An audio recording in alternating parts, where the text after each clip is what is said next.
Alright, yo, welcome, CJ and Yuki. Yeah, Merry Christmas, Merry Samstris, however they pronounce that, Merry Padoru or something, I don't know. But yeah, finally, sheesh. Hopefully everyone's Christmas has been nice. I mean, I know for some of you it's still, it's still Christmas morning, for some of you it's still it's around Christmas evening. But yeah, I mean, for me it's like Christmas night. Well, not the night before Christmas, but like Christmas, like the night after Christmas, I guess. Yo, and welcome to the stream. Has David, Merry Christmas, Merry Paduru or something, I don't know. But yeah, how's everyone's Christmas been? Hopefully everyone's Christmas has been nice. For me, it's been a bit uneventful. Not really a lot of things going on, but like it's the usual stuff. It's like just me chilling mostly. Let me see, what did I do today? I know let's see, what did I do today? Actually, for some reason, I don't know why, but oh yeah, by the way, there's a thunderstorm outside. I wonder if you can hear that. There's a huge thunderstorm outside right now. Hey, it's like the Christmas blessing, because god damn it does not rain often over here. I really like the rain, but it just doesn't happen that often anymore for some reason. I don't really know why. Back then, it used to, there are times back then where it used to like rain daily, and I love those. But nowadays, it's just, I don't know, it's just like, it just rains every like few weeks, every like maybe even month. Like usually like on the sunnier seasons, like spring to autumn, usually it only rains. You can go like for like 6 months or maybe more without rain. But sometimes it rains like every like maybe 3 months or something like that. But I don't think it even rained like on throughout the entire summer season last summer. But like kinda sucks. So, and even nowadays, even on the colder seasons like late autumn, winter to early spring, don't even get rains that often anymore, which kinda sucks because I like the rain. But yeah, what rain? Also, is red water dropping the sky. Yes, it's whatchamacallit again? God piss or something. I don't know. What's red and I don't know, Kool-Aid? The Kool-Aid god is taking a piss. We're doing the sad cruel world. We're gonna burn it. We're gonna burn the sad cruel world. We're gonna end the cruelty for all of them, or for everyone. But yeah, like we're doing a favor to the world today. But yeah, is it raining for all of you, by the way? Like either raining or snowing. Over here, it's not cold enough for it to rain. I mean to snow. Unfortunately, I really like snow. Like on certain parts it does snow, but like whatchamacallit again? I actually went to a place that has snow once, but it was really nice. But whatchamacallit again? You don't need air cons and stuff like that. But what's actually I don't think there's anything that I dislike. I guess the only thing I will dislike about snow is like shoveling it off the front of your door or something. But it's not really, I don't know. I feel like having not needing air conditioning is makes up for it. Makes up for like needing to shovel snow out from your driveway. But yeah, yo, so it's David, welcome to the stream. It's not a white or a wet Christmas for me, so it's just a very dry and boring Christmas. Yes, Christmas. The grass is green and the birds are chirping. And then your summer is like white, cold, and barren. I know it's like that on some parts of the world. Like the cold season and the hot season is swapped. So it's like it's cold on like July and June and July and stuff like that, and it's hot on whatchamacallit again, times on like November, December, January, stuff like that. But yeah, what's now? I'll see what's water. Yeah, I'm doing neato. Hopefully you're doing neato as well. Like yeah, it's raining, which is it's kind of nice. Like the area is a bit colder. But I kind of wish it rained a bit earlier, because earlier I was like I was a bit outside, and I really want to I really like the cold breeze of the rainy season. When I'm when I'm outside, like for example like waiting for public transport. It's much nicer to wait in the public transport in the rain than in the heat of summer. But at this point, even the colder seasons over here are starting to become the hot seasons. Rain is so rare over here, so I consider this rain that's currently happening in the background the Christmas blessing or something, I don't know. But yeah, Merry Christmas evening, I guess. Yeah, it's evening for Slizzard, if I recall correctly. Let me take a sip.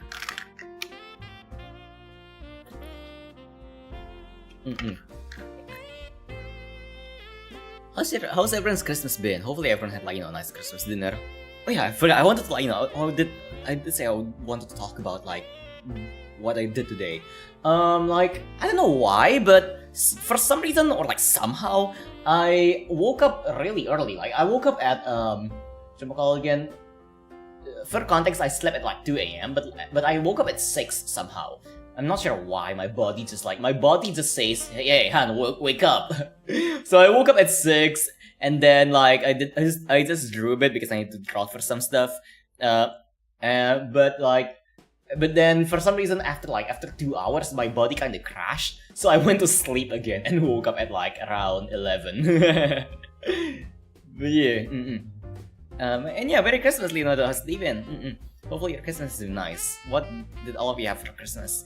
I think I'll celebrate Christmas on Christmas Eve. I had a Discord party with friends. Ooh, that's neat. That's good. What did you do on the Discord party? Did you play like those Discord games? Yeah, Merry Christmas, everyone. Yeah, I did go out for a bit to just to just eat with some of my friends. But like it's nothing fancy. Just like just a just a regular restaurant, maybe a tiny bit on the fancier side, but not like that fancy. It's like I only spent like, how much did I spend? Like, I think I spent around just over $10, something over $10. But like, hey, it's decent food. Though honestly, I honestly prefer the food that I usually get from like the street vendors, because honestly, you cannot beat street food over here. But yeah. And oh my god, like the entire place was crammed. There are so many people, like so many people. Again, I don't know, hanging out on Christmas, so it's like super crammed. I didn't really enjoy it. Though surprisingly, the parking lot is pretty empty for some reason. I don't really know why. I guess like people are moving to public transport. I don't know. Actually, now that I think about it, like most of the eating places are pretty cramped, but other than that, the eating places, it's super there's not a lot of people, I guess. I don't know, I guess like ever since the pandemic, malls kinda died, so I guess it makes sense. And without the most part, the Christmas karaoke, ooh. We also did like 2D Christmas tree decoration. Oh, that's cute. Yeah, that's super cute. I kinda low-key wanna do that as well now. We could do that later if we want. That'll be fun. You need to do it here on on Canva or on Discord. I think Discord does have like the whiteboarding magic, right? That whiteboard activity. I don't really know. I might double check that. I know Discord has like some fancy activities now, but let me see. Don't actually know. I really rarely use this. Oh yeah, there you go. This Jam Space whiteboard. Yeah. I really rarely use the Discord activities, so I don't really use it that much. But yeah, we can do this sometime. Can we not? Alright, time for me to sing Dame Dame. I mean, honestly, we could if you guys want. It'll be like fun, but like yeah, like I'm willing to make an exception to like to risk copyright just for like if all of you do want freaking karaoke night. I was inspired to do the Christmas tree because I saw the Vtuber did it a long time ago. Oh, cool. What did is it like with viewers? The stayed at home had some ham, a bit of cake, and some those mini hot dog things for Christmas. Cocktail hot dogs. Cocktail hot dogs? Huh. Cocktail hot dogs? That sounds kinda cursed. Hold on. I wonder what that is. That sounds kinda cursed. Oh dear, hold on. Just as a comment on your Christmas Eve VOD and not your live chat. I now need to see what he commented. Oh dear. Yes. Let me actually see that. I'm curious to see what you commented now. Yeah, do this videos, they create a hashtag when and their fans could submit their ornaments. Ah, okay, that makes sense. Yeah, like, you know, because when you do like this with the viewers, there's always the very risk of someone putting like porn as one of the ornaments. Yo, welcome. What you call it again? Lady has Leben. Merry Christmas. How's your Christmas? Did you have a good Christmas dinner? Like Christmas Eve dinner last time yesterday? And what about today? But yeah. Yeah. If you like put a Christmas tree on like on stream and then like let viewers put their own ornaments, it's only a matter of time until people start putting like pictures of their dicks on the tree. Oh god. I do have a Christmas tree here. We can decorate it if you guys want. We do have this Christmas tree on the ceiling. We can decorate it. Yeah. You know what? Hey, send me your ornaments and I'll put it on the tree. Why not? Send me your ornaments on Discord. We didn't have dinner, but did I get to see me? I was childhood food. Yo, was he chubby? Was he like the chubby kid or the really thin kid? Like over here, baby pigs are separated into two categories. It's only extremely chubby or extremely thin. There's no in between.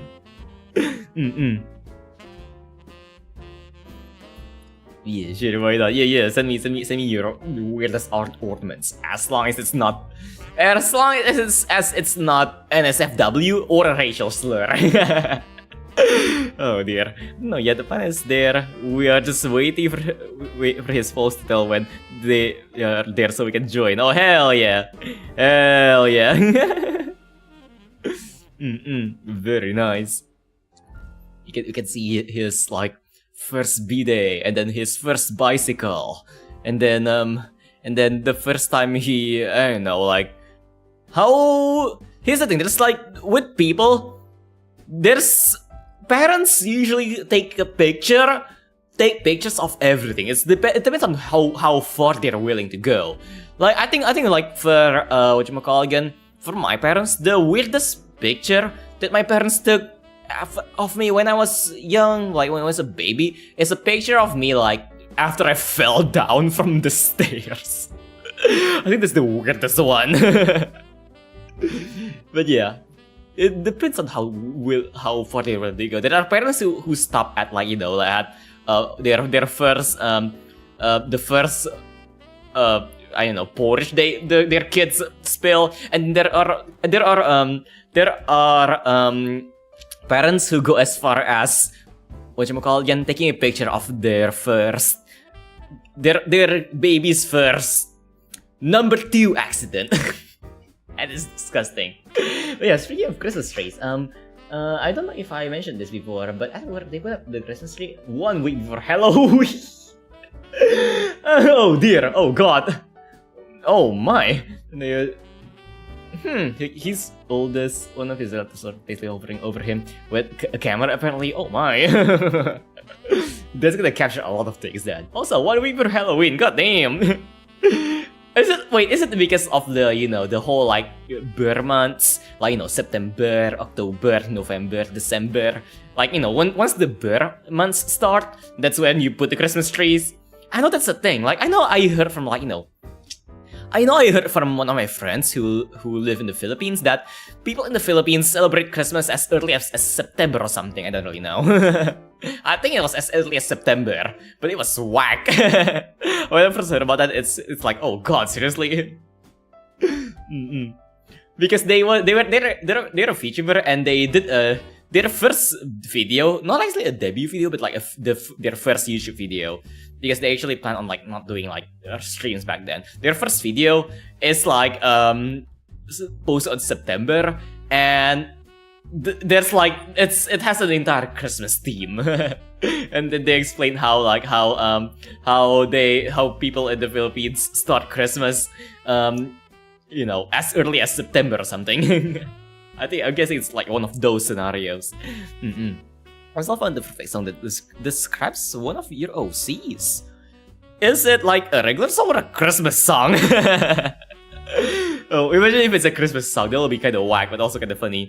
Yeah, it's a Filipino. My parents tell me that they get it for Christmas in September. Okay. Oh my. What you call again? How early have I started Christmas? I think like the earliest, like back then when I was younger, my parents do actually like do Christmas stuff. Like I think the earliest was celebrating Christmas at November, like early November, like putting up the Christmas tree and shit. But nowadays, nobody really cares. I mean, I don't care. I don't really put up Christmas trees. It's too much work for me. Back then, the only thing I looked forward to is like the neighbors wanted to take down their Christmas tree, so I get to wrestle a Christmas tree for $20. But yeah, man, we don't really celebrate Halloween here, but we still put up Halloween decorations. TV stations start showing local horror movies, and some malls even do trick-or-treat events. Ooh, very neato.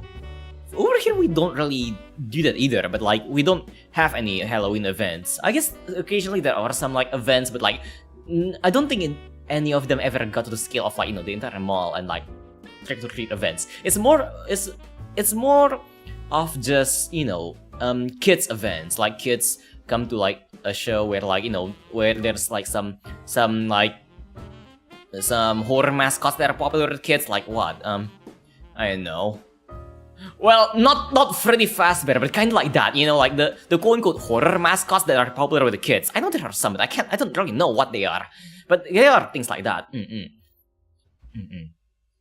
Regular song game music remixed by one person where someone else wrote the lyrics and sang over it. Cool. What is it? I'm curious now. In America, we also get relatively early, but understandably so because we have events like Black Friday. Ah, yeah. Yes, Black Friday. Oh my. But to put up a Christmas tree, all decorated and shit, 1 week before Halloween, I want to slap somebody when that happened. Nothing says horror like the capitalism of Christmas, Went to Costco the other day and they already are selling Easter Wait, hold on! Easter decorations already? Oh, come on! Oh, come on! Might as well sell like Halloween decorations already at this point. Oh my god, on screen, so happy, hell yeah. I'll send the link to you in DMs. Yeah, sure. I mean, both is okay. I think both is okay. I can do a reaction after, like, in a bit. Also, I should angle down my camera a bit because this camera is like, I think it's a bit too, a friend of mine like borrowed my camera stand. Not really, like, it's actually one of those stands that you use for like, for phones, but I modded it so I can like screw my webcam onto it. Because I swapped my monitor a while ago because my old monitor kind of like started freaking out, like, I still use the monitor as like my secondary monitor, but because the color is pretty accurate, but it's kind of my older monitor is starting to like break down. Occasionally it likes to like just blink and like do some static stuff. So I kind of like I got a new one, and this one it's really it's the corners are super thin, which is like, I guess it's kind of nice, but the not so great part is that it's the border of the corners of the monitor is so thin that when I place down my camera, it blocks a part of the screen. So I'm like, it's not exactly that bad, but my OCD just can't take it. So I need to like angle my camera up a bit so it doesn't like cover the screen. And it's reason why I use like the arm thingamajig to hold my webcam back then. But like my friend borrowed it, haven't really gave it back. So but yeah, yeah. Ah yes, Black Friday, also known as the planned obsolescence, the sale. Exactly. So I put both in case someone else was so curious. Yeah. There are stores where you can see Christmas decorations all year long in America. There's a shop area next to a restaurant called Cracker Barrel. I mean, honestly though, I think it can be kind of funny, like, having a restaurant. Actually, imagine if there's like just maybe a restaurant or something that's whose entire gimmick is being Christmas all year long, except during Christmas, except during December. On December, they just take down all of the Christmas decorations and be like a regular store. That will be hilarious. Oh, maybe it doesn't really fit for a restaurant, maybe for a bar, because it's where, you know, it's where the people come when they're kind of like, you know, kind of sad on Christmas, kind of lonely. But yeah, kind of like my streams is where people come when they don't really have too much, like, you know, when they have too much time on Christmas. But yeah, that will be hilarious, hey. But yeah. I mean, I can say the same for myself. I either have, like, you know, way too much time or way too little people to hang out with on Christmas, which is why I stream. But hey, at least I can entertain some of you who also, I guess, doesn't really have much to much to do on Christmas. Mine is cracked so that I have actually to glow in the dark. I mean, the moment it glows in the dark, tell me, I would be interested. Cheddar, welcome. Akio, has day been? Cheddar indeed. Cheddar mozzarella. Brie camembert. Very nice. Yeah, what?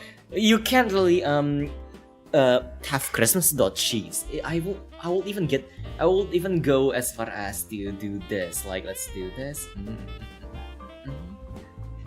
There you go. Nothing says Christmas like the cheese on top of the Christmas tree. There you go. Perfect. It really gives the, you know, emphasizes the spirit of Christmas. Yeah, send me something. Oh yeah, the thingy magic. Oh, there's a board there. Okay, like, oh yeah, and like, you know, whatchamacallit again? Potential Christmas tree decorating stream. Feel free to, like, give me pictures, send me pictures on DMs if you want, and I'll put it on the Christmas tree. Who is the? Oh, I just saw, like, what lady said. It's like, ooh, the Shovel Knight thingy magic. Shovel Knight is a game that I really wanted to play, but haven't really had the time. I think I do have the game online. I got it for free at some point, but like, I just haven't really gotten into it. But then again, there's so many games I haven't gotten into, which is why I stopped streaming. But then my backlog continues to grow. Is my actually expect to glow? I mean, when it starts to glow, I think you should see a doctor. When you crack your fingers, like so, and then it starts to glow.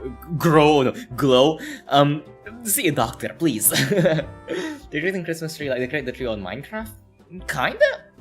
But it's more of the tree on the stream, like this tree. Hold on, let me get it. Where is this? Which one is the asset? I should have named my assets, but like, whatever. Like, let me actually group this so I can move it properly. But this entire tree, let's decorate it. Yeah, I kinda miss doing Minecraft, but like, I haven't been doing it because I haven't really had the time, and I'm also just kind of lazy. I may or may not be a tiny bit lazy. Let's see. Let me make a folder for the Christmas ornaments.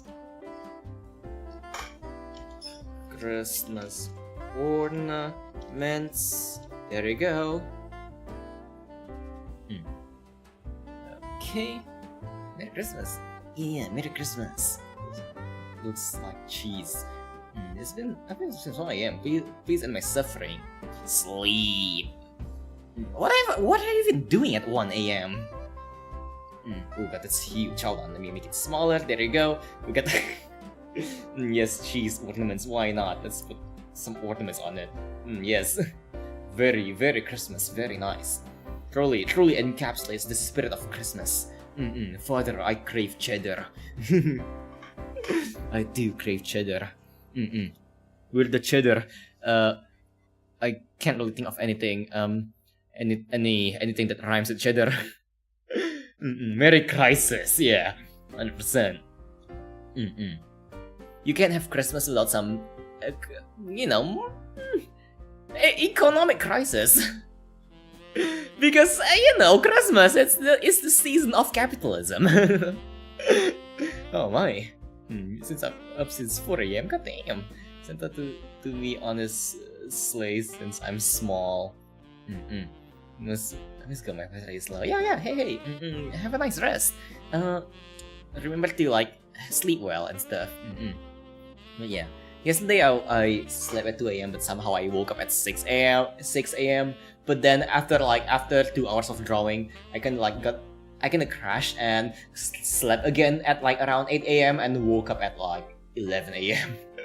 It was kind of whack. Not entirely sure why. I think my circadian rhythm kind of went haywire at yesterday, but like at least waking up was kind of refreshing. Yeah, letter Chrysler Merrier. Cheddar. I don't know. Cause like to laze around all day and slime still have a slower walk between D&D, so it's not. I'm just lore accurate, 100%. It's just natural for me. It's just very natural for me. Okay. But yeah. No, also like whatchamacallit again, lore accurate hun doesn't actually sleep, but but sits around and does nothing to recover energy. That's like lore accurate hun, which I'm not gonna I don't think I can show yet. I'm still working on the lore as well, but I kind of right now my main priority is really finishing my model, which is it's still a work in progress, and I'm honestly not sure when it's gonna be finished, considering, here's the thing. Recently, I have been, focusing a lot on college. It's like, I'm almost done with college, and I'm also, trying to get, a proper, well-paying job, so I can, really settle, on my own place. So I guess that kind of, it delayed the whole 2.0 model team project a bit, so excuse me about that. But yeah, throughout December I haven't really had any progress. November I barely had progress. I know I finished the toggles and the hand movements, but I kind of stopped at there. But because I also need to focus on a lot of other things. And December I didn't really have any progress because I was focusing a lot on the other things, both college and trying to get a proper job. So again, gonna be a bit delayed. But hopefully next 2024 will be a bit more stable. I'm confident at least around at least around starting from February I should should have a somewhat stable employment, hopefully. So I don't really have to split my focus onto multiple things at the same time. So I can actually focus on finishing my model a bit. Okay, because it's very easy all the time. Yeah. No, keep making more comments. So I'll be lurking. Yeah, sure. Good luck. Good luck with the ornaments. Yeah. Oh yeah, but that's that, and not much I can do about that. But hopefully I'll be able to I'll be able to chill soon. I just want to live life really, live a really simple, humble life. Just if I can get an employment that's stable, get a place that's my own, maybe pay off a small home. It doesn't have to be anything grand. Honestly, I'm considering the thing the work that I do. I honestly don't mind a freaking studio apartment, but probably probably I'll see if I can get something slightly nicer. Kind of difficult considering how stupidly expensive housing is nowadays. But maybe maybe a small place where that has maybe one bedroom and just a decently sized living room where I can have guests over and not have it be too cramped. But yeah, what really matters is that it's my own, and I don't need to I don't need to be be afraid of getting kicked out, But yeah, and then after that, I can probably start relaxing and start start doing what I love, hobbies and stuff like that, and actually maybe enjoy life a bit more. What about VR chat YouTube stream on New Year? Huh. I don't actually use VR chat that much. I kinda wanna, but like, if I wanna go into VR chat, I kinda wanna make my own model first to just shove in there. But yeah, I don't know though, because again, like, I also tried not again, but I have tried VR chat before, and I am actually really socially awkward. Like last time I tried VR chat off stream, I cannot talk with anybody. I just sat in the corner and be like, who are all these people? So yeah, I think I need someone who's like familiar with the place to like to get me around. But yeah, it's gonna be still a bit difficult though, because I am still, honestly, I'm really socially awkward for some reason. Like you can even see me with like, when I'm collabing, for example, with some people that I don't collab with as much.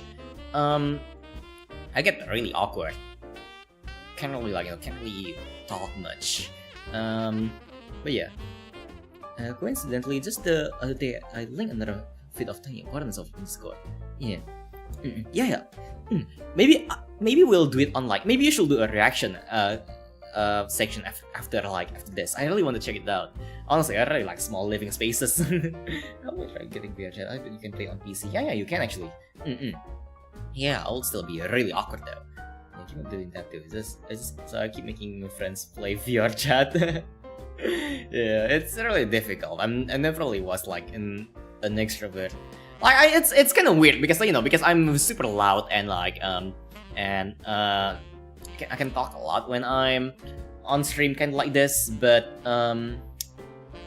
again, I can't really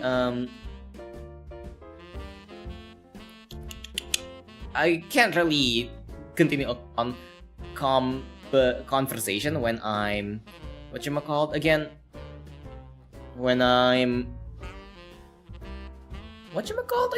don't really know. Oh yeah, in a public space, in a public place. I can't really just again. I don't know, just can't really talk to people. I'm bad at talking. Yeah, I think it's just a thing that you have to get used to. Maybe. I don't really have problems talking to new people. I mean, not new people, old people, like friends, people that I already know. I can hold a conversation decently well, but with new people, it's just like really difficult for me. I don't know. And I'm also like, yeah, it's Christmas music. Hell yeah, it's like copyright free music and stuff. With again.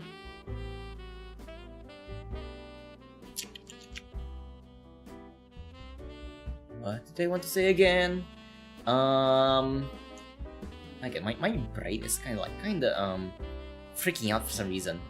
Then again, that's kind of my brain. I don't know why my brain likes to again, freak out. Because I guess maybe it's just because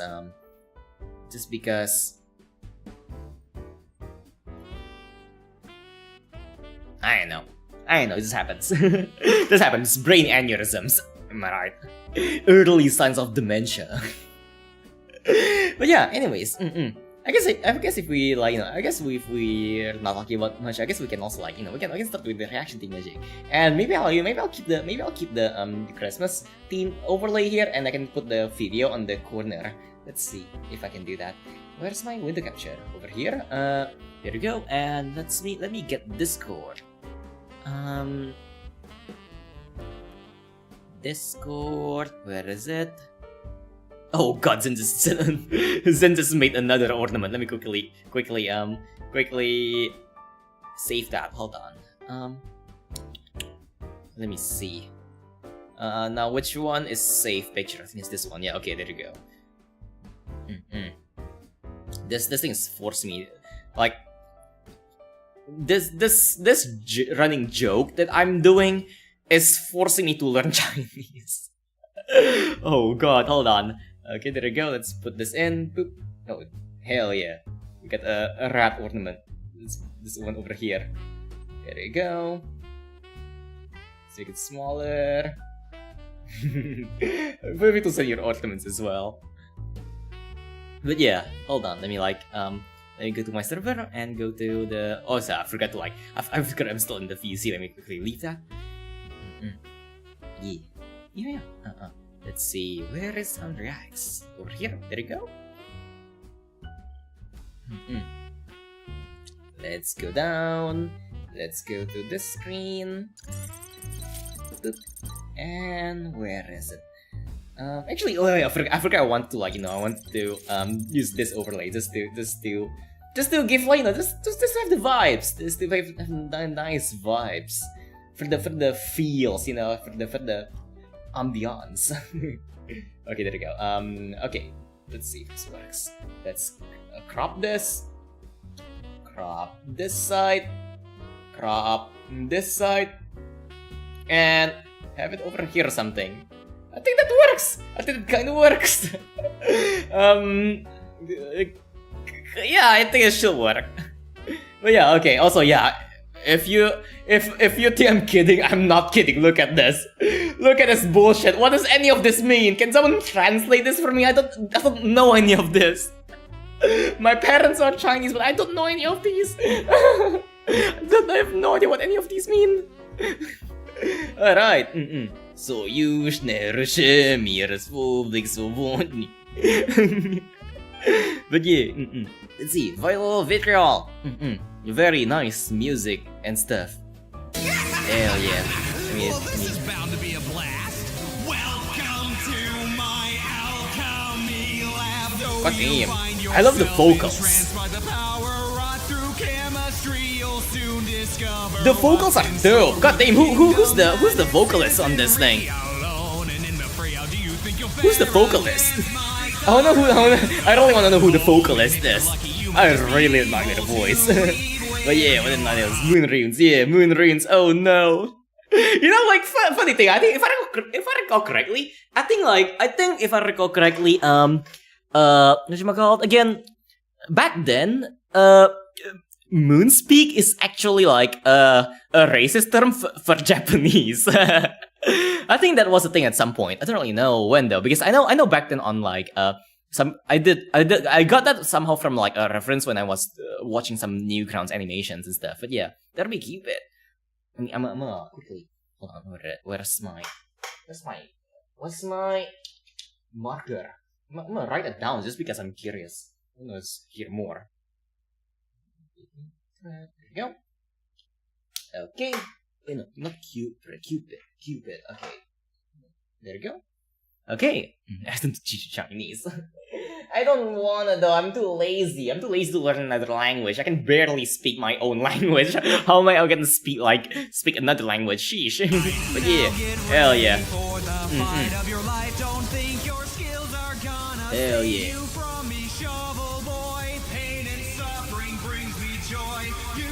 I don't really should play Shovel Knight. Just haven't really had the time. It actually looks super fun.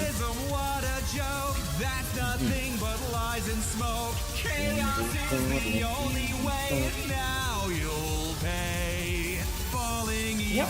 Okay. I don't think I'm gonna listen to the entire thing because it's quite long. Quite long. But yeah, I'll also be displaying just to keep the vibes going. And also because I kind of struggle to commentate on music. Music is actually the one thing that's kind of difficult to commentate on when I really think about it, because there's those awkward those awkward moments when you show your friend some music and then you play it and then it's just everyone sitting there in silence and then listening to it and then you stop it midway and be so that's it, what do you guys think? It's a bit it can be a bit difficult because you can't really say a lot of things while talking about it. I guess to Schlotz my way? What? I know, but I'm kinda scared to know. What's this one? I'm gonna listen. I also not. Oh, okay. No, okay. I guess I can't listen to that one. Yeah, I don't think I'm really gonna listen into music for that long. But okay. Oh my, video unavailable. You can't be safe. Let's see. What's this? It's a drill. Naked time. What do you mean naked time? Naked time? As captain, you must save your crew, who are under the influence of a virus that reduces their inhibitions. Naked no, time? This is that disease that made everyone fight and have sex all over the place. Oh. You resist your own temptations and save the ship. Come on, girl. Last Sinner one. repent. This. Wow. Everyone Oh, very God. And sliding around. Keep your hands to Oh, yourselves. no. Hey, that's an anus. Oh God, no! Oh God, no! No! No! No! No! Oh, fail me. That's- Seriously, why is this drill still going? Fail me. Yeah, you shove them on the. I don't know what virus does that, but I don't think I want to know. Yeah, this virus also from OC pretty well. So even he is fond of explosions, crazy from self-inflicted experiment stuff. Very nice. Yes, yes. Can the crazy is always nice. Hey, what's this? Crazy is always fun to watch, but goddamn, like with crazy people, it's like they're always super fun to watch. But goddamn, do I want to get anywhere near them? Probably keep my distance. But yeah. Let's see what's this. If you haven't truly enjoyed 90s pop music until you've heard it in the original Klingon. What's a Klingon? I don't know what Klingon is. To be fair, if that happened on my starship, I'd space myself too. Yep. I will self-destruct the ship because goddamn, if an outbreak happens, yeah, we're fucked. If that outbreak happens, we're also fucked, but like in a different sense. But like, yeah. Anyways, what's this one? Klingon. What's a Klingon? I don't know what Klingon is. What's a Klingon? What's a Klingon?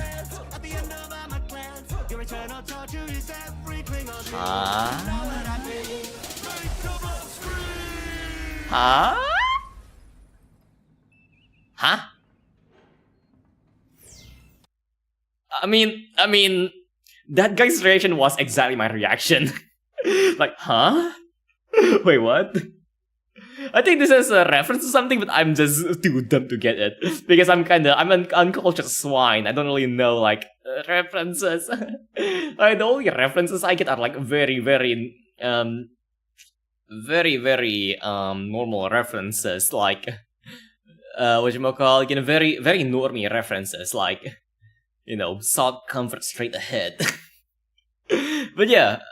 What's this? What the hell is this? Oh God, 4 minutes. I'm gonna I don't know if I'm gonna watch the entire thing, but I'm gonna check because it's quite long. This is the biggest crew night of the year, not including Ponfars. Yeah, I don't really know what. Hey, No, not the pies. stop! We'll take those. Captain's orders. No contest, no pies. I've been starving myself for days. Please.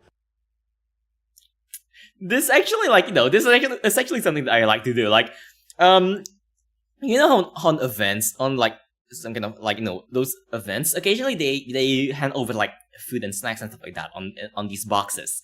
I usually like to stay up until after the event, and usually the time after the event, they usually have a lot of leftover snacks and food and stuff like that. I usually love to like just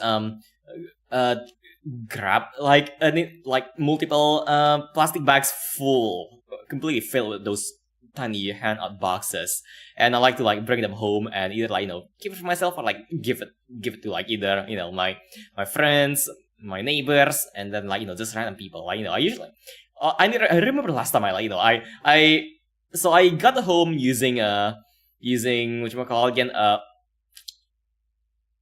those order thingy Uber. I got home using Uber, and because I was bringing like I think it was 4 huge bags filled with those snack thingamajigs. And then when I got home, I told the Uber dude, yo, if I kind of don't really have much uses for these things. Do you want some? And then like, you know, and then they say, yeah, sure. And then like, and then I say, yeah, take however much you want. He took one entire huge bag. I mean, hey, I like that guy. Like, so why not? They have the species of the guy from the medical emergency clip from a couple of weeks ago. The guy asking for an honorable death. Ah, okay. Quack. Yeah. My body needs crust. Stand back, Ensign. I have my orders. Yeah. Come on, guys. There's plenty to do around here that doesn't. I'll do. You know, I personally really don't like food waste, so I will do anything to like, you know, hey, like if there's leftover food, I'm taking it on those like kind of events. But yeah, which is also and you know, I also, because of that, I also really don't like how a lot of like restaurant and fast food chains kind of operate. Because you know how most of the time they just throw them away. You know, they don't really give it away because, you know, there are regulations around that, and I kinda get it. It's because they don't want to get sued in case the food they give away for free is can be like, you know, it may be expired or stuff like that, because technically it's past its quote unquote good date when they're already like, you know, when it's the store is closing and they have leftovers. Technically, it's already past the time they should be safe to serve, which is why they usually throw them away. So they won't be responsible if they give it away. Maybe like, you know, let's say a homeless guy, they give it away to a homeless guy, and then the homeless guy got sick and stuff like that. They won't be responsible. So I kind of get why they kind of will do that, but it still feels really wrong, you know, like. Yeah. It's also why they don't let the employees eat, because they don't eat the leftovers, because same thing. If the employees get sick, they don't want to be responsible. But it's just kind of sad seeing so many, like, you know, food, perfectly good food go to waste. And anyways, diarrhea. yeah. Oh, maybe for What's you. up with Let's this? go grab some synthahol and sit to have a great time at the bar. Sir, look at Uh-huh. me. Look at me. Please, just one. I can't. You know I can't. Then shut me. Oh god. Don't look at the hollow imager. Look at me. Okay, just tell me what life is like on the Cerritos. Is this good? Last week I got to scan an ancient probe It is a from an lot of unknown stuff, though. civilization, and I just signed up for aerial silks. For me, Oh, I don't really get much of this. Oh, you poor thing. Maybe. Okay, I might switch, because honestly, like, I don't really get too much of it. I'm sorry, I don't really get it too much. I can't really comment too much on it. Oh. But this one though, Humpilations. This game broke my mind. Okay, I think the game has officially broken me. It's just my mind is gone. It's, 20 my minutes mind is game. fused with the walls. Very and long I've ones. humped one too many Also, times. Skelegram does gaming? I didn't know about that. I actually did not know Skelegram does gaming. It's all that just for my This is magic normal. rack. Check out Wizardom. Does he always do gaming? I I don't meant really to know. Pick it up instead. I thought he only does like, you know, Don't some you hate some when that happens? weapon When you try review to or pick something. something up and you It's smash like it instead. There's those your coffee kind of cup like standing on the modern kitchen weapon counter, weird and stuff you or just something. I don't really fucking know. crush it with your I know. mace instead of picking I it like up how and the guy drinking was- it. There's an all-time I like how the guy was willing to use force if necessary, despite being on the same vibe as the guy with implants. Oh dear. I guess. favorite video game. Well, I can't possibly just pick one. The classics, obviously, like Symphony of the Night. If you want to This go game does really look old very school, nice, though. Chrono Trigger and Link to the Past. It gives like, you know, etc., it's but it of gives course, also like plenty it gives the vibe of those old PC games, but puts a modern twist on it. Like, you know, you can look up and down. You can look up and down back then. Now you can look up and down. God damn, it's innovation. I remember back when looking up and down was like such a new thing. Like, you know, the first time you play Mirror's Edge and you can look down and see your feet. Oh my god. You can see your feet in a video game? That's new. Oh, more games need to put feet, honestly. Like, you know, I wish more games will put you know, make it so that when you look down you can see your feet, because I feel like it's such an underrated thing, you know? Like, I know CS2 does that, but that's mostly because they want you to be able to see if your foot is speaking out. But yeah, Skyrim started up the second channel and he posted a few gameplay fits for Project Zomboid, Half Sword, and whatever that one is. Huh, cool. And you like feet, and not like that. Goddammit, it's not like that. But you know, I like the immersion, I guess, kinda. Not like immersion, more like, you know, it's kind of funky. It's kind of funny seeing, like, you know, when you play a video game and then you look down and you see your feet, because it's such a new thing. You know, you don't usually see your feet when you play video games. Plenty of newer Still, games. yeah. I think this is mostly like gameplay video, right? I don't think I'm gonna like watch the entire gameplay video. Like, if I want, I could play this game myself, but I don't think I'm gonna watch like a gameplay video on stream. But yeah, I like video game feet. I like video game feet. Okay, video game feet. Remember that. But yeah. Oh my god, 1,000 per month. I don't know how expensive nor cheap this is, considering you know, I'm a freaking college student and I barely have much experience with like house renting, apart from like living in a the closest thing I got to like living in a like renting a place is living in a college dormitory. But yeah, like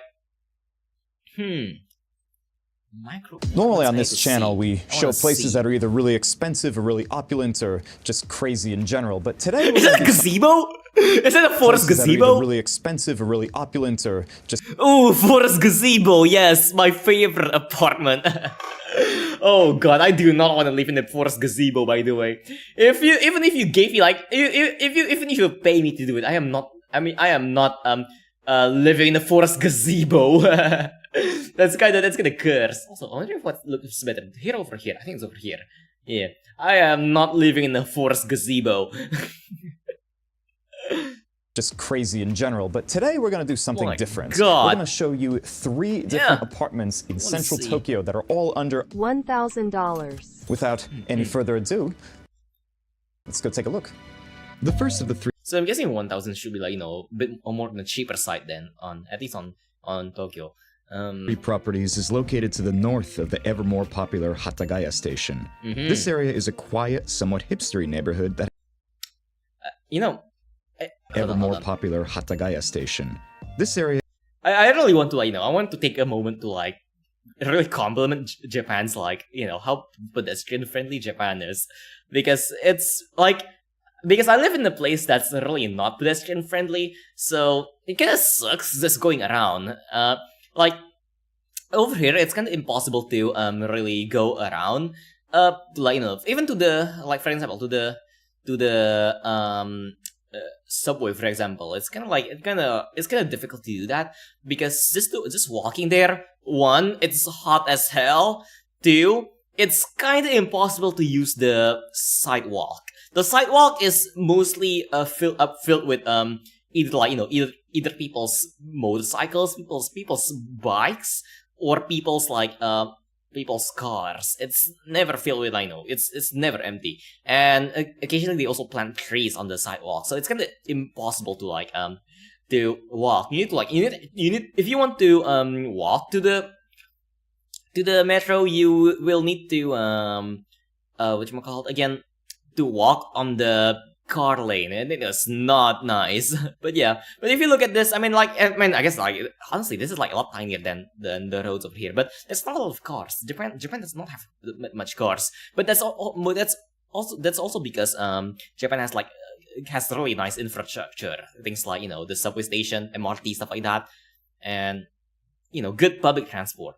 Over here we don't have good public transport. A lot of people would rather use cars, which causes a lot of problems. You know, they rather use cars and bikes, which causes a lot of problems, such as people parking their vehicles on the sidewalks and stuff like that, which causes the sidewalks to be even less pedestrian friendly, which causes even more people to use cars and bikes around.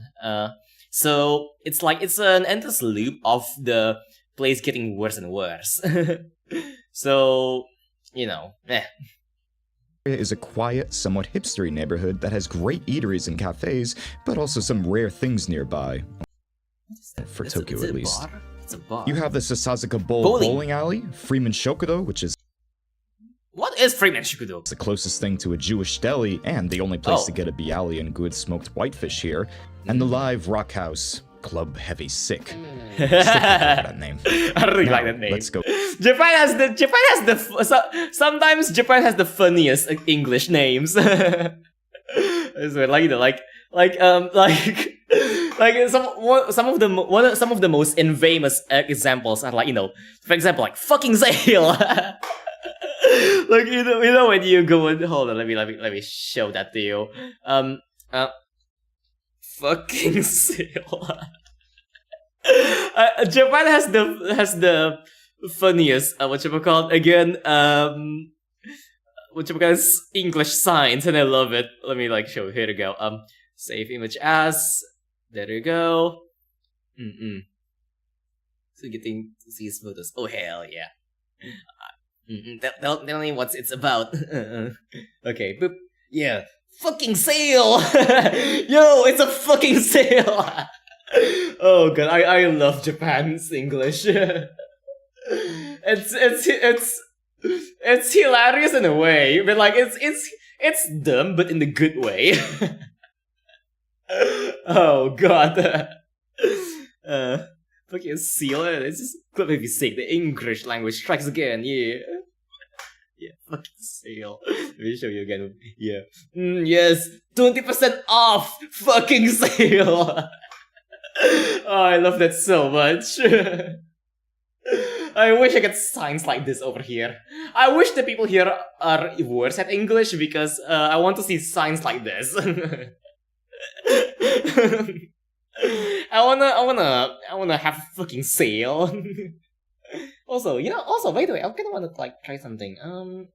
Actually no, I can't do it because of the Christmas tree. But at least I want to try to like do this. Like, oh, actually, I think I might be able to do it. Let me try that. Let me try to like spice up the overlay a tiny bit. If I do this, there you go. Now you can see the chat. And if I do the TV screen, hold on. How do I turn on studio mode? I don't actually know. Hold on, give me a second.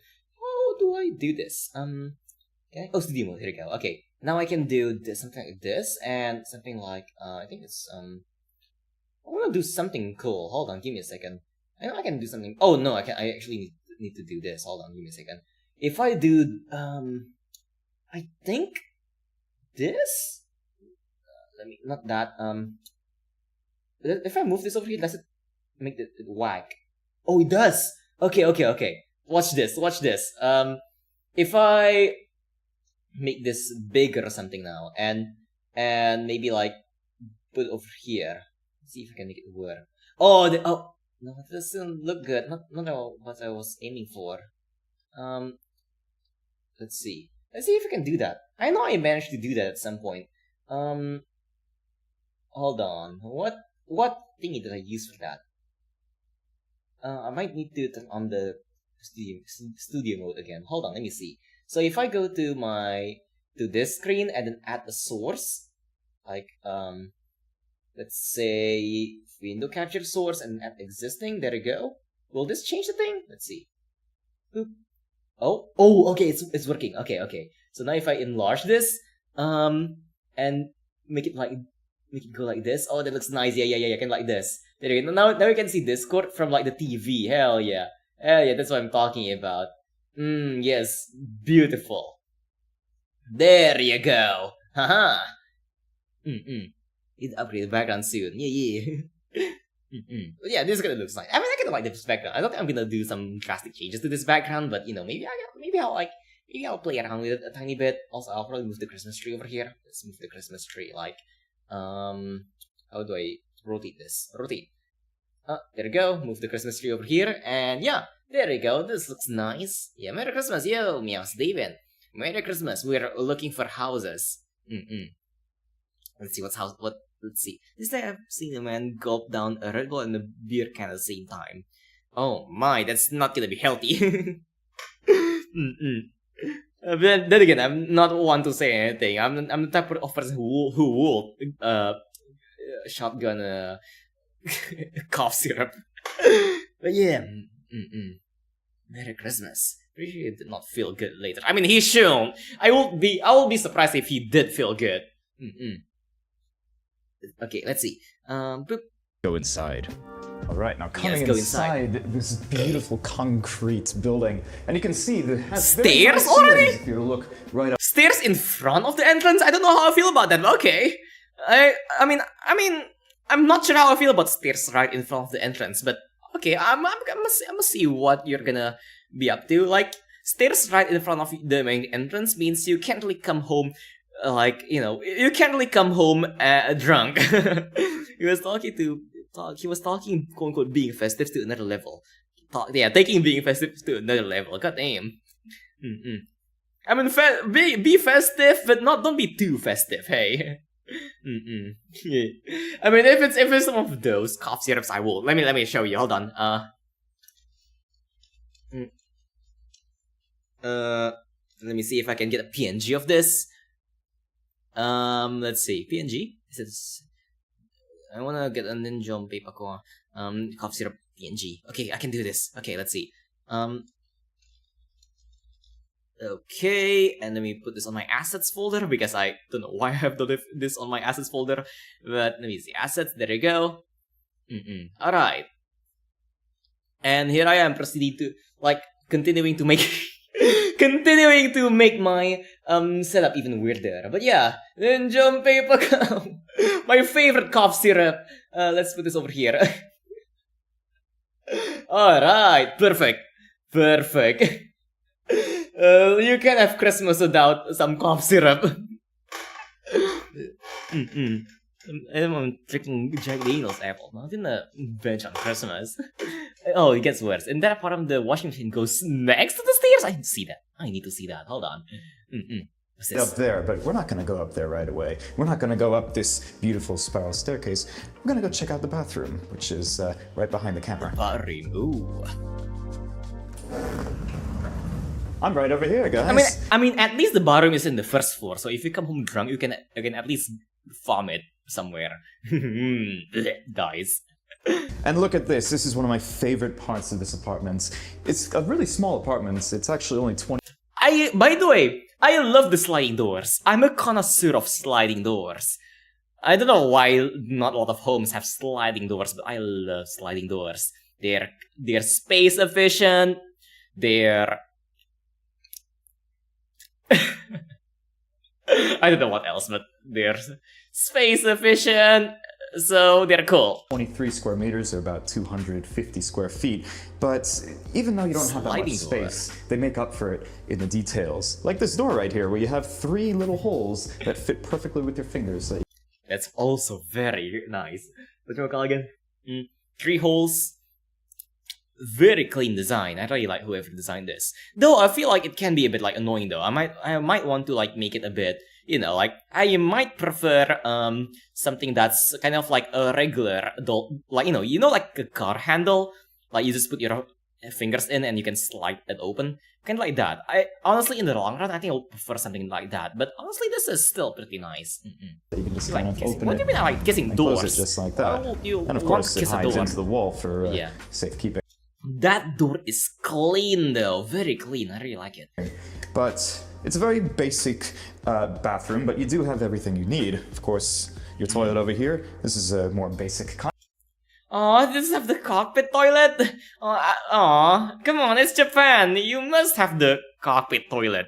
Like, it's not a Japanese toilet if it doesn't have like 5 buttons that you don't know what it's gonna do to your butt. Oh god. I love Japanese toilets just from the sheer amount of buttons. Like, you know, you can press a button and boom, butt heater, and then there's another button and that's like, you know, like soft wash, pressurized wash, and then like and then pressure washer or something, I don't know. And then you have a button to wipe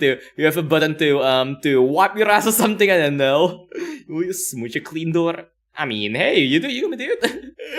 As long as it's clean, hey. Kind doesn't have the heated seats or the bidet and all that kind of stuff, the fancy stuff, but who really needs that, right? It's good. I mean, he does have a point. It's fun, but you know, like, unless the toy can preheat itself, unless the toilet can preheat itself, I don't think it's gonna be that useful. Like, you know, like if I'm gonna if I wanna take a shit, I want my toilet to kind of like synchronize my brain or something, so they know when I want to take a shit. So like 10 minutes before I wanted to shit, the toilet will preheat itself, and so when I enter the bathroom and put my butt on the toilet seat, it's gonna immediately be very warm, very nice. But yeah, no, honestly, you know. But yeah, I mean, butt heater and stuff is cool and all, but you know, hear me out.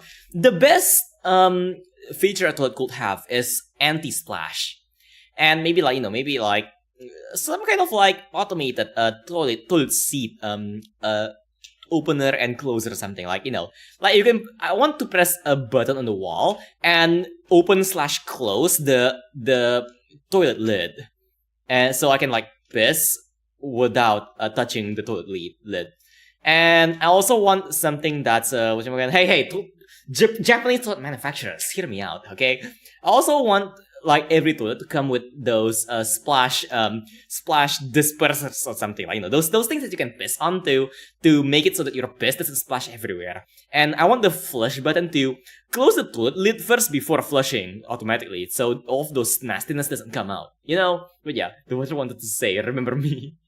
Use 100% alcohol to clean that door. Oh god.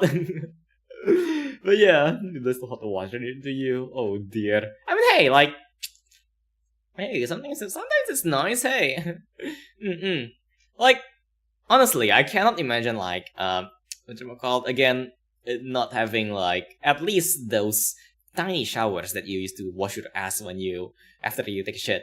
Like, I know that on some parts of the world, they just wipe themselves with toilet paper, and it's disgusting. Like, oh god, like, imagine just wiping, and, you know, you're gonna have, like, that sticky feeling in your butthole, you know? You don't have like, a water squirter that squirts pressurized heated water on your ass to really get into the crevices of your ass cheeks. So, you know, it doesn't feel clean, you know? I feel like having water, it makes your ass feel like 10 times cleaner. But I don't know. The big brother is watching. I think someone does have a motion sensor that automatically opens the toilet lid whenever you enter the bathroom. Ooh! I want that! I want that! Someone, hey, if any toilet manufacturers wants to sponsor me, I would gladly, like, you know, gladly be a brand ambassador for your high-tech toilets, okay? If any high-tech toilet manufacturer out there wants a brand ambassador, hit me up. I would gladly review your toilets and really give it again, I guess. Give it some yeses. I'm gonna review your toilet in high detail.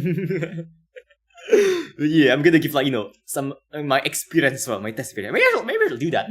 Maybe I should try doing that. Like, I don't think there's a lot of toilet YouTubers out there. I might make a secret, maybe a channel that's like not entirely like feature me related. Maybe a sick channel. I'm not gonna like tie it with my featuring a channel, so none of you are gonna know about this, but I kind of low-key want to like start a channel that reviews toilets.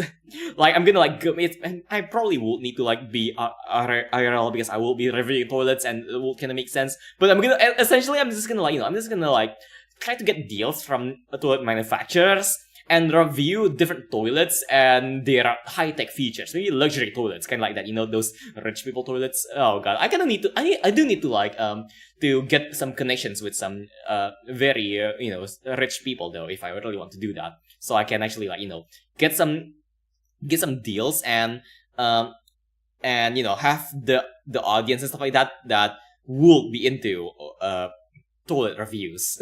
because some billionaire out there probably wants like the best toilet for their bathroom, for their ass cheeks. But yeah, I believe you are not sitting on this slab. What do you mean? I'm in a bucket. But yeah, let's continue. Good to have, nothing you really need though, and a beautiful little sink over here, complete with a mirror, normal sink, and some extra storage up here. Decent cupboard. Let's go into the actual bath. No, one more thing though. One more thing that's missing with the sink. Hold up. There's one thing that's missing with the sink. Why is there no hanger for your, hand drying cloth? Every single sink needs a place to hang your cloth so you can dry your hands after washing your hands. Okay, you need that. I am so nitpicky, but like, oh god. Did you check if the bucket has any hole? It's kind of. I mean, it doesn't have any holes. I don't want the chicken drumsticks to fall, But yeah. Though, and a beautiful little sink over here. Yeah. Sink is nice and all, pretty generic, but honestly, you can't go wrong with a sink. I guess, like, it's impossible to mess up a sink. Though, to be fair, though, I honestly, personally, I prefer a sink that's a bit more like standard, like square, but like maybe goes into the table. Because the problem with sinks like this, the bowl-shaped sinks, the problem with these is that cleaning the crevices can be pretty annoying. Like, I know I used to have like this type of sink, and cleaning the crevices under it is very annoying. You need to have I need to use this very thin piece of like sheet of plastic and like put cloth on it and then like kind of scrub it to get all the dust out. It's really annoying. I don't really like it. So honestly, I would prefer a sink that's like square and like but doesn't have like crevice under it, or those sinks that go into the table itself. I really love those because it's much easier to clean. Actually, send my toilet later. Toilet review. Actually, you know what? Everyone, send me a picture of your toilet and I'll do toilet review. I'll review your toilets. I shall review your toilet. And you always feel like you're going to crack the edges somehow. I mean, honestly, personally, I don't really have that problem.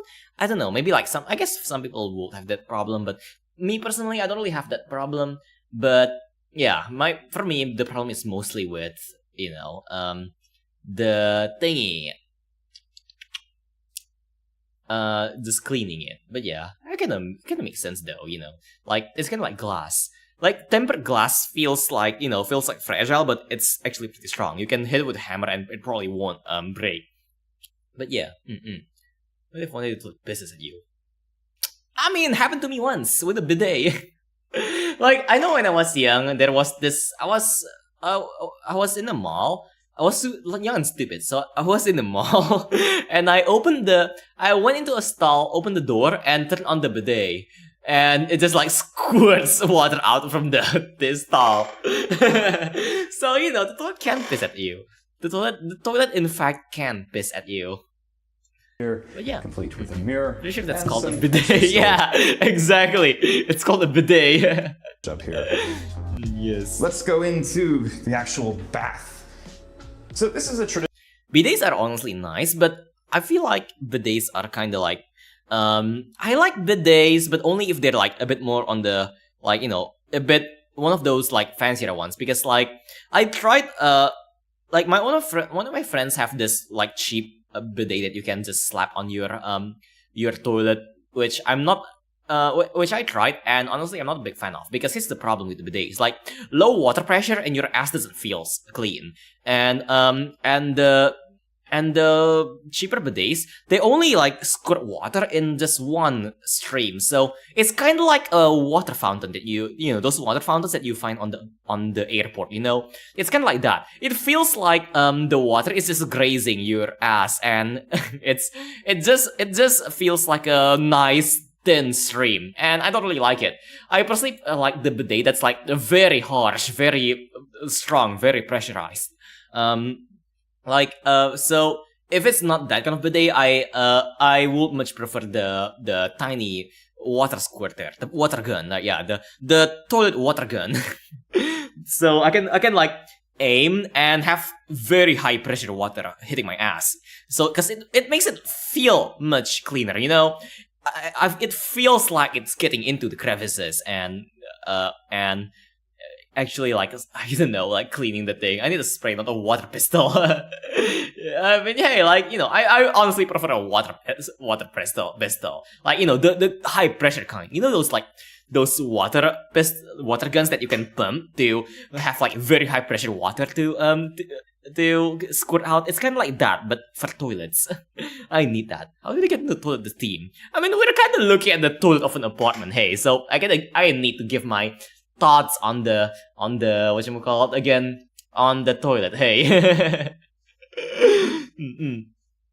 Like a good toilet gun.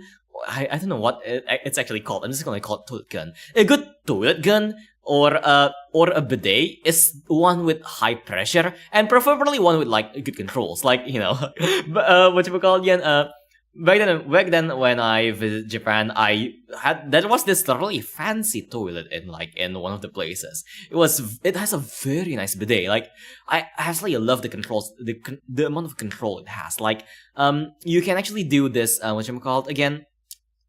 It has these controls that you can control the water pressure. That's one thing, and it goes pretty high. You can turn it up until it has like it starts hurting your butt.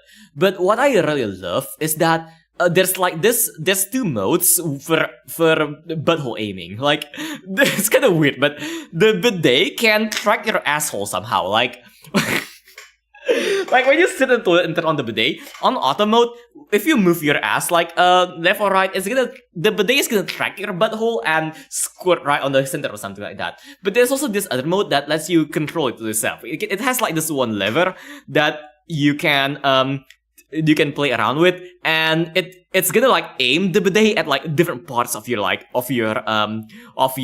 butt. So it's kind of like the toilet pistol, but it's much like fancier, you know. It's very nice. Laser guided ass cleaning nozzle. Yeah.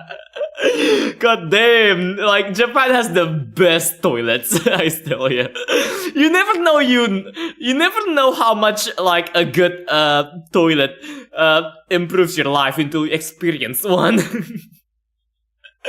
My God, one day I'm gonna experience that again. If I ever get if I ever get relocated to Japan for a job, I will experience that again.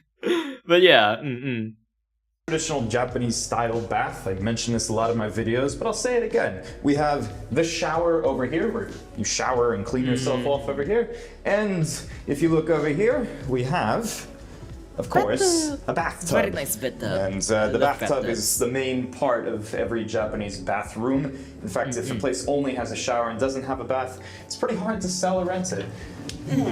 And this is... You know, now that he mentions that, I wonder if I can get, like, you know, if I, you know, I mean, this is just like a what if scenario. If I actually like get myself an apartment in Japan, I wonder if I can get like a very cheap apartment that doesn't have a bathtub.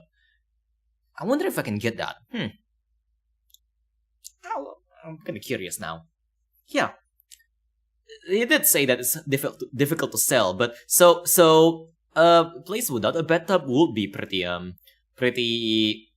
like, you know, a bit on the cheaper side, I'm guessing. I need to check that out.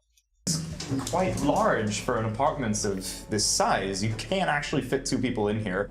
One more thing about this bathroom, this is a pretty common thing. Well, just because you can't doesn't mean you should. I probably could fit in this bathtub no problem, but will I fit in this with another person? Probably not. Honestly, probably not. Places that don't have balconies, like this one, is you have these guys right here, which if you haven't lived in Japan, you might never have seen this before. This is how you hang your laundry. In Japan, they don't usually have dryers with their washers. Oh, that's the other section over there. So, I mean, over here we just use again, over here outside there's like stairs, right? We just hang all of our laundry on the railings of the stair. A lot of places will have either this or something on the balcony that you can just hang your clothes. Yeah, to or dry. the balcony, depends. Let's see. Once we still near such dedication. Yeah, hell yeah. Then play soccer your butthole. I mean, hey, yeah, you can play soccer in a butthole. 5-day stream. Yes. But yeah, whatchamacallit, again, I am, you can play soccer in a butthole in Japan. Oh god. This is no exception. Each of these hooks can hold up to 8 kilos, or I don't know, 15 pounds or so. But yeah, that's how you do your laundry. Laundry room now. So speaking of laundry, I just told you where you hang the laundry, but where do you do it? Well, the answer is right next to the entrance right here. You have this platform where you have, this is the drain and this is the water coming in. So you put the laundry machine right here. Hold up, I don't know how I feel about that. I do not know how I feel about that. Hold up, that's gonna block the entire entrance. Wait a minute. In Japan, almost no apartments will come with a fridge or a laundry machine. I mean, fair enough, but why over there out of all places? You open your door and boom, laundry. Yourself, but they're not too expensive. Do you even have space and to see, this is where you plug it in as well. Go what I love through about the this is that they washing purposely didn't try to hide everything, so they kept the electric boxes on the outside of the wall, and you can see exactly how it goes. I'm watching in the middle of class. Yes, very nice. Nah, I don't really scream that much anyways. But tell your teacher I said hi. Please get worse. Yeah. God damn. Why is the washing machine over there? I mean, there are parts where only showers. I mean, yeah. I mean, I'm also. It's just like a Japanese thing that, you know, where the apartments, like, you know, all the apartments has a bathtub, like because, you know, in Japan, like, Japanese people tend to have, like, you know, in Japanese culture, they tend to take long baths and stay in their bathtub for quite a while and relax after a long day at work, you know. So they tend to have a bathtub where they can submerge themselves in, you know, get in the zone, moisturized. But, you know, it's not actually a thing outside of Japan. At least not in a lot of places outside of Japan. oh yeah. Let me check that. Let me see what ornaments you sent. Let me quickly check your DMs. I love the baguette one. Let me save this one. Boop, and then boop. Let me save that. Give me a second. Let's see, desktop, and then ornaments. Where's the ornaments? Christmas ornaments. There you go. Boop boop. Let's save this one. We get the baguette ornament. Very nice. So, oh god, it's Slizzer here. Slizzer, if you're here, you need to see this. If Slizzer is still here, oh god, oh god, why is there okay, fine. I mean, it is the birth of Jesus, so you know what? Why not? Jesus ornament. My god. Japan RL stream coming. Oh dear. Meron or tea or coffee. No. Oh god, let's go get Meow as well on the ornaments.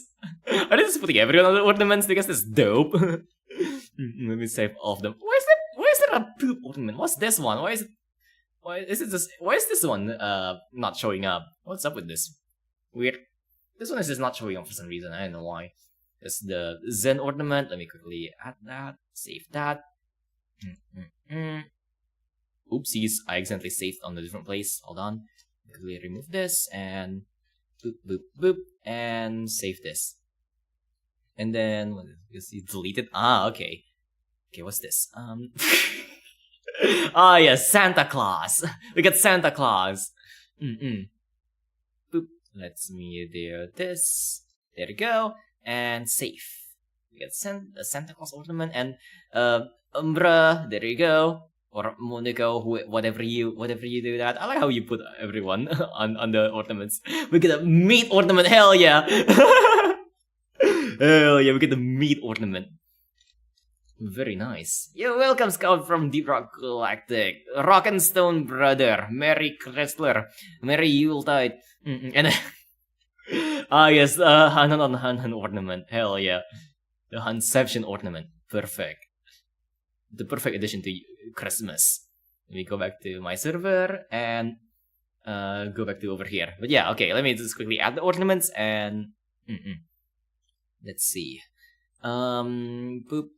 Boop. There you go. Let's see if I can add all of them. I want to fit all of them. Yeah, rock and stone, brother. The baguette. We got the baguette ornament. There you go. We got the baguette. There you go. We had the freaking ornament. I swear, this is nightmare fuel. this is straight up nightmare fuel. We got Jesus. Okay, let's put this over here. It's smaller. That's a lot of ornaments. God damn it. We got meow. If I can put meow over there. Let's see. Get smaller and do this. There you go. Yes. Christmas. And we let's put Zen and okay, hold on. I get an idea. I get a very stupid idea. Hold on. No. Give me a second. I get a very, very stupid idea. Alright. Haha. There you go. Haha. There you go. Because it's just a circle. There you go. Perfect. Okay, now Santa. Let's put Santa over here. There you go. Then we got ornaments. It's just like just put it on just put on somewhere on Discord. Like I don't know. Make a thread or something. You can actually make a thread. Like Zen sent me through DMs, but you can make a thread if you want. Make a thread on this on bootleg Reddit and then just send off your ornaments there. Okay, where the hell did the cheese one go? Okay, there you go. I guess I need to move it a tiny bit. There you go. And then let's add the meat. The meat I'm gonna put like over here on top of Nazarene. There you go. We got meat. Yeah, you can send pictures if you want. And we got the Han and Han. There you go. I'm gonna put this over maybe on the corner over here. Yeah, behind the running cheese. Over here, let's put in the corner and like that, and let's move it down. There you go, perfect. Over here and move it down a tiny bit. There you go, perfect. Okay, and the recent one. What's this? This ornament. I hate this, but sure. Sure, why not? Why the hell not? Yeah, Merry Christmas, Josh. How's your day been, Josh?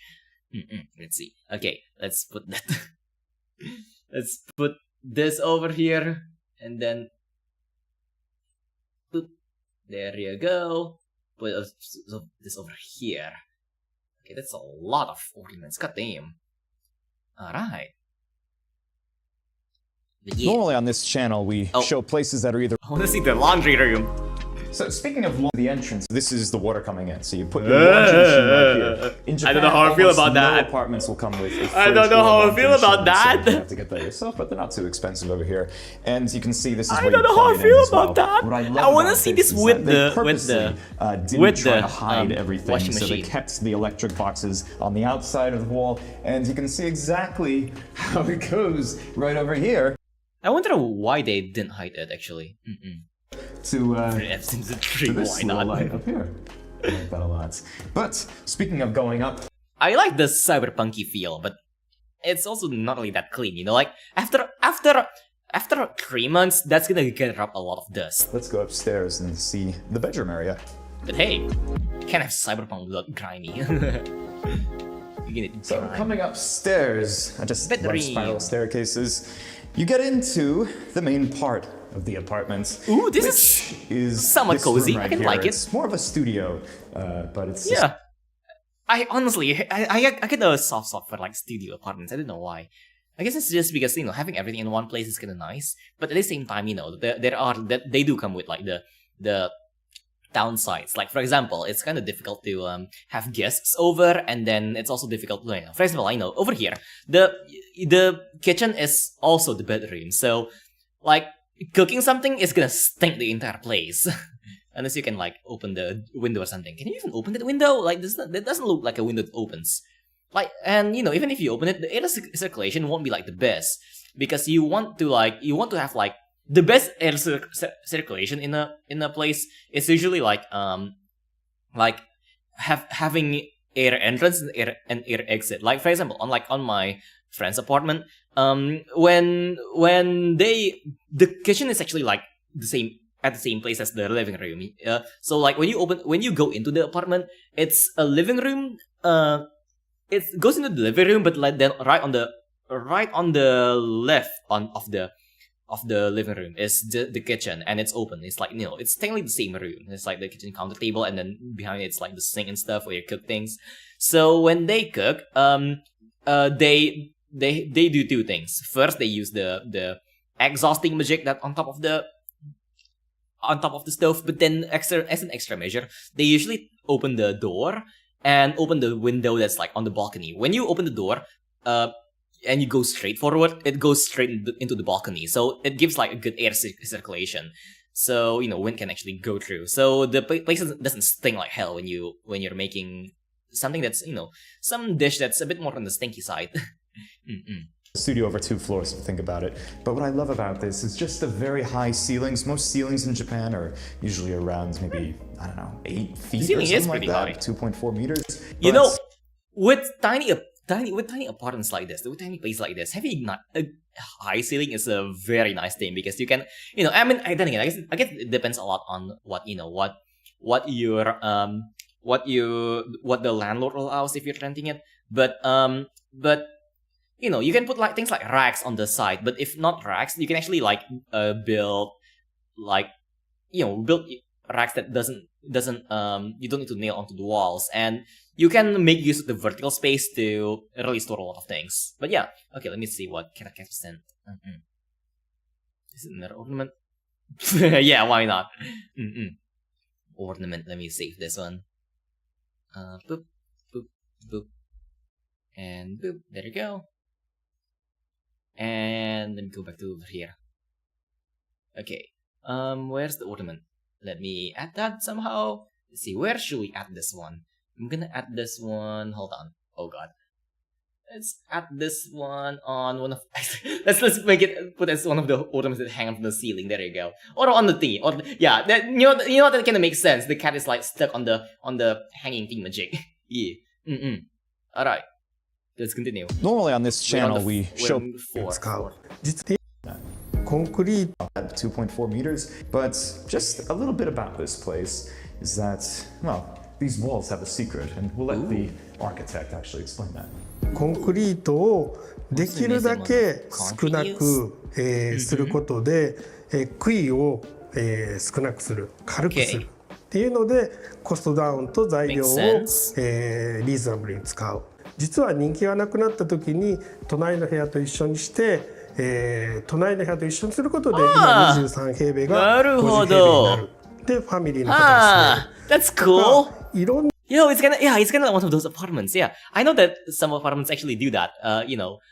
Like some people do buy like 2 adjacent apartments and then like combine them together. な使い方を実現する。これが2つ目のとか、13平米が50平米になる。で、ファミリーの方が住める。とか、いろんな使い方を実現する。これが2つ目のコンセプトになります。If you've been in a Japanese apartment before, you'll probably notice that there's no plugs anywhere. It's a pretty common thing. There should be a lot more. But this place actually is pretty good about that. There's 3 plugs right over there, but there's also these 2 secret plugs, which if you hell yeah, the 4 plugs. Oh, I love those. Pop right up very loudly, but yeah, these totally work. So this is great to have right next to your bed or something if you just want to charge your phone. But yeah. I mean, it's not something that will be nice long term. But, it's more of a like again, like those outlets that you use occasionally. Like for example, for phone charging, as he said, or for example, if you want to plug in a fan, but it's not gonna be something that you will use like permanently. For example, if you want to plug in your router, for example, that's not gonna be that you're not gonna unplug that. So it's not gonna be something that you will be using for that. Still nice though. Hopefully they do have like other plugs, like plugs that will that you can like the regular wall plugs. I think for things like routers and stuff, having the plug on the wall is the most convenient. Yeah, this is one interesting way that they're able to deal with the lack of plugs. Because having it on the floor will make it a bit harder to clean up the entire place. Like, you know, like for example, if you want to clean up the area around if you want to sweep or like mop the area around the outlet, you'll need to like unplug whatever is there and then close the outlet and then like sweep and mop over it, and then after that you need to like set up again, you know, the put the plug out, plug things in, and yeah.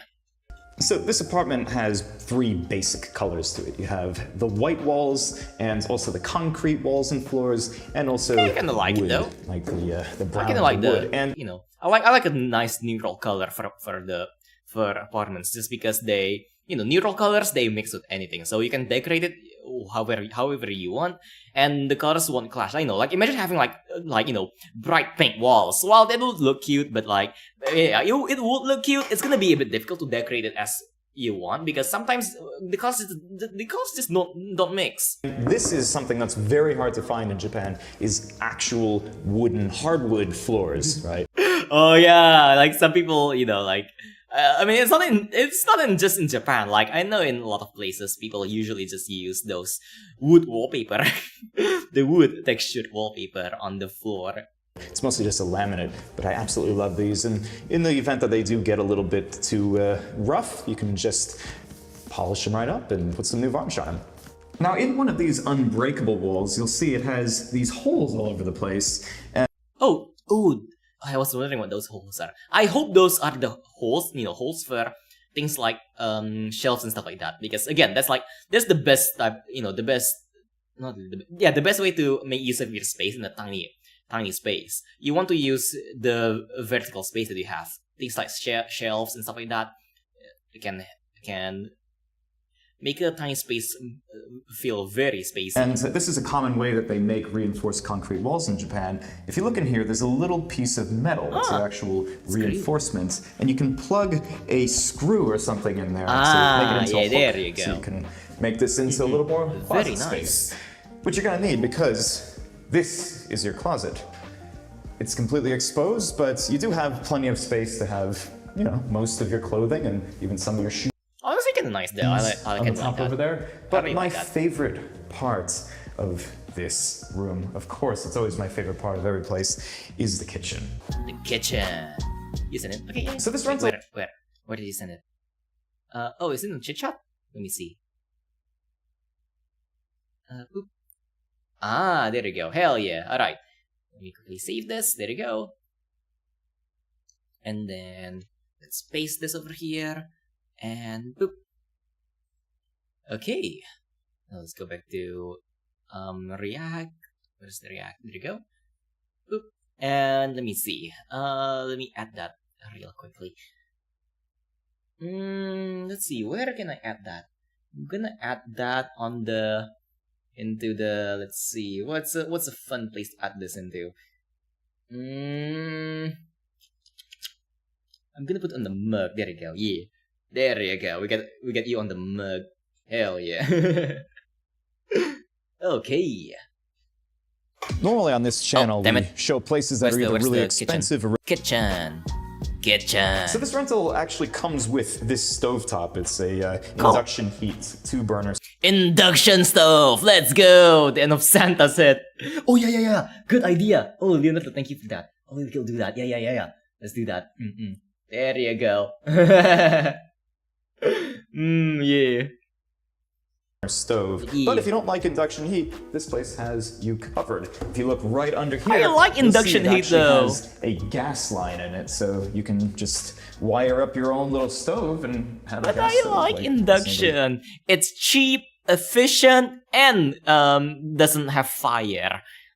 Doesn't involve fire. Though I mean, I guess occasionally you do want the fire to cook some certain things. But honestly, like as someone who's I'm not exactly a cook. You know, I'm not a freaking chef. Honestly, I can use an induction stove for most of the things that I cook. Like, what do I even cook? Like, freaking, whatchamacallit again? Fried rice, grilled cheese, a lot of things involving bread, and then the occasional the occasional fancier stuff like like dino nuggies now, fried chicken. Sometimes I make, and then like I don't know what it's called. Like I think omelette.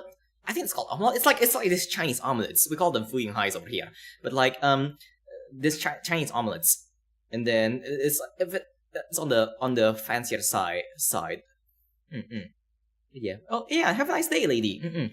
Thanks for the stream and thank you for coming. Hopefully have a nice Christmas dinner or like Christmas breakfast or looking at Miyako's picture Christmas time. Yeah. See you next time. See you on January, when I'll be back. Yeah. Oh yeah. By the way, like after this stream, I'm gonna like take a short break, like just just a tiny break, maybe like just a tiny 1 week break until what you call again, January 1st, just because I want to like rest a bit. And, I want all of you to spend some time, spend your holidays nicely. Though, if you really don't, have much to spend your holidays with, I will be on Discord occasionally. Like, I think around my usual stream time, I will be on Discord. So if any of you want to game. But yeah, I won't be streaming though. I will still like chill with some of you. I probably won't be as loud, just because, just because rest and stuff like that. But, maybe I'll draw a bit as well on Discord, stream my drawing process.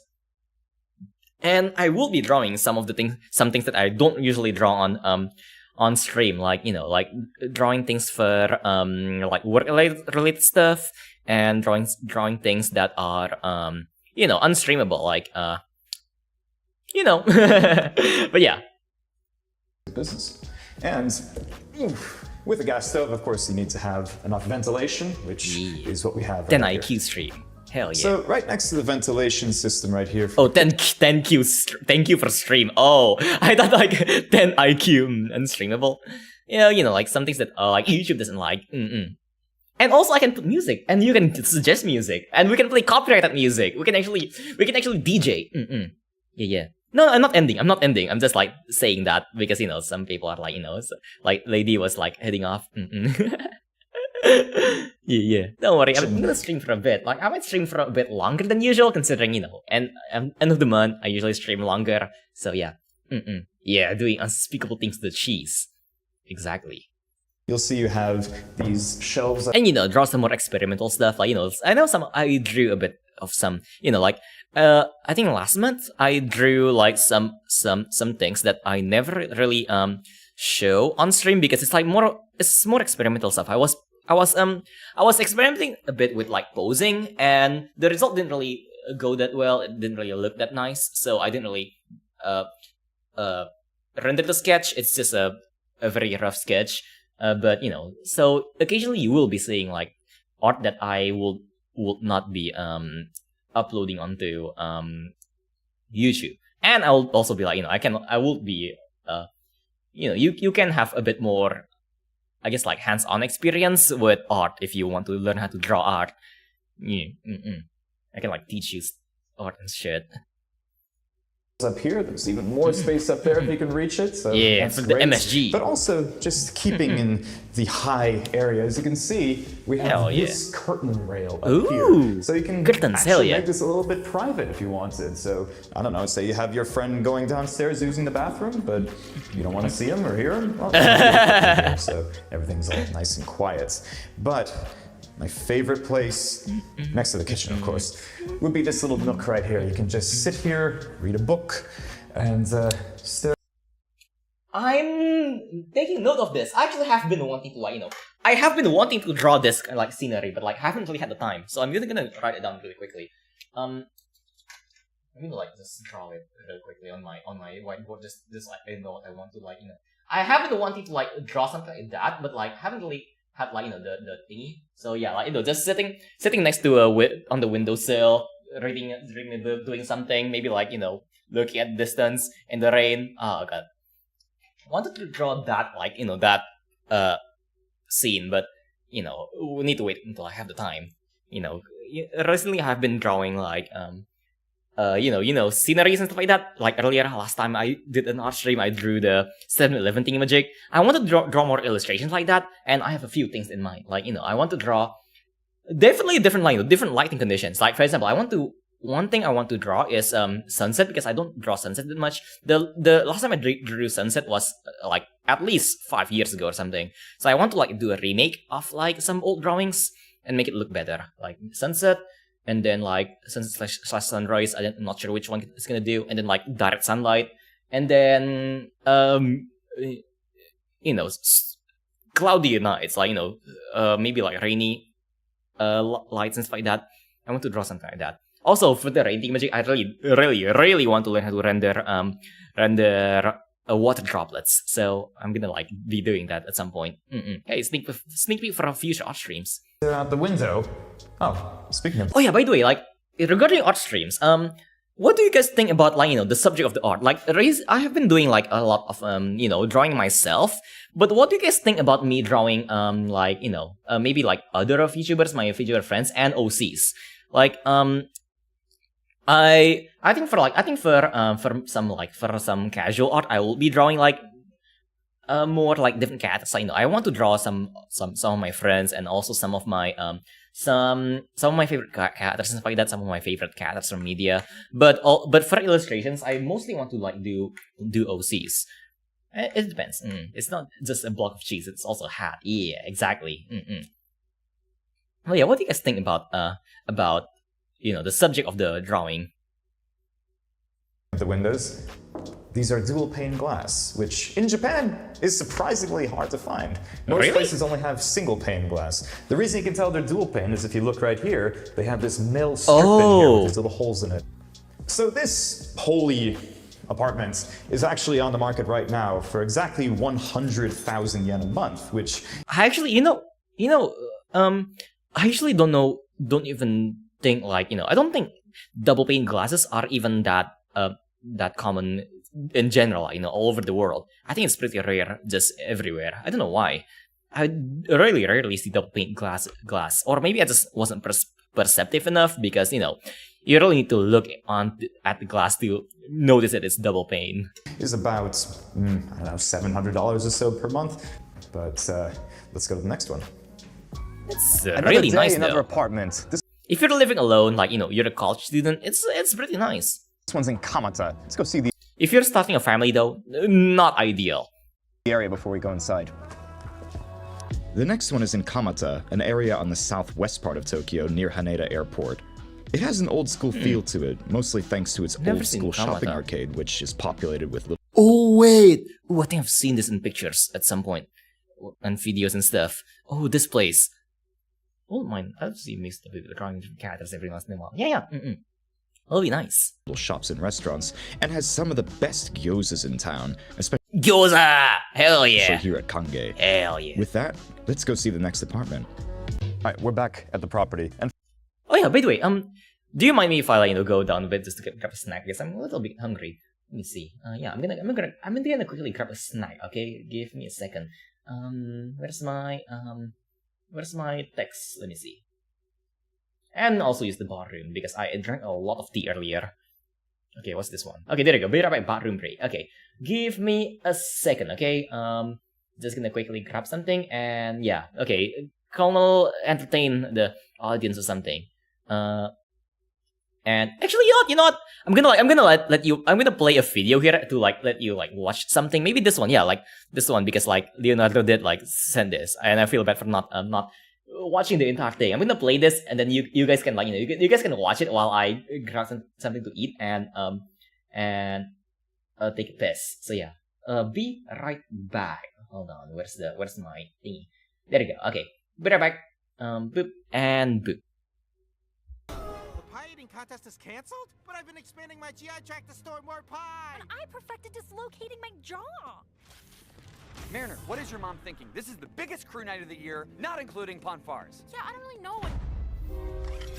Hey, man, no, not the pies! Hey, stop! We'll take those! Captain's orders. No contest, no pies. Sir, I've been starving myself for days. Please, my body needs crust. Stand back, Ensign. I have my orders. Come on, guys. There's plenty to do around here that doesn't end in sugary diarrhea. Oh, maybe for you. Let's go grab some synthahol and sit to have a great time at the bar. Sir, look at me. Look at me! Please, just one! I can't.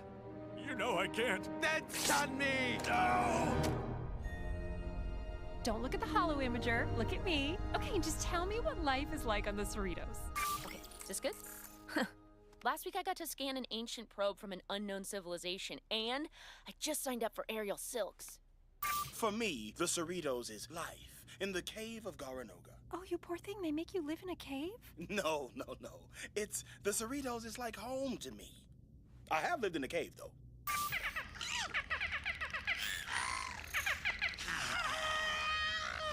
Oh, Victoria, something about you really makes me open up. I feel very comfortable talking to you. Oh, well. I think that's enough for today. Turn it around, Lower Decks. Captain wants you in your bunks. Come on, man. This is our bar. We just want to grab a drink, all right? This isn't the bar anymore. It's the Commander's Lounge. And it's only for interviewees.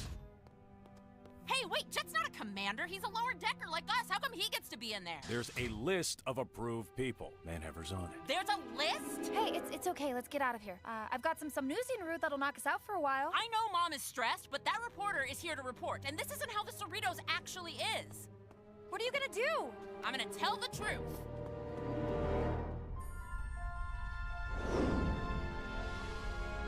The very first mission for Project Swing By. Tell me, Captain, are you nervous? The Onarans were peaceful when last contacted, but we should be ready for anything. Well, I, for one, feel safe with this amazing crew. Okay, I'm back. Hold on. Boop. And... boop. Alright, let's continue. Just one snack because yes. Normally on this channel we show places that are either really expensive or in the first apartments we saw what it really business. Here they have this mill strip out inside near Hanbe, which is here at Kange.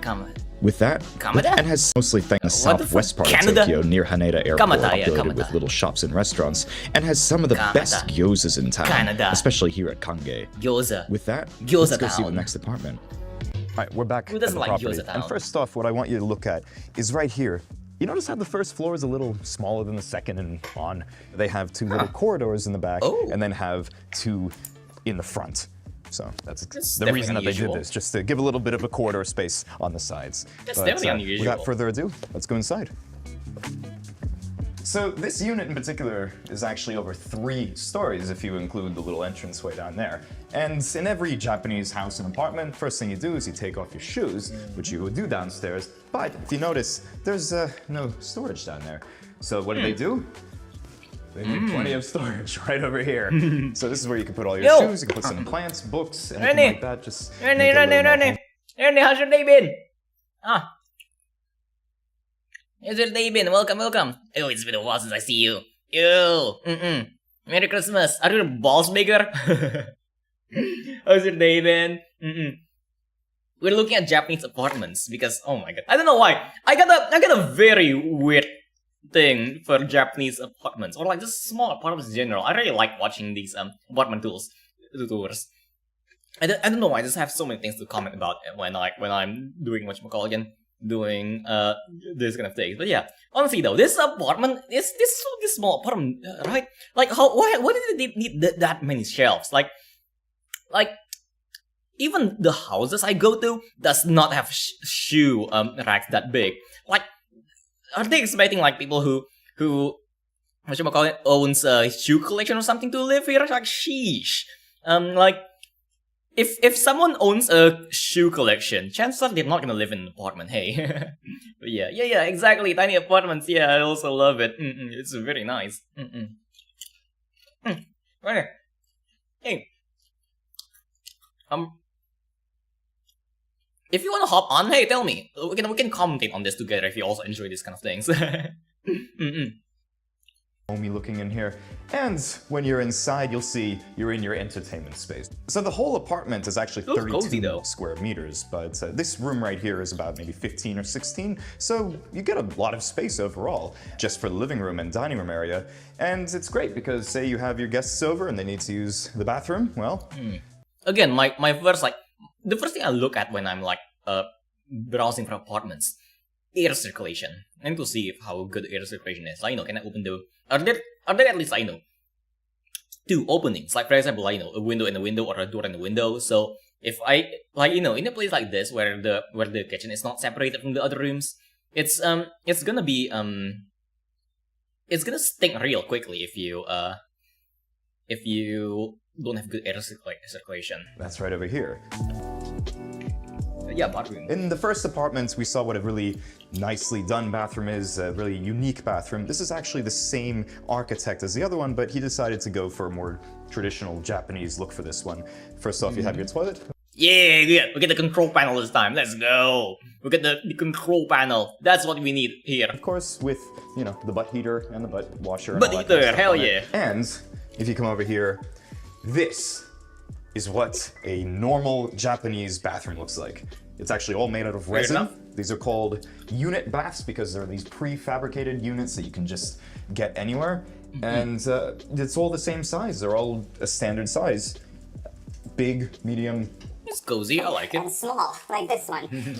I mean, considering I'm not Japanese, so I'm not really immersed in the Japanese culture, so I don't think I will need it. So honestly, I think, yeah, if there's somehow like, if I can somehow get enough, you know, earlier they did say, like apartments that doesn't have a bathtub can go for quite cheaper.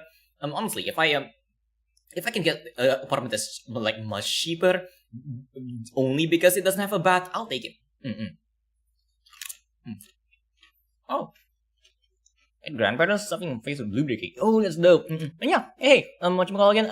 Tell your grandparents I say hi. Tell your grandparents a random cat on the internet said hi. Yeah. Insulation is a big seller for this since I don't want to inhale car fumes. Yeah, for me it's mostly like, you know, the stove thingamajig. Yeah, yo, welcome, Putra Levin. Hello there. Merry Christmas. Yeah. That's a very fancy name. I really like that. But yeah, Merry Christmas. How's they been? We're looking at the apartments. Even though it's small, it's actually very deep. So you can see somebody of my height, which there's not much of, but I'm still maybe 5. Yeah, I mean, if like, bathrooms like this may look small, but if you're like, even if you're like, you know, maybe on the bigger size, if you're like, you know, bigger Asian size that is, you can still easily fit in and just like, you know, submerge your entire body up until, you know, so that only your things above your neck is above water. Where am I from? I'm from Pangea. But yeah. I keep forgetting bathtubs are a thing still. Yeah, I mean it's a Japanese thing. Outside of Japan, it's not really that common anymore. It's just because of the whole Japanese culture with taking longer baths. In Japan, we whatchamacallit again? They like to after they shower regularly and clean themselves up, they like to just dip in the bathtub in some hot water and just chill there for quite some time. But yeah. Where can I hear where I'm from? I'm from the Dark Ages. I'm from out there.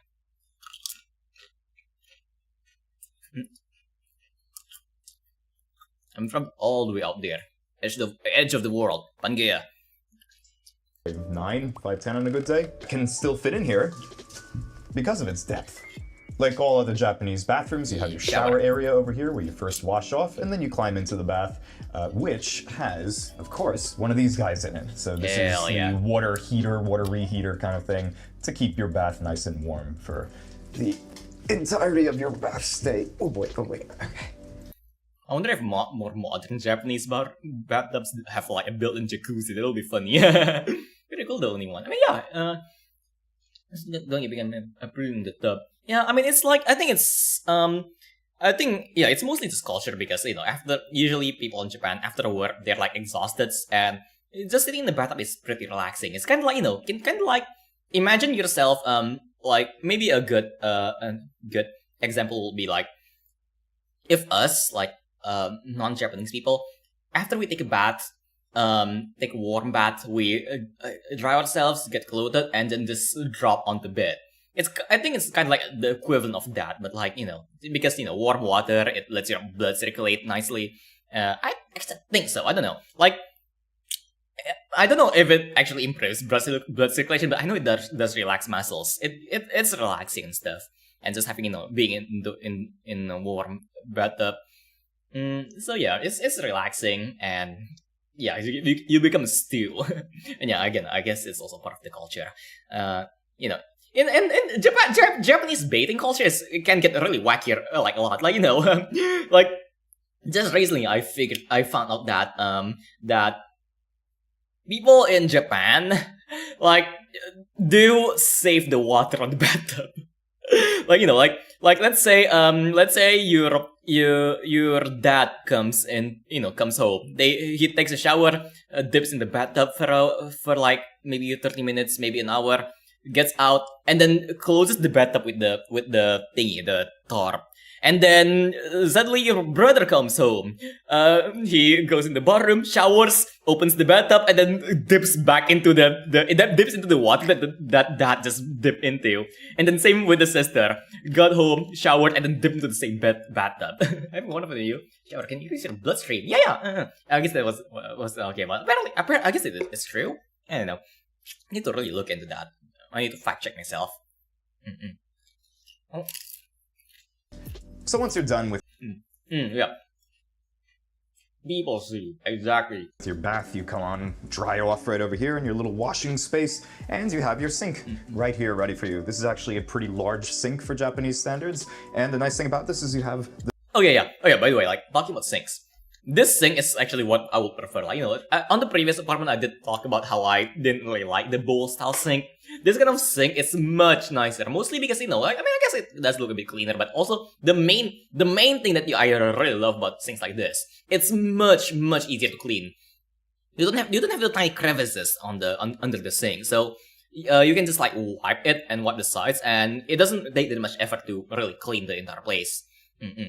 I really like sinks that are, you know, this style. Nicely designed wooden counter space, and also a real. I love food fungus in my human stock. Exactly, it adds the flavor. You need all kinds of like meats, vegetables, and other like things to really to simmer in the human stock.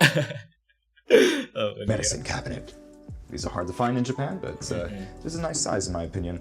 And you might. And obviously, again, in Japan, like people do take baths together. It's like, also part of like a cultural thing. Like families take baths together, and then there's public baths. Taking baths is just like, again, like it's a big part of Japanese culture. Don't forget the earwax flakes for seasoning. Yeah, exactly. Oh.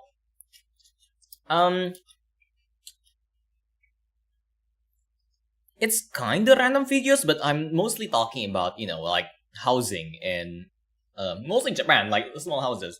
Because I don't know why, but I really like talking about these kind of things. I don't know, maybe it's because I'm looking for a permanent place myself. Once my job is like, once I really get like a proper stable job, I really do want to get a place that's like my own. So yeah. See this guy over here. So in the first apartment, we just saw like the pipes and all that, but this is where you much cleaner. I like this. This one I like much more. It's not dead in the entrance, and it just feels like it's not in the way, Your washing machine and this. And if you can like at the bottom of the bed, you can even like have the laundries be hang on top. Like having laundries being hang like around the sink area, it does like make sense, and it doesn't feel like it gets in the way. Or I guess you can also like put it in the balcony, but sometimes you don't want it in the This balcony. is actually made to hold all 4 feet of the washing machine. So the architect decided to use all the space to its maximum capacity, and even with this. Though, the only thing I'm not a super big fan of, like biggest fan of in this like specific section is how they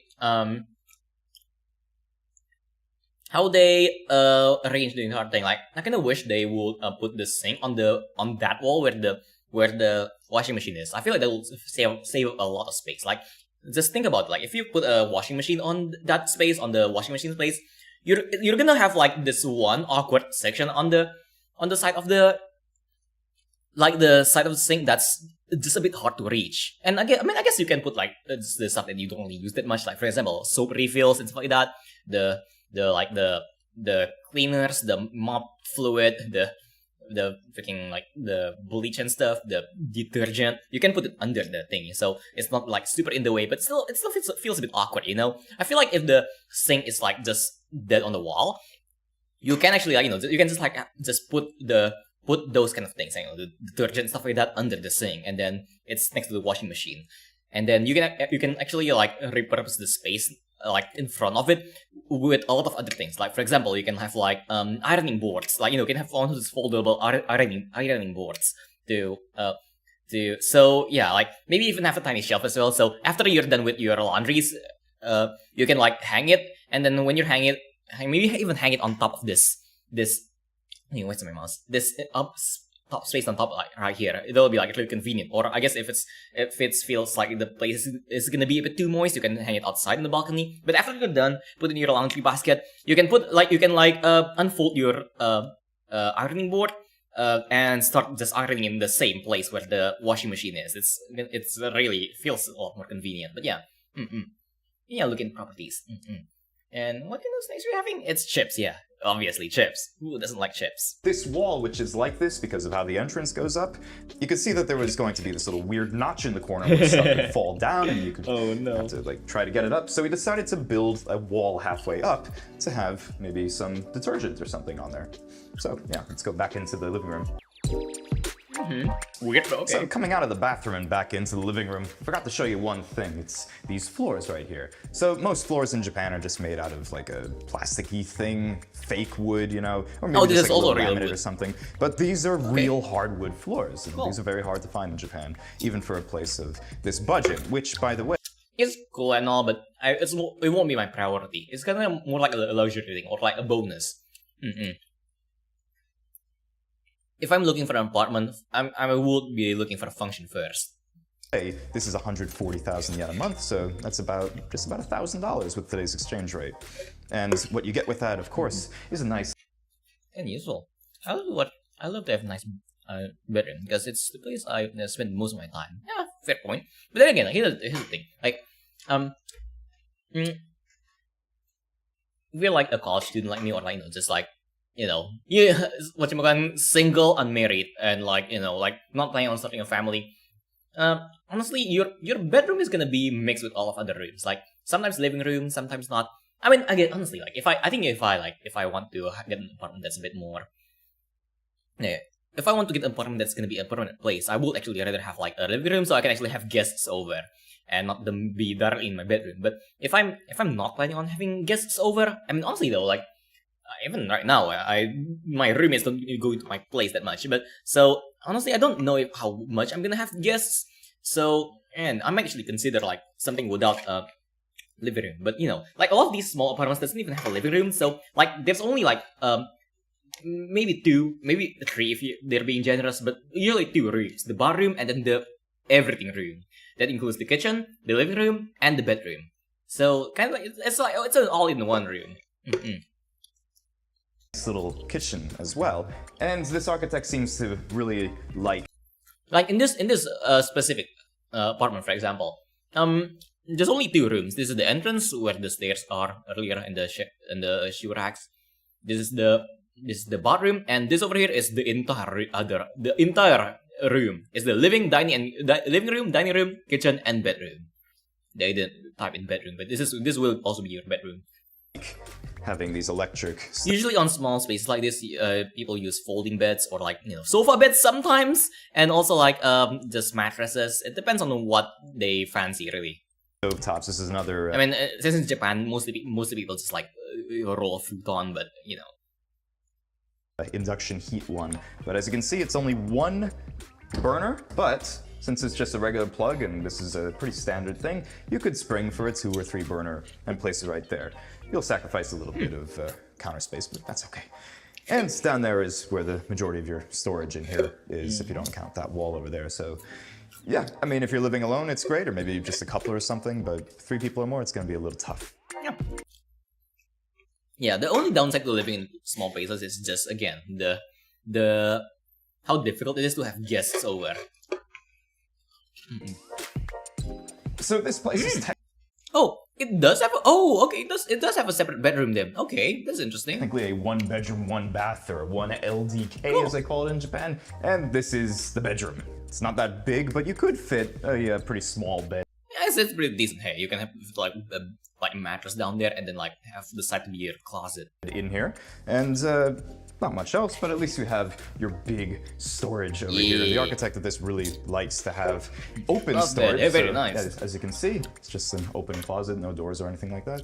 Which is good if, you know, it's just you. I mean, I like it honestly, like a mate living here. Even like, you know, my super cheap closet has doors on it and I never use it. I always leave it open.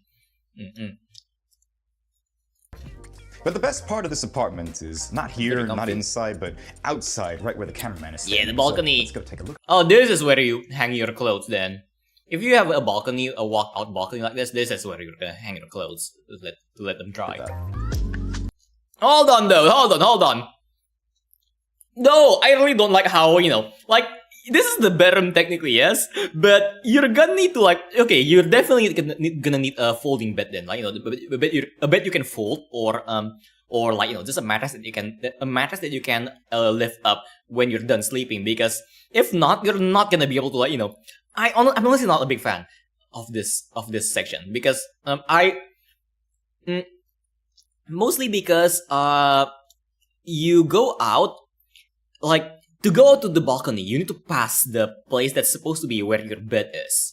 Not a huge fan, but I guess not really that bad either. Because again, like, honestly, if I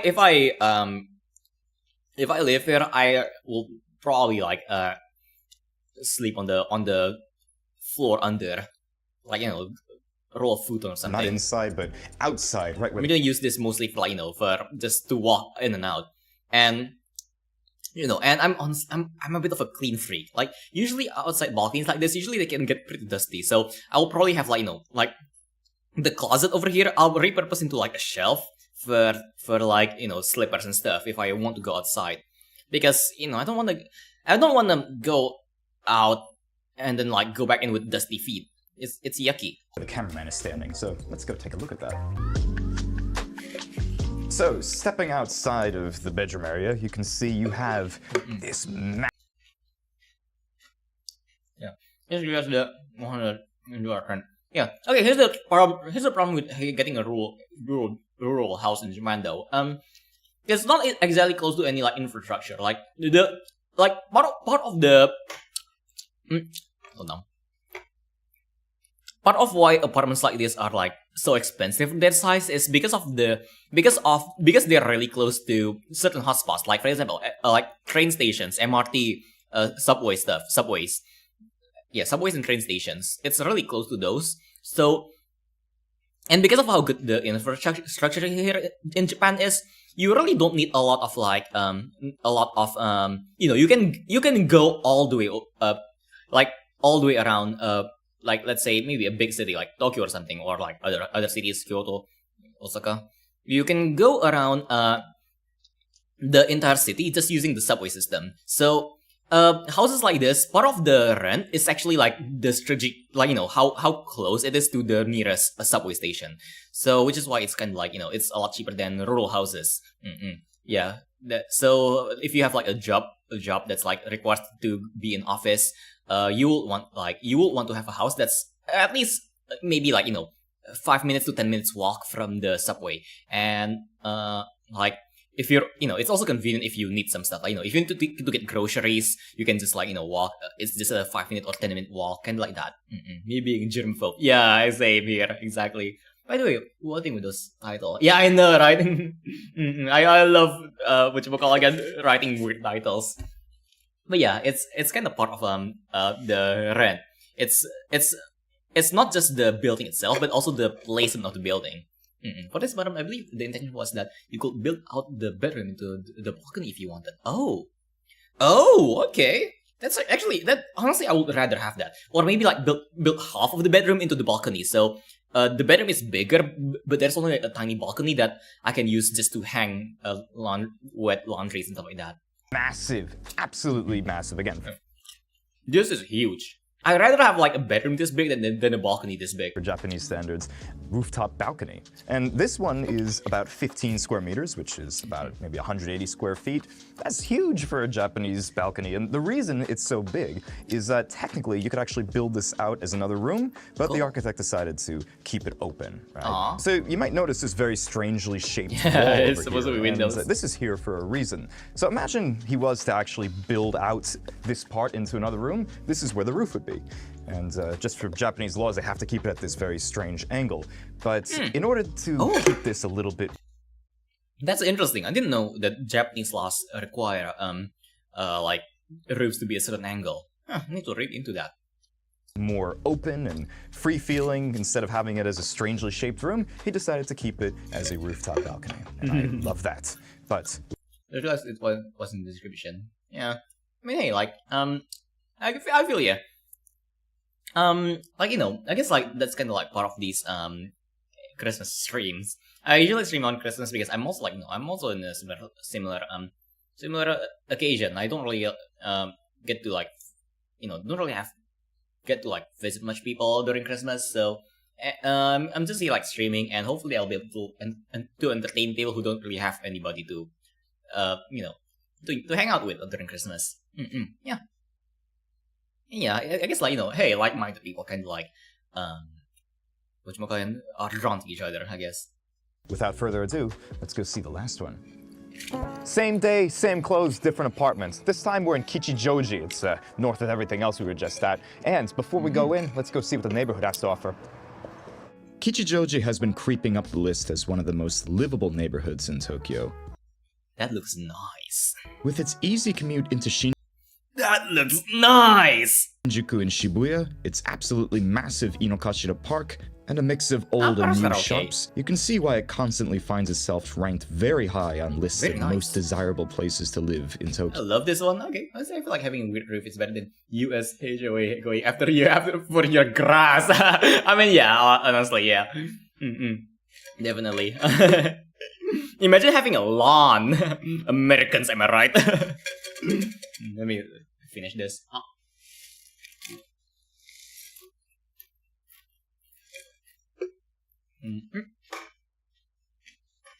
Tokyo.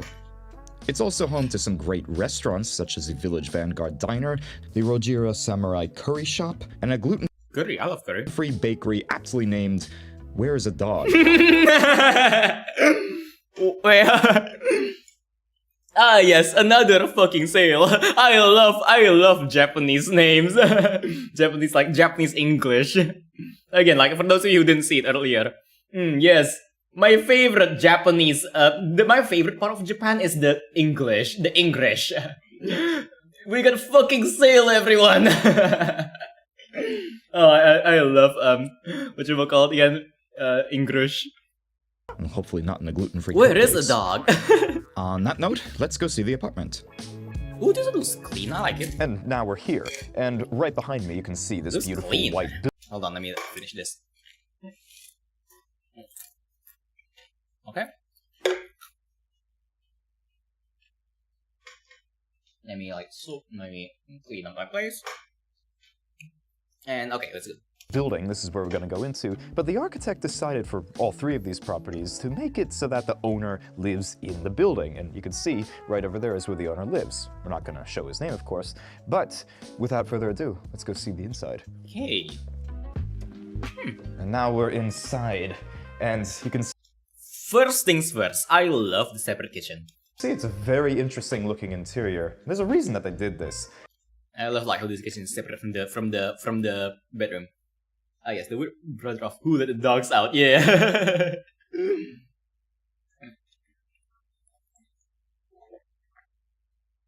me take a sip.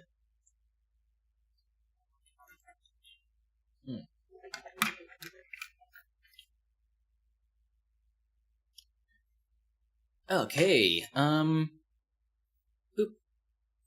This whole area, you have these height restrictions. So in order to get around that, they decided to build half undergrounds like they did for here. And that way you could get basically 2.5 stories. So let's go down. As you can see, we have, again, these beautiful... Oh yeah, by the way, my mouse is like fucking up. I don't know why. I think I need to try to fix this. I mean, I tried to fix this, but it didn't work. I might need to like resolder some of the circuits, but if I can't make that work, I'm gonna need to get a new mouse. But my mouse is being really weird. Like when I left click, occasionally it likes to right click at the same time. So I need to try to fix that. But yeah, thankfully again, it's one of those cheap mouses. Like I got this mouse for like just $2. But my previous one that was just $2 lasted for like 3-4 years. It's very good. But this one only lasted for like, a year. I'm not sure why it's like it broke so fast. But yeah, I actually really like this. And honestly, if I'm not like, if I'm not old or elderly, I will actually like prefer to not even have the stairs, just like, just to have more space, and I can just climb up and down from the thing. Actual hardwood floors in the kitchen. What is with this guy and actual hardwood? I mean, honestly, I don't really care about actual hardwood floor. I'm more for the the layout and like the what the apartment provides. I mean, again, hardwood floor is a nice addition, but it's not like something that you will pitch to someone. Maybe you can pitch it, but it's probably gonna be like at the far end, like for example, when you're done pitching the house, you're gonna be like, oh, by the way, this is hardwood floor. It's gonna be like, it's like a bonus, but I don't think it's gonna be like, I don't think it's a selling point. I'm not gonna judge this guy, but like, maybe this guy likes hardwood floors, but whatever. Living room / dining room area. You can see you have a nice kitchen over here again with the... Oh, it's also a living room, huh? What's up there then? Induction heat stove. This Two stoves kitchen. over here, of course. And very with this clean one, stove, I like it. Some nice under kitchen storage as well. So if you open up this cabinet right here, you'll see this little white thing. Nice. This is where you can stick like... And you can like, you can even have like, put either a fridge next to it or like something else. I don't know, like either a fridge, maybe like one of those tiny minibar fridges, and then like if you put those minibar fridges, you can essentially like extend your countertop, and you can even like put a shelf on it or something. It depends on how you wanna set it up. But you can do a lot of things with this setup. I really like how spacey this section is. Weird purchase of this apartment. It comes with a complimentary Wii type vibe. Hold up. Now I kinda need to like kitchen knives so that they don't get too dull or rusty or anything like that. But what I like about this place is the squareness of this. And that's... Yeah, I guess the only part that I'm not a big fan of is the position of the stairs. I would actually prefer the stairs to be like on the other side, or just not have stairs at all there. Just let me freaking climb out. I don't think an elderly couple is gonna live here, That's not really something that or maybe people think about that much outside of Japan, but when you have unless you plan on using their part under the stairs for something. But I don't think I want it to be like a bedroom, considering how close it is to the countertop, to the kitchen. Small area like this is, it's not that big at all. You need to make sure that it is not rectangular, but pretty much a perfect square so that you could fit more stuff into it. I'd probably put a dining room, maybe like right where the cameraman is standing, and have a little couch area over here as well. That could kind of work, but it's completely up to you. And by the way, that's where you put your fridge, right over there. Yeah, makes sense. So one thing about this apartment, it's actually called the Green Terrace, and there's a good reason for that. It's right over here. If you step outside this window onto the admittedly kind of dirty balcony, then yeah, that's why I really don't like going out to a balcony without slippers. You can see very dirty. You have this beautiful garden that you can look at. So the whole idea of this little garden area is that you can take a look, you can borrow the view. It's a old traditional Japanese way of thinking, borrowing the view. Borrowing scenery. And also you can have your own little gardenette area over here too. Why am I mean, not exactly the first thing I will think of when I'm buying an apartment, but okay, I guess it's a nice bonus, I guess. When I'm buying an apartment, I'm not looking for a place to plant things, but okay. So you've seen the garden area. Let's go upstairs and see what else we have here. I guess it's a weird but alright bonus. Ooh, actually, this loft room, I love those are shelves, right? If those are shelves, I love those. They can fit so much stuff in that thing. Ooh, okay, so this is the second floor, or maybe the first and a half floor. Oh yeah, it is shelves. Oh, you can fit so much stuff in there. Oh god, everything in my drawer over here next to my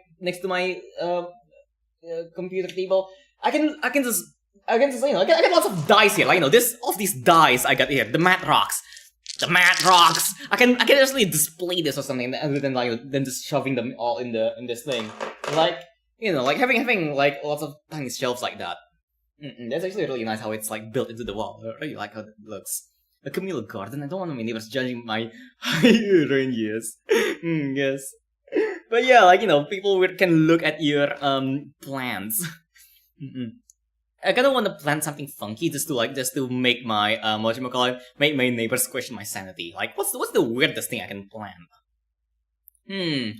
Like, yeah, what's the weirdest plant I can have? Dude, that's not disruptive, but it's just very weird. Like, if my first thought is cactus, but I really like cactus, and I'm pretty sure cactus is pretty normal. Cannabis. You know what? Yeah, cannabis. Why not? We'll just have cannabis. We'll just plant cannabis.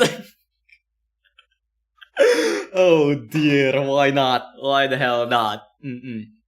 Or whatever you want to call it. And this is what they call a skip floor. You can see that it's kind of hard to stand in here. I don't really care about this thing. This will make an amazing bedroom and general room, honestly. Like, you know, like, bedroom, you can just put your futon down on the floor, and it can even be like, you know, you can even like you can even double this up as like, maybe you're like, if you bedroom plus you can have your computer here, so, you know, have a bed on this side, maybe over here, and then you can have like those maybe like a wider, like those floor tables, but have it a bit wider so you can like straighten your legs, and you can just have your like desk there, your workspace. Though, to be fair, it may be a bit rough on your back, so I don't know about that. We need to think about that. Because you know, like, sometimes you just want to be on a chair when you're working and stuff. Because of this isn't actually... This here your legs can dangle down. Or I guess you can use this shit. That's gonna get me weird. I don't think I have the guts to do that. I don't want my monitor to fall backwards, but yeah. Included in the total space of the place. The entire space is 30 square meters, or just about 320 square feet, and again, this is not included, but if you were to include this, it would be closer to about 40 square meters. Cool. I will put my bed in that half floor, like even just a mattress, maybe a small end table. Yeah. Same. I think this is like the perfect place for your bedroom because it's a half floor. It's very it's not that the ceiling is not that high. So if you're going to sleep, you're not gonna like use the full height anyways. So having a mattress there will be really nice. And maybe, like, you know, you can even have like, you know, you can even have like a small table, and this can also be repurposed into like a living room maybe. Actually, no, the kitchen place should be the living room, I think. I think that's better for I think that place is better for a living room. You can, like, you know, you can unfold the table, play D&D in there. Very nice. Welcome to my overground lair, and as you can see, it's a perfect square just like the room below it, so it's surprisingly easy to lay out. And another thing is, especially if you're sitting down, it's surprisingly large in here. You could definitely have a nice little table and maybe, I don't know, a TV or something like that. Just have this be your rec room or something along those lines. But there is very nice. One more room in this place I'd like to show you. And it's this room. This is the bedroom. Where's the bathroom then? And it's quite nice. So you can see you have plenty of space. Ooh, clean. Up here for a bed. So far, I really like the how it looks. You could probably fit what they call a double or a full back home right over here, no problem. And the nice thing about this is that the closets here don't open outward, but just slide open. Yes, sliding doors, I tell you. Sliding doors. So this is the first superior. Time all the 3 units that we've seen that the architect decided who doesn't like sliding doors? More storage in here, so this is your nice closet right here. So not only do you have the closet over there, you have these guys. I absolutely love all of these, like, you know, railings that doubles as shelves. They're very nice. I love them so much. You can put so much stuff on those. We hear these little cubbies to put all your knickknacks and extra clothes. But speaking of extra clothes, if you have a lot of clothes, which I don't, but if you did, you could hang a little more up here. A bit over, but goddamn, this place is like the thing that I love about this place is how, you know, how it's like it's a bit bigger than the others. But like, here's the thing, like, I feel like if the previous apartments were designed like this, you know, have a lot of like places where you can hang things and then put things down, I think it's gonna be a lot more like, it's gonna feel a lot more spacious, because while the place itself is small, every single place has it can contain a high density of items and stuff. Like, you know, again, those shelves can contain so much stuff. I can put so many different things, like all of my different trinkets that I have. Again, like I can unload my entire cupboard into those shelves and still have like so much shelf to like work with. But my favorite part about this place must be, other than the garden, the bathroom. The bathroom, yeah. Is it true, dude? Which is actually bedroom? an ensuite. It's right here, and you can see you have. Oh, okay, wait. Oh yeah, it is true, the bedroom. Okay, one thing that I am not entirely sure I enjoy though. Here's the thing, like, if I get guests over here, they will probably want to use the bathroom, but I don't know how I feel about having people go through my bedroom to go to the bathroom. I think that's the only like downside of this one. I really don't like how going into the bathroom requires you to go into the bedroom first. Because yeah, again, kind of yikes. The bedroom is a very, I mean, I guess at least for me, the bedroom is a very sterile place. I do not want people, you know, if someone wants to go into my bedroom, they need to wash themselves first. At least wash their feet and hands. But if they do that, they're not allowed to like sit down. But you know, like, if someone wants to get into my bedroom, I will make them like shower first and then use a fresh set of clothes to get in, because I don't want my bedroom to be like, you know, to be dirty and stuff. So I don't know how I feel about that, but yeah, it's only like, you know, and because this is like a bit more on the bigger side, I will be expecting to like, you know, invite people over, guests and stuff like that. Welcome, says David. Oh yeah, but Chris, did you notice that you're in the one of the Christmas ornaments? But yeah, how's David? We're looking at like apartments. How's David? You're one of the ornaments, by the way. Check it out. Also, I forgot, I just realized the DVD is like over there. Let me move the DVD up. There we go. And yeah, we're looking at some apartments, and yeah, just talking about how I don't really like how on this apartment you need to go through the bedroom to go into the bathroom. This wood board over here, which I absolutely love. Have all the water Actually, I actually really like that as well. That is really nice. Like, I mean, like, you know, tiled bathrooms are alright, but a bathroom with a wooden floor is something else. Because, you know, the water doesn't...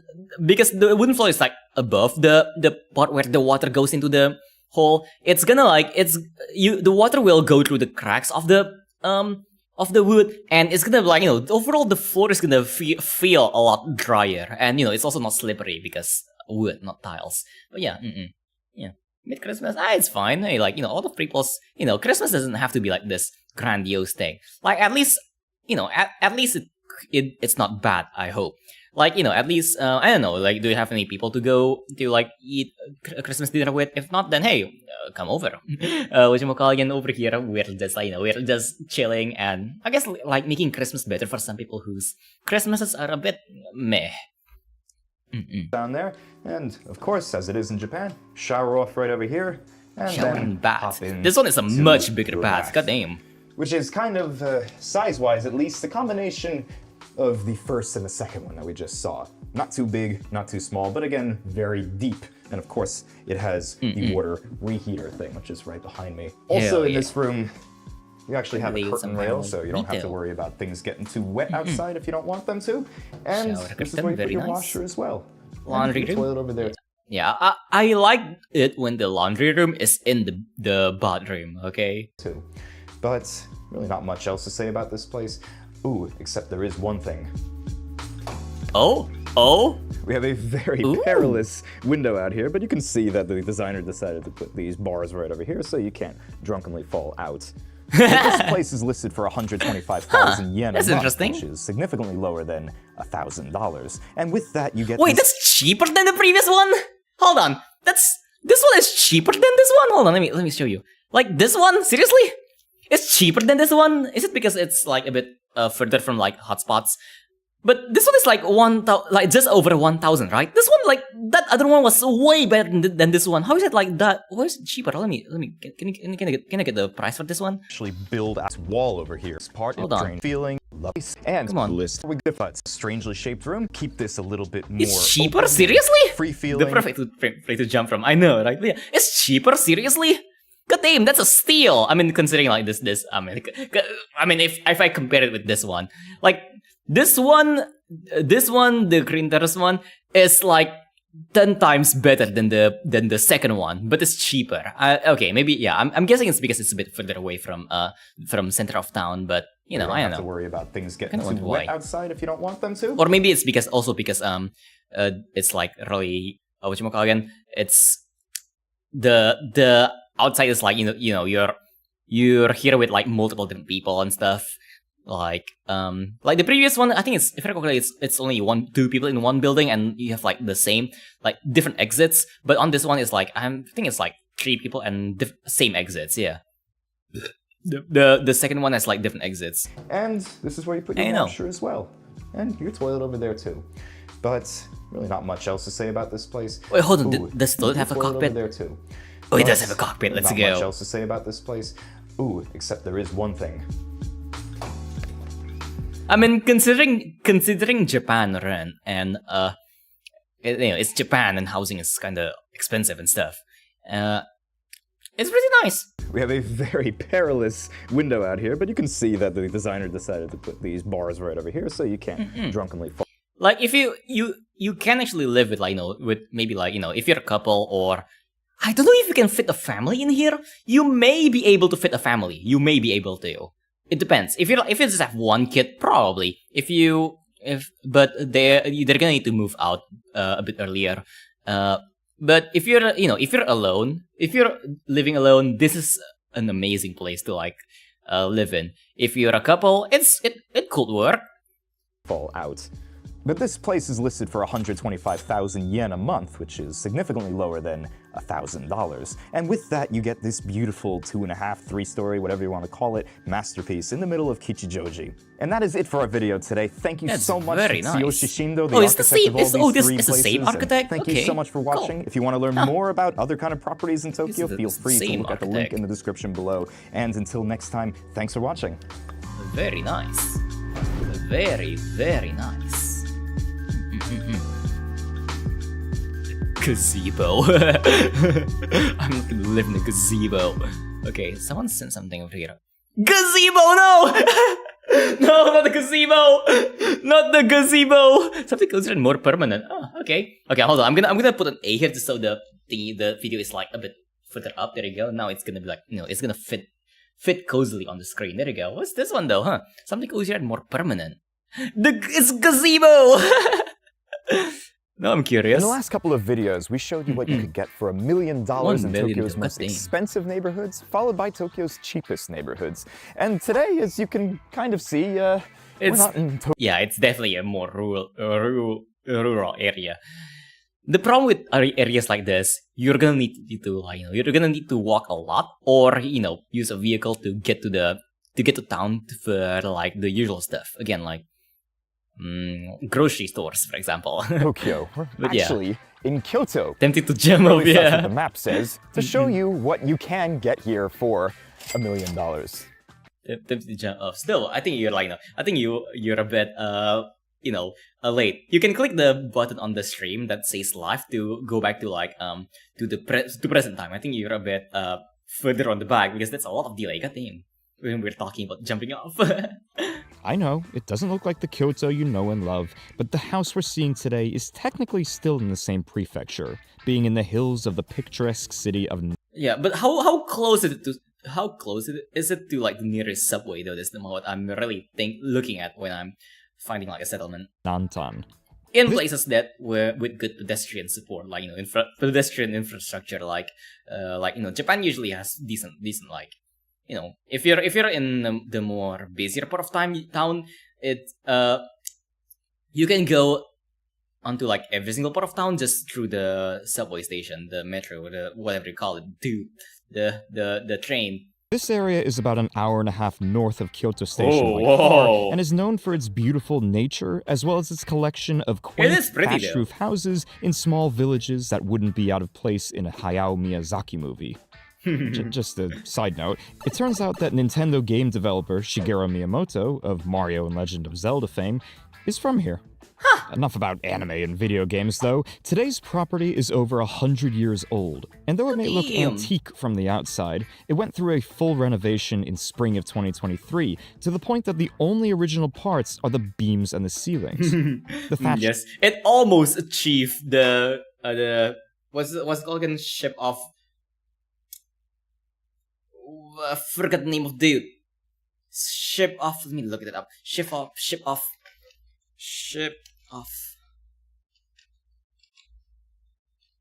The ship that parts keeps getting swapped. The ship where the parts keeps on getting like a ship of Theseus.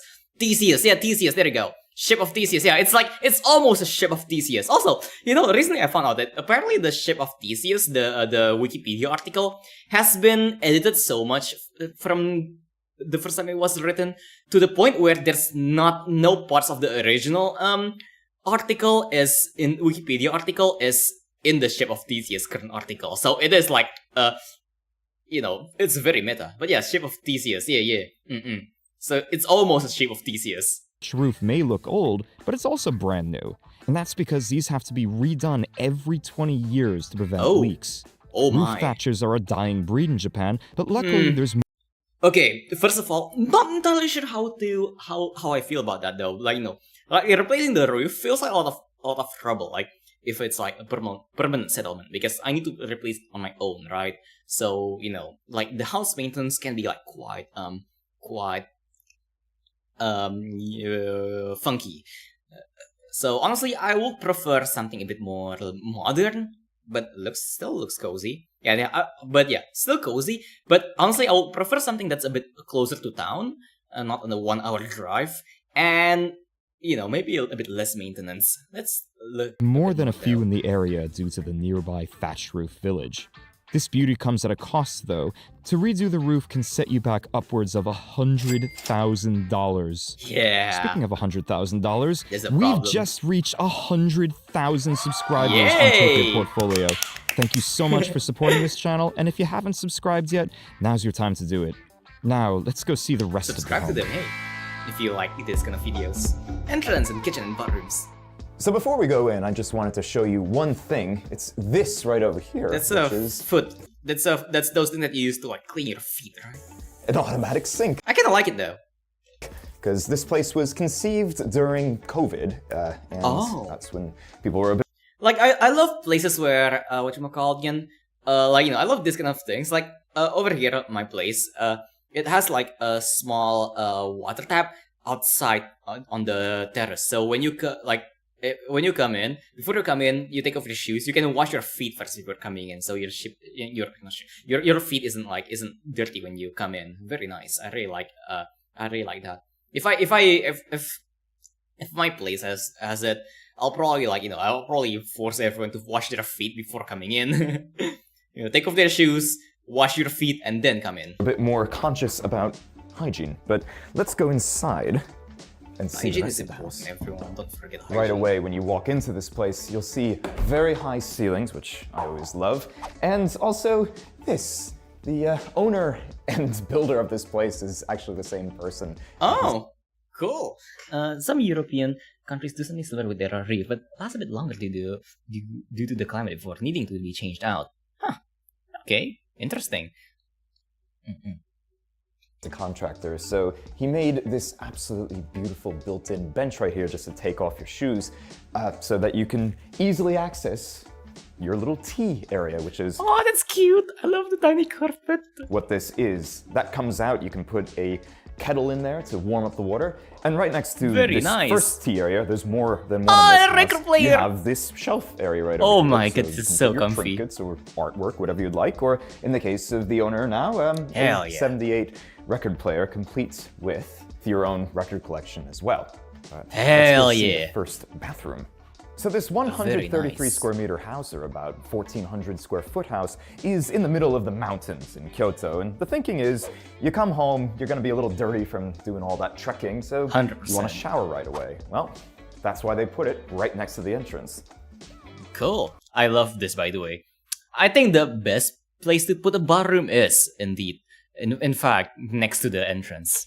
And you can see, It's very large, at least for... Not through the bedroom. Like, imagine being like dirty, grimy, sweaty, and smelly, and you need to walk through your bedroom, your sacred place that's not supposed to be dirty at all, to get to the showers. Japanese standards, and it's a Japanese style bath where you have the separate tub and the shower all in one big wet room. So you can get everything wet in here, no problem. And also you don't even really have to worry about mold either, because you have this guy up here, the in-bath dryer system. And as is, you know, the thing on this channel, I must check out this bath. Very nice, very spacious. It's big enough for my ego. Hell yeah. Could be a little deeper though. Let's go see the rest of this place. So coming out of the first bathroom... Though I mean, could be a little deeper, but honestly won't be a problem for me considering I'm a bit more on the smaller size. Most of these bathtubs can probably drown me. End up right in the kitchen, actually, and this is a beautiful kitchen. Again, everything completely handmade, except for this guy. Very pretty. Here. What I really like about this is that you actually whoever have, the owner in my opinion at least, I love a their decently sized stove, and you have a 3-burner one right here. The ones in Japan Everything tend looks, to be so small that the... I love it when people make use of like a small space and make it like super compact, super compact. But like, you know, it's like here's the thing, like your house can. If your house is big, but you use like but you don't have that much stuff, it's gonna look very like thin, I guess you can say, in terms of like, you know, the furniture is gonna be like all over the place, and when you put items, it's gonna be really like, you know, the place is not gonna look like it has a lot of things, you know. But with smaller spaces, I like how you can a bit, if you don't have that much stuff, you can you can easily fill it up with a lot of things to make it look still look spacious but also like compact, like, you know, like again having shelves. You can put a lot of things on the shelves to make it look like, to make the place look very you know, looks like it has a lot of things, but still small, but also still spacious. Pots just kind of clank with each other, so I don't really like that, but this is a good size. It does have the standard Japanese feature of a fish grill right over here, and it doesn't have an oven, but that's fine because most people in Japan don't have ovens. They just buy something like this. It's an oven and microwave all built in one. But once you're done with your cooking, you just bring it over here to your, again, beautifully constructed, handmade breakfast bar, complete with 3 seats as well. But what's really interesting about this kitchen is the fact that you have this room right here next to it, which is the second bathroom. And okay. I mean, I guess it makes sense because this place is like quite big. Unlike the first bathroom that we showed, this one is a Western style one, meaning that you don't have the bath in its own room and the toilet in a separate room. Yes. It's all in case your American friend comes in. One room, and it's very sleek, very modern, and very tastefully done as well. But I showed you the breakfast bar. I think this is more of a family home. This is one place that you can eat. Let's go see another place that you can eat. Well, yeah, three seats on the this is by far dining my table. favorite place But in not this the dining entire room, house. Oh, another room for the dining for room. full dining. So this is what they call an irori. It's a fire that. hearth, right? It's just a pit that you can put some coals in and maybe boil some water. Or in a lot of cases, what they do in Japan is they'll put fish onto sticks and put them around the fire and just have them slowly cook with the smoke and everything coming up as well. And this is something that you don't really find in too many houses these days, because I mean there are of course some fire hazards involved. I feel like this is like gonna be like something that, you know, you will get if you want to, like, you know, retire, for example. If you're once you're retired, or maybe, you know, maybe one of those, you know, heirloom houses, I guess, like the houses that you pass down, like this type of houses. It's not exactly, honestly, it's because of the purely because of the location. It's really not ideal for people who are like, you know, young adults and adults, like, you know, middle-aged adults, because usually with people like who are like, you know, adults, young adults and adults, usually they will need to work in office, and they are not doing a 1-hour drive. But if you're like you know, already on retirement, this is an amazing place. But yeah, hold on. Also, I just realized my model is a bit on the skewed to the side. Let me quickly fix that. There we go. But yeah. With having one of these, but it's a lot of maintenance as well. Or a I just vacation want to home. pause right here to let you guys know something that I don't really talk about on this channel that much. I actually have a real estate agency in Tokyo. I know it's hard to believe. It's called Black Ship Realty, but our website is tokyoportfolio.com, and on there you can see some of the listings that we can show you, and yeah, just reach out if you ever want to rent or buy something. But yeah, back to the tour. If I ever live in Japan, sure, I'll check it out. And yeah, Merry Christmas, this is Chaos David. Welcome to the stream. We're looking at houses. Do you want to buy a house? We got the house. What I will say though is that I personally love these. It's just the kind of warmth that you don't otherwise get in a house, and also especially the during smell winter. and the lights and everything just kind of gives you a little bit more ambiance in your already beautiful house. But what it's a bit more of a, like, you know, again, a place to go when you're, like, you know, a vacation home to go to when you retire, but it's a very cozy place. Not in this economy, yeah. Exactly though, not in this economy, One other thing in this room that I really like is right up here. This is one of the few parts of this house that is actually... Yeah.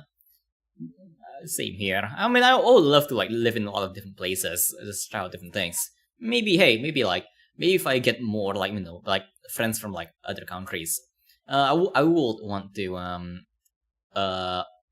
you know, come visit them, live with them, like, for maybe a week or something. It'll be nice. Hey, so hey, for all of you, hey, if I ever get into, like, you know, get into a more fortunate situation, like maybe, like, you know, maybe fortunate in terms of, like, you know, wealth, got a bit more, like, you know, I'm not planning on being, like, you know, I don't really care too much about, like, having a ton of money, not being rich, but I kind of want to, like, you know, have, like, at least, like, stable income to be able to you know, do a lot of different things in life. Like, you know, one thing involving, you know, a lot of my hobbies and stuff like that. But also, I also want to, like, you know, try out new things, like go into different places. So hey, like, if any of you, like, if I ever get into a more fortunate situation like this, hey, all of my Vtuber friends, I might come visit. I might come visit. People that made So hey, one day. The original to the build. Yeah, welcome, Mr. Like Hasleven. We are currently looking at houses. Because I don't know. Like, honestly, I don't know why, but one of my favorite things to do when I'm doing these video reaction streams, like, you know, is watching house tour videos, because I feel like, I don't know why, I just comment a lot. I do a lot of commentating when I'm doing, I don't know, like, for example, like, you know, this 10-minute video. How long have I been commentating on this 10-minute video about whatchamacallit again? There's one house, and we're only 6 minutes in. God damn, no, you'll lock me in your basement. Oh, come on, if anything, I'm the one who's gonna get locked in your basement. Come on. You come to Strela. Yes, I'm gonna practice my accent. I'm gonna go, oi, good day. Oh, wait, hold on, I can't say that anymore because I'm, God, I can't say it on the internet. Crikey, mate. Moit. And then I can bring my koala plushie or something. Namely, the roof. So this is an over 100-year-old roof, and you can tell just by the color and the patina on the wood up here, which you don't really get with newer woods. But while we're here, I do want to show you one thing, which I'm sure... One thing that we don't really talk about in houses like this, it's gonna smell really nice, but only for, like, the first month of when you're here, because you're gonna get used to the smell. And, you know, once you get used to the smell, and you go back into, like, you know, just a regular modern brick and mortar house, concrete house, it's gonna smell like concrete. But yeah, you know, like, when you're again, I think this place is best for, like, a vacation home, because, you know, coming home to a place like this, you can smell the wood. Yes. Whatchamacallit again? I have relatives on X country. I'm not gonna say it. Should I say it? I mean, I think I see it, like, a while. Yeah, it is. I mean, it is a Japanese house. It is a house in Japan. It's on Kyoto, but, like, the more rural side of Kyoto. But yeah. But yeah, whatchamacallit again? I do have, like, you know, I do have some relatives in Indonesia, and they actually live in a pretty like this really it's a bit more of like a traditional house, because it's like they don't really live there anymore, but their some of their relatives do. It's kind of like a childhood home, and it's still like but like huge parts of it is still like made out of wood and stuff like that, constructed out of wood. And coming there always like the first day or two, the smell of wood is very nice.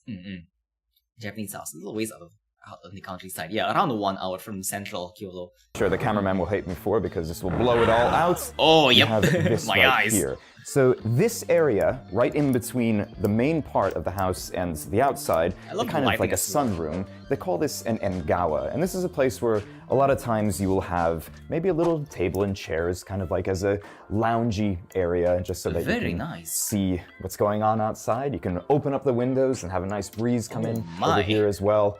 And wait, it's covered by glass? Because if it's covered by glass, I will but love there's that. one more room in here that I want to show you. I don't know though, because it may be just no glass or just really clear glass. I don't know. Very nice. Yeah, this is like the classic traditional Japanese mansion, This is the second tea room. So the first tea room, as you might remember, was in the entrance, like and that was more of a Western the Japanese mansion that you see in animes and shit. Style one. You could just sit on the chairs and have your tea, right? But with this one, this is a traditional Japanese style tea room. And what that means is that this is where you'll be on your knees having your whole tea ceremony, where you have somebody make you a cup of matcha tea and take it like this and all that. But you could tell that this is a tea room because you have this right here, which is where you would put your heating elements and actually boil the water itself, which I find really cool. You don't really find new places that have these in them because, tea ceremony. I mean, yeah, it is a very traditional Japanese mansion in the countryside. So hey, you expect to see this kind of things. It's kind of a dying breed, unfortunately. So this room is by far the most traditionally Japanese-looking room in the entire house. You have your tokonoma over there, where you can put all. Like I honestly see a lot of I can see a lot of aunties like an auntie inviting their fellow aunties coming over here, hanging out in this room and like playing cards. Oh god. I can almost smell them. Oh dear. Because it happens a lot, culture over here. Like on certain whatchamacallit again? Certain days, celebration days, maybe days like Chinese New Year's, for example, when like the aunties come together and play cards and shit. Oh god, the smell is very specific. Like this, it's like the stench of old people.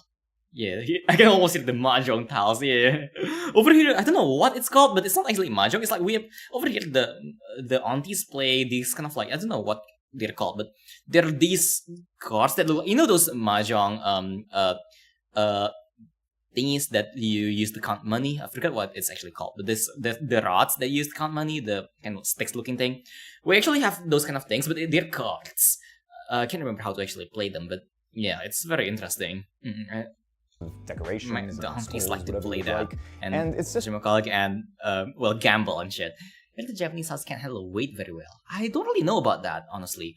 But if you're talking about the flooring, I guess. But here's the thing, in Japan, I don't know, in Japan, it's not exactly a problem because most Asians are a lot. I guess speaking from using America as a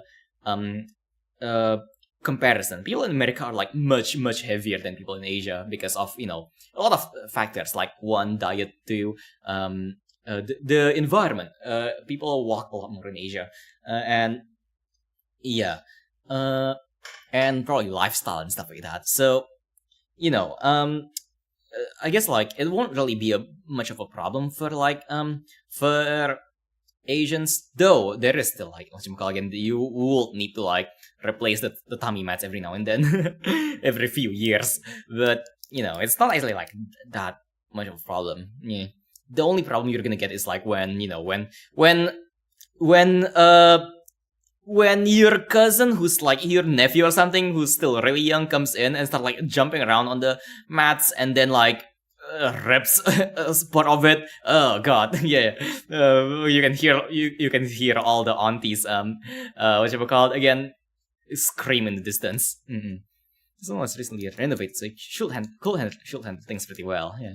Yeah. I think Mr. Like was talking about like the mats a bit more. It's a good place to relax because the mats can be like can rip if you're like if you're whatchamacallit again, if you're stupid and jump around on it, or if you're I don't really like talking about it because those people are usually the type of people who are very sensitive. But like, and I don't want to be labeled fat phobic, but obese people on if you're talking about America, like as a comparison, people in America tend to be like a lot of Americans are obese because of I guess it's like culture and lifestyle and stuff like that. Kind of makes it a bit difficult to stay thin. I don't know though. I don't know. In Asia here, you really rarely see people who are like who are whatchamacallit again, who are even fat. It's kind of difficult. Again, probably because of the diet. But whatchamacallit again, if you're like really heavy, yeah, I can see this breaking.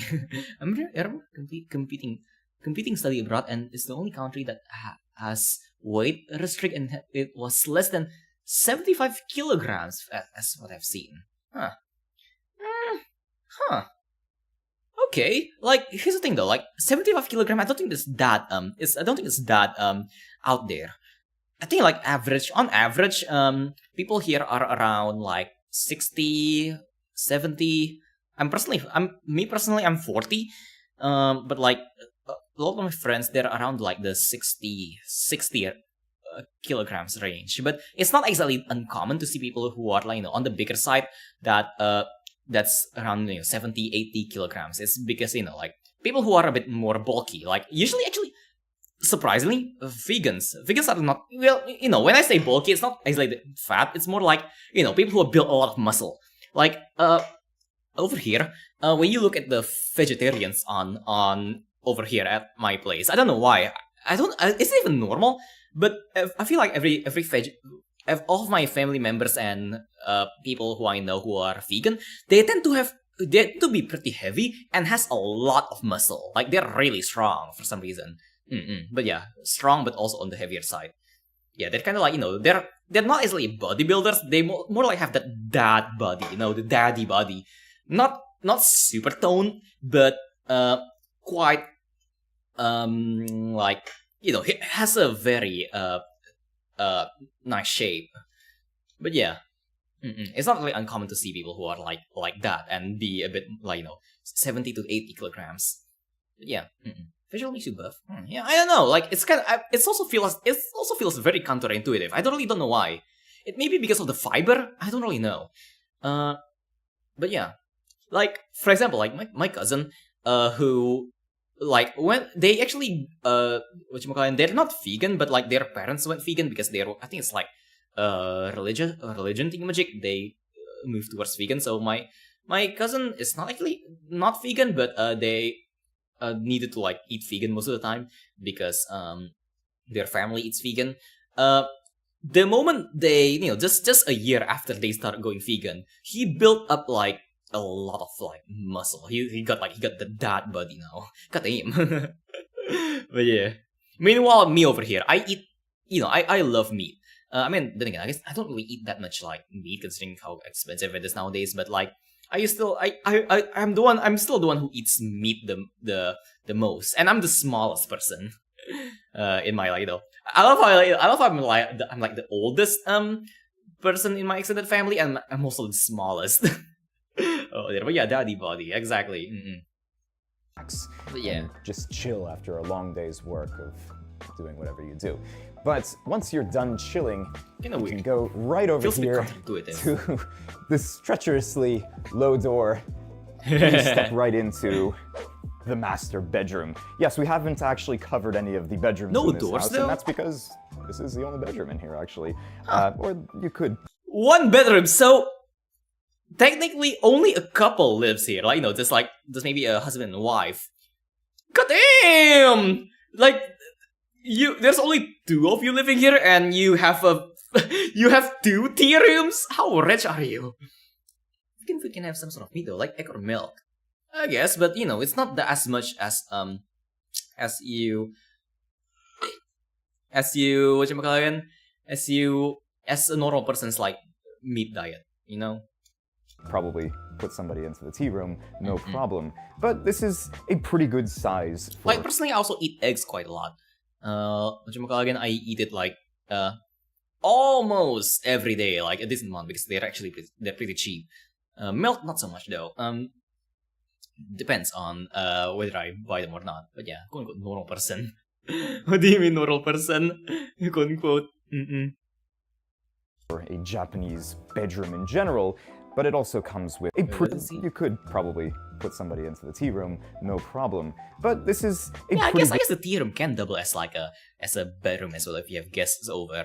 Because, you know, it is like a traditional Japanese room. You can just like lay some futons there and boom, bedroom. Good size for a Japanese bedroom in general, but it also comes with plenty Very nice though. I really like the low bed. You're eating lots of chocolate and treats. Yes. Hey, come on, I also like my treats, okay? Of generous storage over here with your 2-step closet over here. This is a Japanese style of closet. It's called an oshiire, and this is where you would normally put your futons and your bedding and all that kind of stuff, in addition to your clothing as well. Now, I do want to talk a bit more about numbers, so let's go to another room and talk brass tacks. So this place, first off, is on a very, very large plot of land. We didn't talk about this, but this is... I mean, you know, Japanese mansions, huge land. 1/4 of an acre, or about 1,300 square meters. That's huge for Japan standards, Very at least. big. And also, the house is pretty sizable. It's 133 square meters, or about 1,400 square feet or so. And yes, it is originally from about 100 years ago, maybe a bit longer, but everything inside is new. The only parts that are original are the roof, the ceiling, and some of the posts, as you can see right behind me. Now, this place is listed right now for 150 million yen, which at the current exchange rate is just about $1 million, actually. And with that, you get a beautifully renovated place, a country home in the middle of the Kyoto. Yeah, that's the one thing that I really don't like. It's the countryside, you know? The countryside aspect of it. Forest. Right on the river, you can go down there, you can fish. Like, what am I gonna do for a job? Farm wheat? Like, I don't know, work on the rice fields? You can barbecue, do whatever you like down there. And, yeah, just have your summer and winter getaway right here. Now, if you want to learn more about... I mean, here's the thing, like, internet is... In the countryside, usually, like, nowadays, countrysides do have internet connection. It's not really that uncommon to have internet on the countryside. The problem is mostly, you know, like, if you're a young adult or, like, an adult, you will still need to go to work. And if you are in office, this place is, like, 1.5 hours away from the city. So, it's gonna be really difficult to go to work with a place this far away. About this property, you can look in the link in the description. I think below. it does. You can easily like, feel get free to visit our connection, websites at tokyoportfolio.com, and of course, subscribe to us on YouTube, Instagram, Facebook, whatever you may use. Now, until next time, thanks for watching. It would be amazing if you retire. You retire and live here, and maybe, you know, maybe it can be like a whatchamacallit again? Whatchamacallit again? A house that you pass down to your kids. Like, when you get old, you live here and your kids live in the city. And then when your kids get old and you, like, you know, you kick the bucket, your kids can move into that place, and then your kids can live in the city, kind of like that. It's a short distance from a small town, so you'll be pretty connected internet wise. Yeah. Nowadays, most whatchamacallit again, rural areas do have internet connection in a lot of countries. Apart from, like, you know, less developed countries, but in developed countries like Japan, and even, like, you know, even half developed countries like what's a half developed country actually? Like, you know, like a country that's developed but not as developed as like Japan, for example, is a really developed country. Same with Korea. Like maybe it's something like Vietnam or Thailand or something. Even the more rural areas around those countries do have internet connection. You can work at home. The problem is it's really far from markets and have to grow food for yourself. Yeah, that's also a thing. I mean, like usually there are like local farmers there and local farm markets. And yeah, problem is that though. I mean, working from home is nice and all, but a lot of companies nowadays pay you less for like working at home and give you more hours. At least from my experience. Good thing I'm in a small town-ish. Yeah. Small towns are nice though. I do enjoy small towns. While it's I do enjoy it, but only if I can one, work from home, or two, if I'm retiring, because it's further away from like the hustle bustle of the city. It's like a lot quieter, a lot more peaceful, and it just has nice. It's just a nice environment, I guess. Yeah, but yeah, will be something that will be a place that I would live in if I'm if I'm older and stuff. But as as a young adult, I probably honestly rather live at least like on a at least close to the center of the city, just so I can actually go stuff. And part of being like younger is also like hanging out with friends. And imagine hanging out with friends if you're like 1.5 hour drive away from town. Kind of difficult. Don't forget to check the vending machine video. Oh wait. I want to see the vending machine. I want to see the vending machine. Where is it? Period pain simulator. Wait, hold on. Is it down there? Where's the vending machine? The vending machine video? Vending machine video. Where's the vending machine video? Apartments. 12. This is Christmas. Hell yeah. Double jump. Pin number. Period pain. Where is the vending machine one? Is it like previously? Oh, here you go. Okay. Yeah. I like vending machines. Who doesn't like vending machines? Otherwise, this section just looks you can just draw gay furry porn for a living and you'll never have to leave home for work. You do have a point.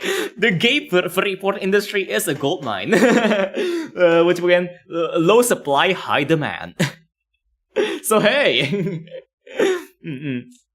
What is that all over the side? What? Look at this pulpy mess. Oh, what the? Yeah, it's a microwave, I think, because it's gold in the middle. Oh.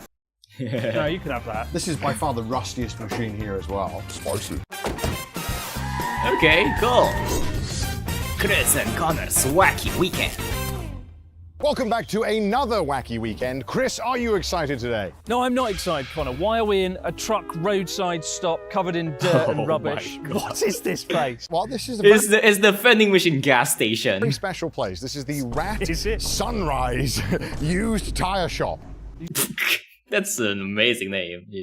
Yes, my Connor, love him, Connor. Oh yeah. CWA Connor. Say Rat Sunrise. Rat Sunrise. What? It's actually famous for something else, not being a used tire store. It's famous for having one of the largest collection of antique vending machines where they serve a bunch of food as well. And we're going to try every single vending machine today, and we're going to rate every single item and see if it's good or bad. Wait, why is it called Rat Sunrise? I don't want to get my food from... Don't question the name. I like the name. Rat Sunrise. Rate every single item and see if Rat it's good Sunrise. Wait, why is it called Rat Sunrise? I don't want to get my food from vending machines, let alone a place that's called Rat Sunrise. Maybe a lot of rats live here? Yeah, it really seems like a bad name to call a place. I like it. Hey, I like it. Food in the machine. The point is, we're going to have a good time today. Are we? So let's try every single one of the vending machines. Let's go. We are not going to have a good time. We're going to have a great time. Eat food at a vending machine. And the first machine is a burger vending machine. Hell yeah. As you can see, it's extremely appetizing. Look at it. It's been here since the 1960s. Here since the fall of the Berlin Wall. Motion chiptune? Some of them. Rat Sunrise. I see Najmi opening a franchise of that. Hell yeah. But yeah, like, some vending machines probably will. Japan is the weirdest vending machines. I've actually had one of these before. It's something. And you lived to tell the tale. Do you want one to share, or would you like one for yourself? I do not want a whole one of these. I want to walk out of this rat sunrise park with my health still intact. What is this? Who is this? I feel like this has offended every race. This plate, this is an abomination. That can't be legal.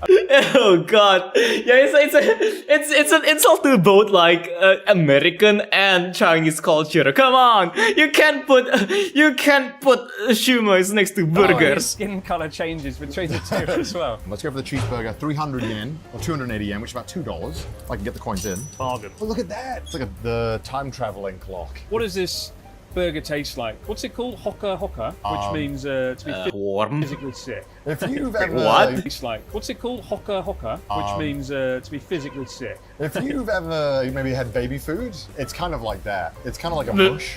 It's really not good. Don't trust feed that comes from someone called Mr. Burger. I love the way there's like.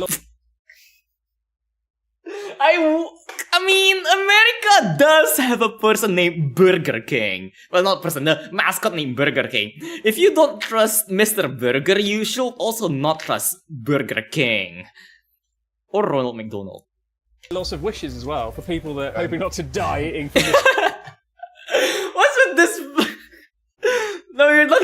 You'll be fine. Come on. It's a lot of like worse things you can get. Okay, you're not gonna die from eating rat burger. Maybe that's their secret ingredient. Maybe that's why it's called rat sunrise. Maybe it's the rat burgers. It's the burger. Yeah, so you eat the burger and then you wish never to have this ever again. Alright, it's ready. Oh my god, what's rat that? burger? Do you like your burgers wet? It's got calorific information. This does not look edible. Wet? What do you mean it's wet? And the McDonald's, the burglar, yes. Oh dear. Why is it wet? No. 300 calories, okay. At least the container doesn't look like it's from the 1950s. ASMR unwrapping. Oh, it's hot. Oh, God. To be fair, it looks better than In-N-Out Burger. No. Look at, so let's do a... Oh, that's kind of depressing. That's a little depressing, but honestly, if I really think about it, it's also kind of like a McDonald's burger. A McDonald's burger is also really depressing. Hey, well, where's the cheese? There was no cheeseburger. There was no cheeseburger available. Wait, no, there is on the top. Oh! I mean, honestly, not bad. Honestly, I'll be honest. It's like wait, how much is it again? I didn't know how much they paid for that. But for something out of a vending machine, honestly, not bad. Honestly, not bad. Is it cheese? Do you want to take the first bite? And take the honors? Is this actually edible? I just need to ask you guys something real quick. Do you like video games by any chance? No. Well, you're gonna love this then because Naraka is collaborating with near crossover outfit. What about melee battle counters in a to counter them? And best of all, Naraka with the character. But now while you see out of burger, so I think we'll be alright. What are skins today? I mean, I need to get sick. Worse than the Mac's burger. I honestly think it's not bad. Honestly, I think it's like around on par. It's pretty on par. Maybe $2? Seriously? Seriously? Hold on, let me double check that. I mean, I have a hard time believing it's $2. Let me see. How many is that? It's the fall of the Berlin Wall. I've actually had one of these before. I do not want a whole one of these. I want to walk out of this. How much is that? Seriously? Park with my $2?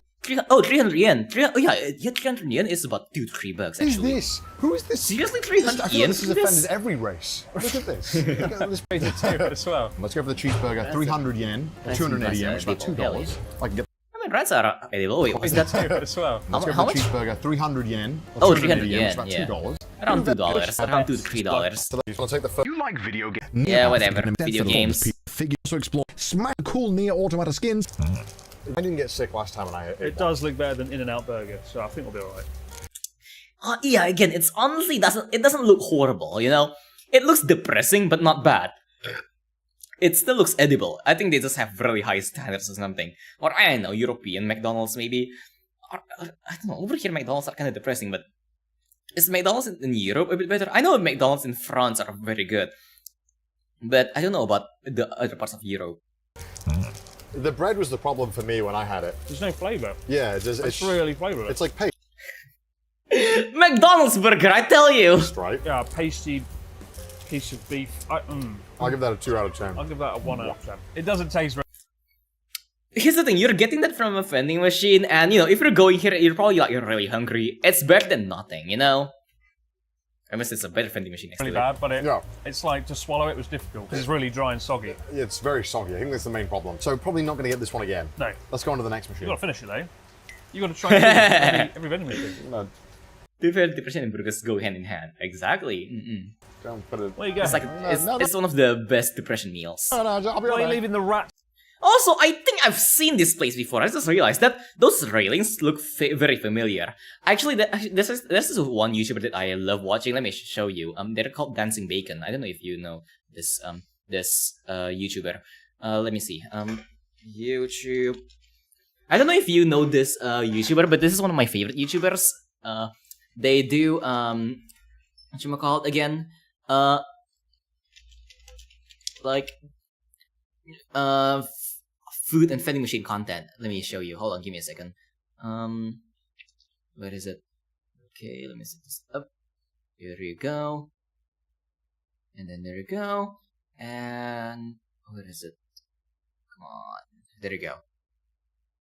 Okay. Boop.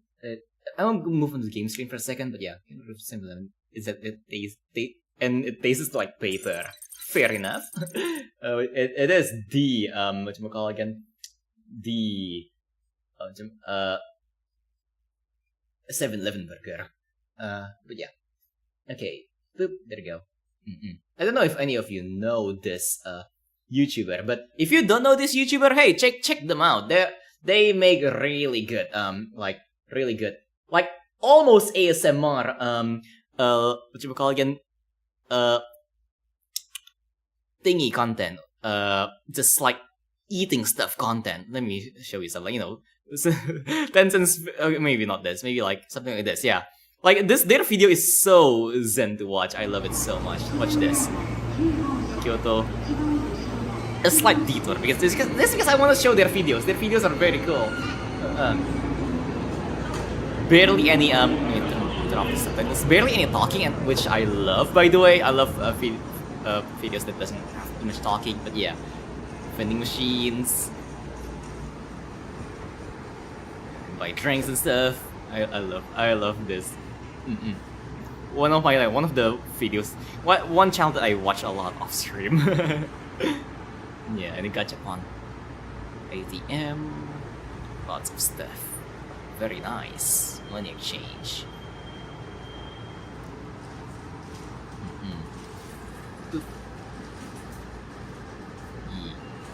This is how most vending machines are nowadays. Just tap your card and boom. Like most modern vending machines are like that. You don't even need to like put coins in anymore. You can just tap your card. It's very convenient. I love it.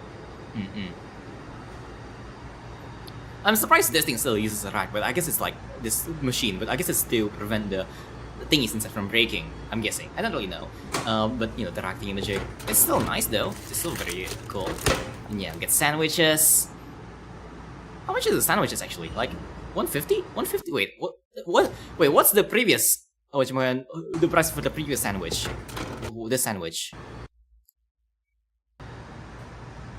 I want to see how expensive is this? Like, oh, 380 yen. Okay, I thought it was like super cheap. Like earlier I was like 150. Hold on, what is that? If the sandwich is like 150 yen, it's a huge steal. Hey, what's this? Oh, it's a waffle thing in the jig. Okay, you know, that kind of makes more sense. Over here, whatchamacallit again? Small snacks like this, those bread thingamajig is also like around 150 yen.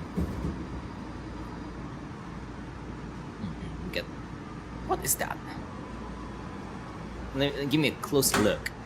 Give me a close look at that. I want to know what that is. It's oh, what's it? Cookies? Crackers? Cookies? Those salty cookies? Salty crackers, yeah, salty crackers. Yeah, gachapon machines. Those classic ones. I have those all around Japan.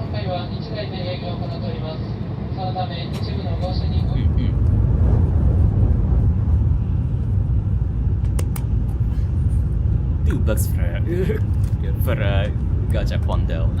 Potato balls? Oh no, it's like it's whatchamacallit again? It's kind of like this crispy bread thingy magic.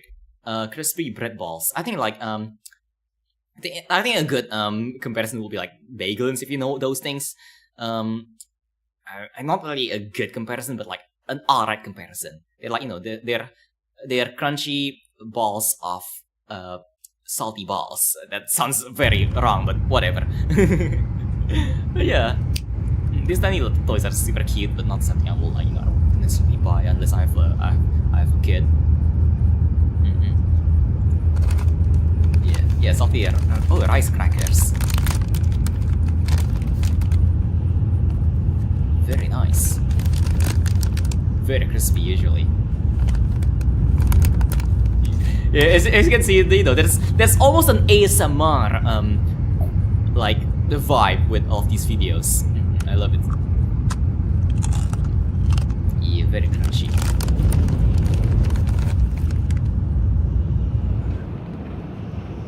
Very nice. And just water. Water! Water jelly? Water!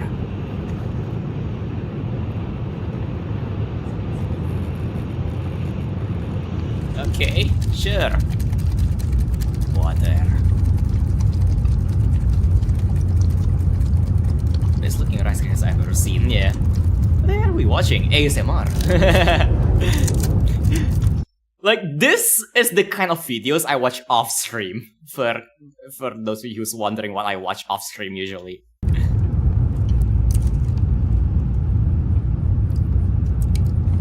Oh, it's these things! Ah, yes. I am honestly not a big fan of these. These things are so weird. Whatchamacallit again? I mean, I did actually take inspiration from some of this for like some parts of my lore regarding world building, but honestly, me personally, I'm not a super big fan of these. It's like viscous water. Imagine jelly, but they don't taste like anything. It's kind of like that. Like, you know, water porridge. It's kind of weird, but yeah. Oh yeah! Oh yeah, about that. About that. Don't worry too much about that. Gelatinous water, yeah. It's just water! Alright? Is this one of the flavored ones? I need to check the bottle again. No, it's not flavor. I don't think it's miso jerry. It's not whatchamacallit again? It's not flavor. I don't think so. So what do you mean it will taste good? It tastes like it's just viscous water. It just tastes weird. I've known this for yeah, it's just kind of weird. I don't know. I mean, I know the point. For some people actually need this kind of water because they can't actually swallow regular water from a medical condition. But I don't think it's something that will be sold like this. I don't know. Maybe some people do enjoy it. But yeah, you can actually get like some of these powder that you can mix into water to make this kind of, you know, water jelly for that people can well, quote unquote eat, I guess. For people who can't drink water normally, usually because of a medical condition. But yeah, oh, it's sweet. Okay, it's sweetened. If it's sweetened, it makes a bit more sense. But if it's like tasteless, like those water jellies, no, I don't know how I feel about those. But yeah, and we get sandwiches. Oh, that looks very nice. Super thick. Super thick sandwich. Mmm. Oh god, that's beautiful. Oh, that's so beautiful. That looks gorgeous. Oh god. That sandwich looks more beautiful than my high school crush. God damn. I want this. Oh god, this is why I love watching these videos so much. I just want this is so pretty. And yeah, we got waffles as well. I know. Hey, like not everything can match the beauty of a well-made sandwich. Yeah, waffle is pretty nice. as well. The egg slices are so beautiful. The waffles are nice. They're decent. Like, the waffle is like around standard. I can get this in the grocery store usually as well. But yeah. And that's the video.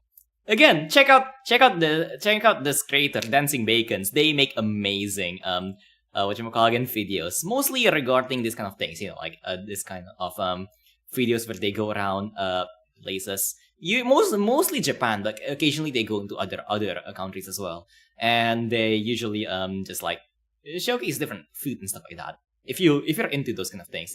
Oh, there you go. I think this is the video that I was talking about. Yeah, it is the same. Yeah, latest vending machine for... Yeah, this is I knew I saw this before. I knew yeah, exactly, Kubo tires. I knew I've seen that place before. I saw the same place on the Dancing Bacons video. I've seen this place before. That's why it was so familiar. I knew it. I knew those railings were familiar. I knew it. See, I told you. 25 minutes. But yeah, I'm just gonna skip through because this is quite long. But yeah, lots of vending machines. They go through all of it. Lots of different stuff. But yeah, like let me show you. I think they ate noodles in this one or something. I don't really know. Oh yeah, there you go. Like just some of the noodles. But I wanted to look at the railing. It's exactly the same. Yeah, see the railings? I recognize that from like this video. Oh my. The world finally came full circle. But yeah, okay, I'm not gonna stop watching this. I might get back into this later, but for now, go back to the video on Discord. Yeah. Alright, window capture, hold on. Boop, boop, and boop, there we go. And yeah. Alright. Sunrise Tire Park. I'm gonna feed the rats. The next machine we have is a toaster. By the way, you should take a look at the long lost microorganism called Hallucigenia. That sounds interesting. Can you send it over on Reacts? Everything can match the beauty of a well-cooked egg. Yeah. Watching all this Japanese makes the presentation, I told you why, but if I did not tell you why, I'll DM it to you later. Okay, sure, yeah. I don't think you told me about it yet, but okay. The backlight section looks very cyberpunk. I know, right? Yeah. Vending machines are a fantastic invention for us introverts, 100%. I saw this also, like, a while ago, I saw this documentary of, like, the people who, like, keep, whatchamacallit again? There's this guy, this old man who retired already, who still packs food and runs vending machines on Japan. Honestly, if I retire, I would want to do something like that as well, to, whatchamacallit again? For, just, you know, just as a whatchamacallit again? As a, you know, a retirement job. It's just a peaceful job that you can do, and you know, it doesn't involve too much social interaction. Just run a vending machine. The sandal, which just means and a sandwich with sliced bread. Yeah, it's basically just rubbish toast. And kind of heat it up. So there's two machines here, and they both have different things. I want the tuna one. Chris wants the corned beef one. It's 300 yen, so a little more spicy than the burger, but I think it'll be worth it. It says tostochu, literally toasting right now. Wow. 40 seconds. Can I wait that long for it? It's good. I'm going to be disappointed if it's not. Your machine seems much older than my machine. Yeah, I'm a bit worried about that. How long's the toast been in there? Getting extra rust. The thing is though, how can you prepare toast? Maybe it's got a toaster, because that one was a microwave. So hopefully this is a different mechanism, and it's not just some toasted bread that's being reheated by a microwave. I mean, it is.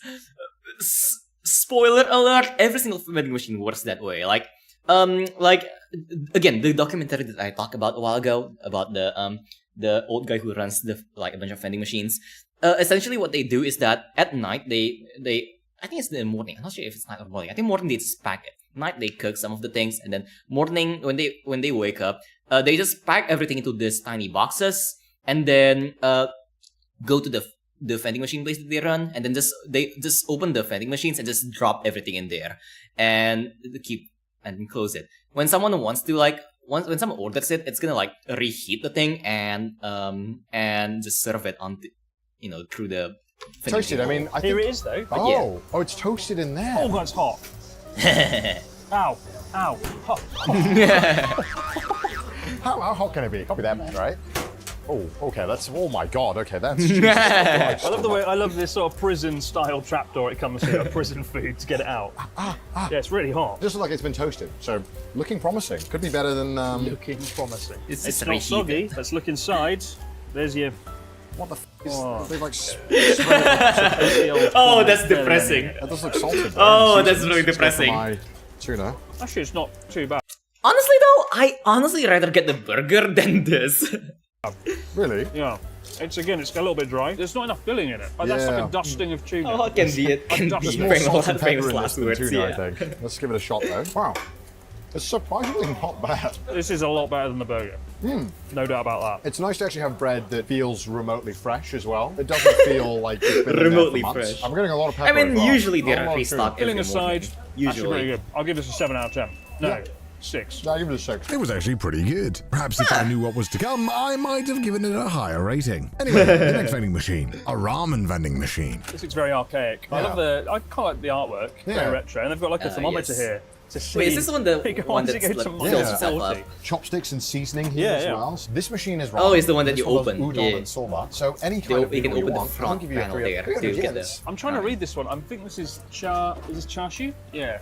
Have you got 400? Chashu? Another 100. Come on, sugar daddy. Chashu is like chashu is a type of meat. I actually enjoy the over here. There's a local it's not Japanese. It's like more of a like I think it's Chinese, but I'm not entirely sure if it's actually Chinese. This problem. But they serve really good chashu noodles. Ramen machine? Yep. Of course I am. If you do want to come here, I would definitely recommend going to a place and getting a ton of Though sometimes people call pork meat like different things though over here. Whatchamacallit again? Like people eat pork a lot over here. At least like on the Chinese side, like the Chinese people over here. Like you know, pig feet for example. That's like a delicacy over here. Pig legs and a lot of different like pork-based things. coins before you come here, as there's nowhere to change your notes to coins. And we're cooking. 23 seconds. That's Let's too go. fast. That actually is worryingly fast. That can't You be usually see those So on just be a dim sum big restaurants. pot of like ramen noodle sauce. Just being what was that noise? It's the ramen. What? It's coming like there's liquids coming out. Wait, what? What? Look at this pulpy mess. Oh god, that's disgusting. It's here, people. The ramen we've been waiting for. What the hell? Oh It's no! so hot and greasy. I literally Oh can't get it god! Yuck! Oh, it's burning my hand. Oh my god. Not sure how I feel about that. Not sure how I feel about that. Ew. He's a professional. Not sure how I feel about that. What the fuck? Yuck. Yucky. Ew.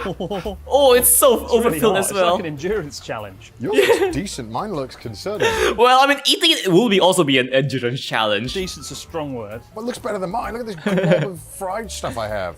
It doesn't look horrible, but the vending machine itself, the insides look horrible. It looks disgusting. Smells really bad, that pork. Have a piece of my pork, Clan. I am okay. How are the noodles? Flaccid. Flaccid. I hope they are. If they were hard, I'd be concerned. It's shit. This, look, you can see the block that it came as, and I'm trying to, I need the really smallest chopsticks as well. Yeah, the chopsticks are half the size of normal chopstick. Now the soup broth has absolutely no flavour here. No, those are pretty bad. Yeah, this is really not good. Cheap noodles shouldn't be bad. We've all had cup noodles. Then again, I guess like it's mostly like it's one of those places where you just park to like have a depression meal, you know, like.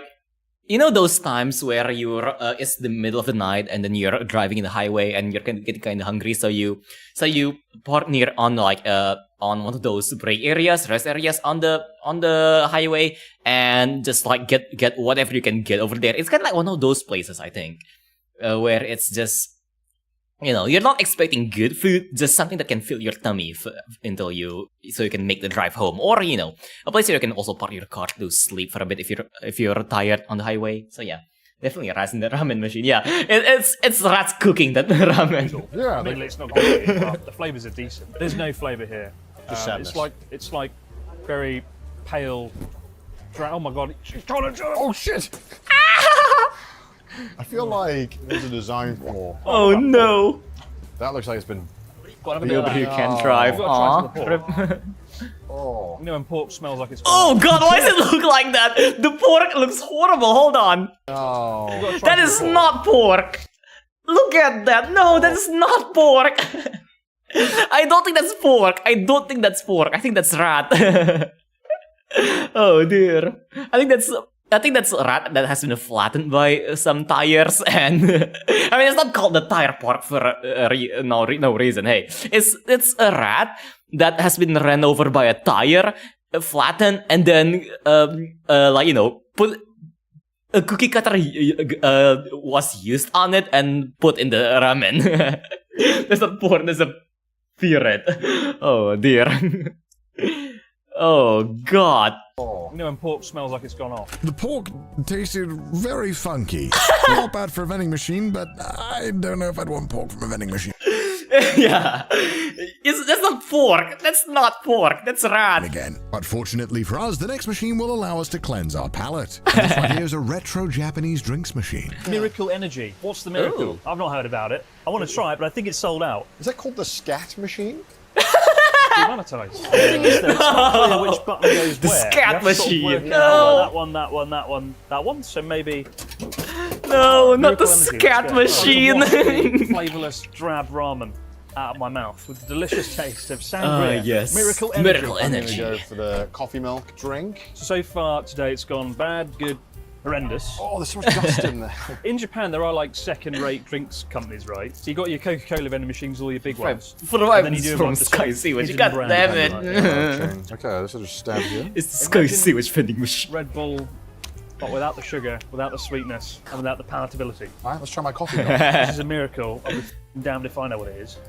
Yeah, just coffee milk. That smells awful from here. I can smell it. It's like they went, we need to... I mean, there's no such thing as an energy drink that tastes good. There's only bad and really bad for vending machine for energy drinks. Steal the recipe for Red Bull, and they've got like a guy called Barry to come in and sort of wing it and just make up the recipe. That'll do, yeah. It's gonna give you wings. This is decent though. I think I got the better deal here. Yeah, you got to pull the long straw on this one. It's got a... I mean, hey, it's like honestly, it's abroad in Japan's fault for picking the energy drink, in my opinion. You can't buy energy drink and expect to taste something palatable, you know?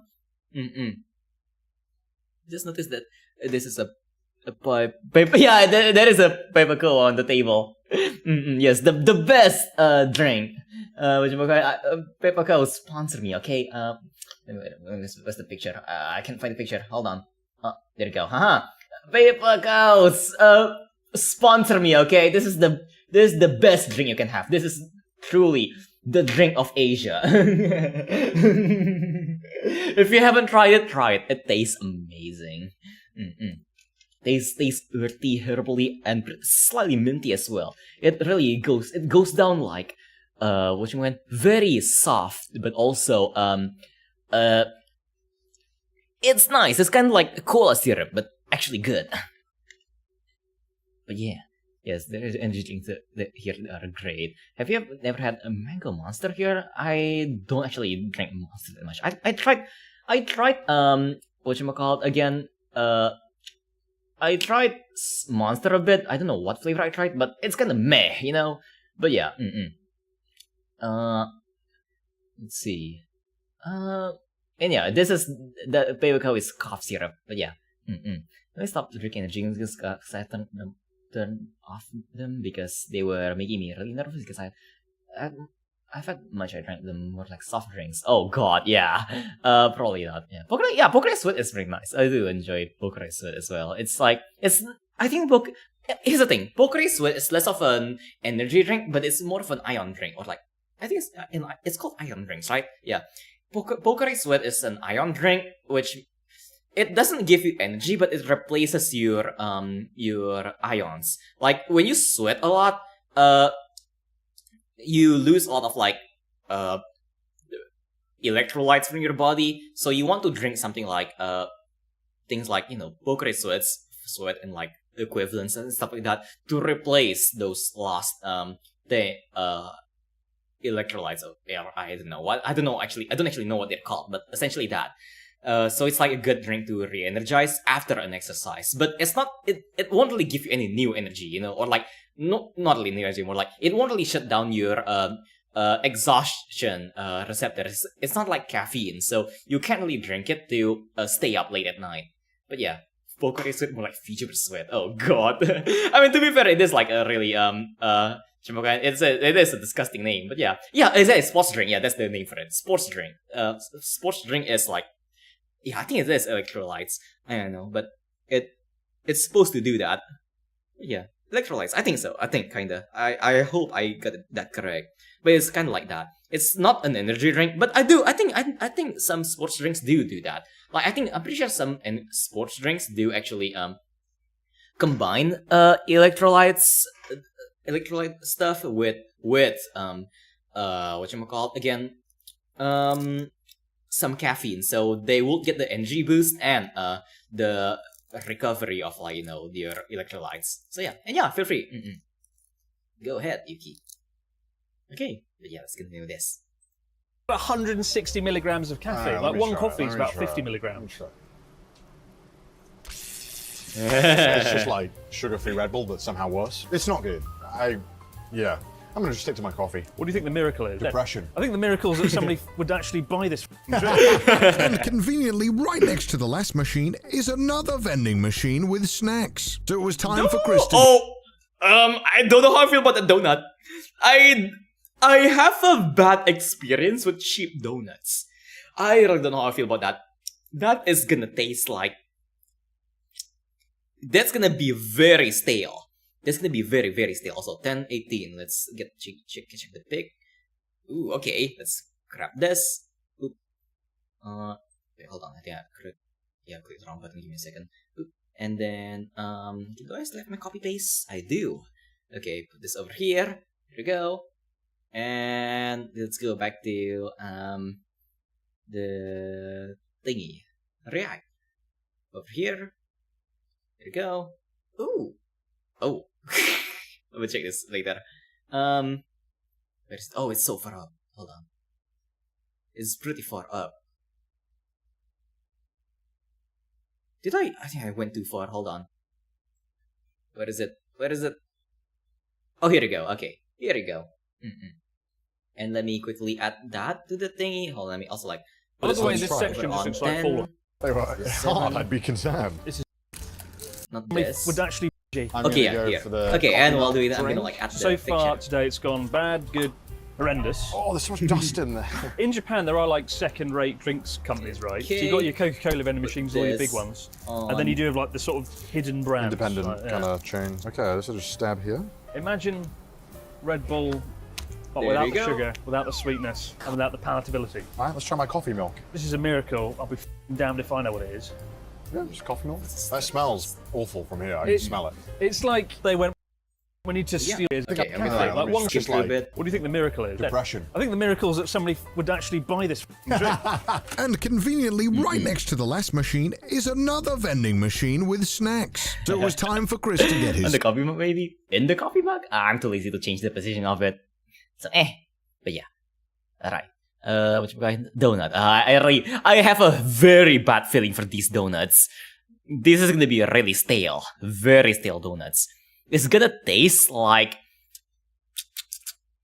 I won't say cardboard, but like... It's gonna taste like dehydrated cardboard. Like, if you put cardboard on a dehydrator, or maybe even a freeze dryer. If you put cardboard on a freeze dryer, and put frosting on it, that's how this is gonna taste like. This looks good. These are... Donuts on a stick. Wait, look.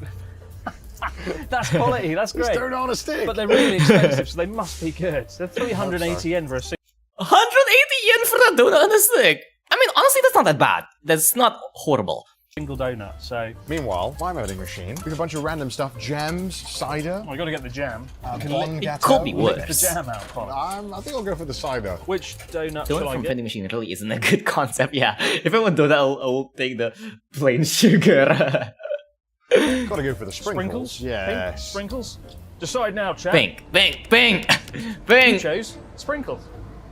No! And I love the way everyone has got seconds. What? What? The door opens! Oh! Where? Hell yeah. Hell yeah. And then you grab it. Oh, that's cool.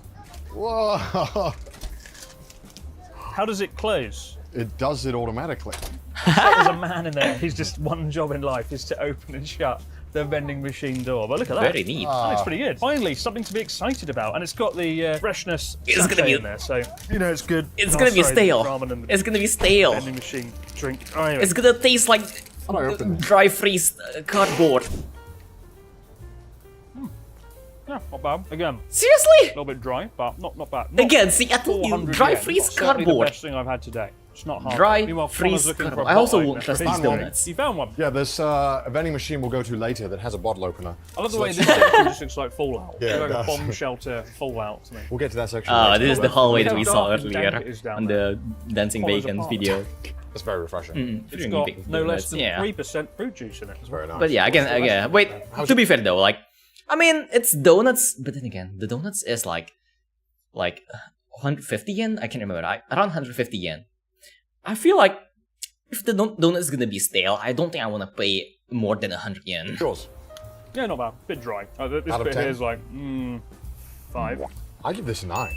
Whoa. This is really you can have some of this. I mean, yeah, to be fair though, if you want to buy something from vending machine, your best bet is bottled drinks and canned drinks because they're never bad. Well, quote unquote never bad, unless you pick some like very obscure weird brand like I don't know those Actually, there's actually this I don't know, I forgot what drink it is, but whatchamacallit again? One time I saw this vending machine that just has like whatchamacallit again? That has it's I don't know what drink it is, but it has like cats from like a lot of different shows on the cans, and it's pretty cool. It's gonna I don't like recognize the brand though. It's a pretty obscure drink, but I really like it. I really like how the cans look because one of them has like Toho characters on it. Just a generic ones though. Unfortunately, it doesn't have any of the niche characters. I know one had like Remelia and one had Flandre on it. But yeah, get bloody canned botulism. Hell yeah. I need to wash the miracle energy out of my mouth. Yeah, wash the miracle off. Yeah. You can have the rest now. I don't want that. I just wanted Oh, yeah. Somebody didn't spend too much money on the label. It looks like a horror movie. They got a lemon. God. What? It's like you've got your 5-year-old child to make a Oh label. God. You get in grapefruit and stuff a face into it. Oh God, that's Yada yada yada. You get scary. a Chris complaint for 19 hours It's about the also logo. coconut. The next vending machine is another retro vending machine. I'm going to be saying that a lot today. Please, God, be good. It's got to be good, right? It's just packaged ice cream. Marriage, yes, and Marriage. marriage. It says here minus 23 degrees. That's how many subs I'm going to gain from this video. I'm going to go for this all-time UCC coffee machine. It looks really retro, so let's give it a shot. Coffee. 120 for a coffee. I think we're going to go for Coffee Max. Actually, no, we should get the standard, right? That's... Oh, wait, this is interesting. Milk Seki. Milk Seki, milkshake. What? In a can. Oh, Can't be milk right. Milkshake in a can. Oh my god. Touch that. Right now. Oh! Why is it so hot? It's roasting. Cameraman, touch. Wait, is that coffee? Chernobyl Oh, that's milkshake. Wait, hot milkshake? Hold on. Hot milkshake? I don't know how I feel about that, but hot milkshake? I mean, I guess it's nice on a cold night, but I don't know, hot milkshake? God. Nothing works. Okay, Hot so you got 300 in. milkshake? Right. Oh, I want the vanilla ice cream. Okay. I want No, ice it's not cream. happening. Wait, is I that the want drink or chocolate ice actual cream. ice cream? Not Also, happening. hot I want milkshake? Strawberry ice cream. Not happening. Yeah, well, I the want- worst flavour is There's not. this one, There's right? nothing. Oh, which one was it? I pressed all of The them. matcha one is the worst one, in my opinion, and that's the one you got. And luckily for you, this Oh, is for spoon. God, I don't even like. Oh, it is matcha actually flavor. ice That was cream. the only one that was in is service. ice because cream. Everyone else is smart and doesn't choose that. Ice Stupid cream. matcha flavor ice cream. This is insane. Yeah, to be fair though, I don't like matcha ice cream. It's alright, it's not bad, but it's not something I would order myself. I'd rather have chocolate or vanilla. Hey. I did too. Oh, let's make a milkshake. You know, typically, you know, you can make them at 1 degree. You know, I know. I didn't think. I don't make the milkshake at 100 degrees Celsius. Come on. I didn't think Ice cream about cups, that. yeah. Like, why is Ice it a cream hot cups. milkshake? That. But yeah, why is with a hot Can I use some of the milkshake? heat from your drink to heat Oh, my ice most cream? certainly you can. I'm heating it up slowly with my insanely. your day. Let's All right, crack in. let's give it a taste. And I'm not a big fan of sweet drinks, so this drink, I don't think it was for me. This is milk that tastes kind of old. I do like sweet drinks, but I don't know how I feel about the hot milkshake, you know? With about 50 grams of sugar added. That's hot so coffee bad. is That's nice, one but of the hot worst milk, things I've tasted I know. in a long time. Stream, yeah. Today may be a longer stream because I am like, you know, it is the last stream of the year. So, and I will be going on a tiny break. I'll be back on January 2nd, which is like a Tuesday. So for now, I'm gonna like relax a bit and, you know, watch videos with all of you. The videos that you suggested, and talk about vending machines, because vending machines, hell yeah. It looks good. Took 4 No stream on New Year because usually at the end of the I can try. What do you guys think? You want me to try? But there's a very high chance that my internet will be dying. Like I can try for a second maybe. Like I usually don't stream at the end of the month because usually my internet likes to die. So yeah, hot milk, nah, cold milk, yeah. Wait a minute, is this your last stream of the year? Yeah. I won't be streaming on like 26, 28, and 30, 31 because, you know, it's the usual. You know, I don't really stream on the end of the month because my internet likes to die. So I'll be back on January. But I will be hanging out on Discord every now and then. So if you want to hang out on Discord, hey, try to check Discord around my stream time when I stream, like, you know, 1 p.m. GMT. Usually I hang out for a bit, I draw a bit, teach all of you how to draw, and then like play games with all of you, and yeah, kind of like that. Well, God, that put me on the thingy, click the wrong thing. Vending machines. Well, I finally got something that's good, but I can't get the ice cream. Dota 2? I don't have Dota 2 downloaded, but I can. It's really hot. I'm more of a League player though, I don't really play Dota too much, so I thought it was cold, it would be really nice actually. No, expect some very shit gameplay. The only hero I know how to play in Dota is like the ball. The ball. So sugary. Well, that's a milkshake, Con. It tastes like a milkshake. I thought it was going to be like a watery milkshake. Where's the I think I'd prefer if you post a short or a quick video on New Year's instead of full stream. Take a break for a bit. Yeah, it will also work as well. I'm a Smite player. Oh, so you're the weird person, huh? You're like that one weird guy who plays Smite instead of like Dota or League. Earth Spirit or Storm Spirit. Ah, you play Earth Spirit or Storm Spirit? I don't really know too much about Dota. I don't really play Dota that much. I only played Dota a tiny bit when my friends invited over. Back then I play League a bit more, but yeah. Today I don't really play MOBAs, but I can, like, you know, I still know a thing or two. I play like a drunk dude, but at least I'm not gonna be a burden. I'm just gonna be a weightless person. I'm not gonna weigh down the team, you know? At least. But yeah. The shake? It's just milk. I like the retro branding. Yeah, the branding's cool. You can have that then. I'll take the ice cream. Okay. Yeah. I think Chris definitely got the better machine on this one. Anyway, next machine. Next up, we both have Cup noodle. Hell machine. yeah! This time, now this is good. The famous cup noodle we all know. Hopefully, fingers crossed, it's good. Now you've got now this should be good. Yeah, this is called Zenchan, which I've tried to look up and I can't find anything about it. I think it's kind of a retro, old-fashioned brand, right? Of cup noodles from maybe 20, 30 years ago. But I'm looking forward to this. I've never seen those noodles. Good. Are cheap, but they're also delicious. They're very good. And very 200 yen. Oh yeah, shit! Sorry, I got new edge. 200 yen. Just so excited. This one, my machine, is 170 yen, and as you can see, these have been in here for quite some time now. But let's see if they still taste good. So I've got a decision. Over here, you can actually get cup noodles, like, you know, for like as low as 100 yen. A big decision to make. Shio, salt flavour, curry flavour, or yakisoba, literally fried noodles. I'm going to go for salt, because I'm original and boring. Hey, come on, original is very still nice. Wait, does it have hot water? Oh. Oh, it doesn't. Wait, no, there's a panel on the side. What? There's a panel on the side that, yeah, the thing with these vending machines, there's a panel, there's almost always a panel on the side that you can open, so you can like open your cup noodles first and then you can like pour hot water in. Yes. Some of the, oopsies, not what I meant to do. Some of the fancier ones actually, like opens the cup noodle and pours the water in automatically, but you know. Sorry, I'm wrong. You're wrong. You've messed up. I'm wrong. Yeah. You thought too soon. Thank God for that. Even though it's got a bit of a retro look to it, it's still brand new, thankfully. Mine is not working. And I put 100 yen in, right?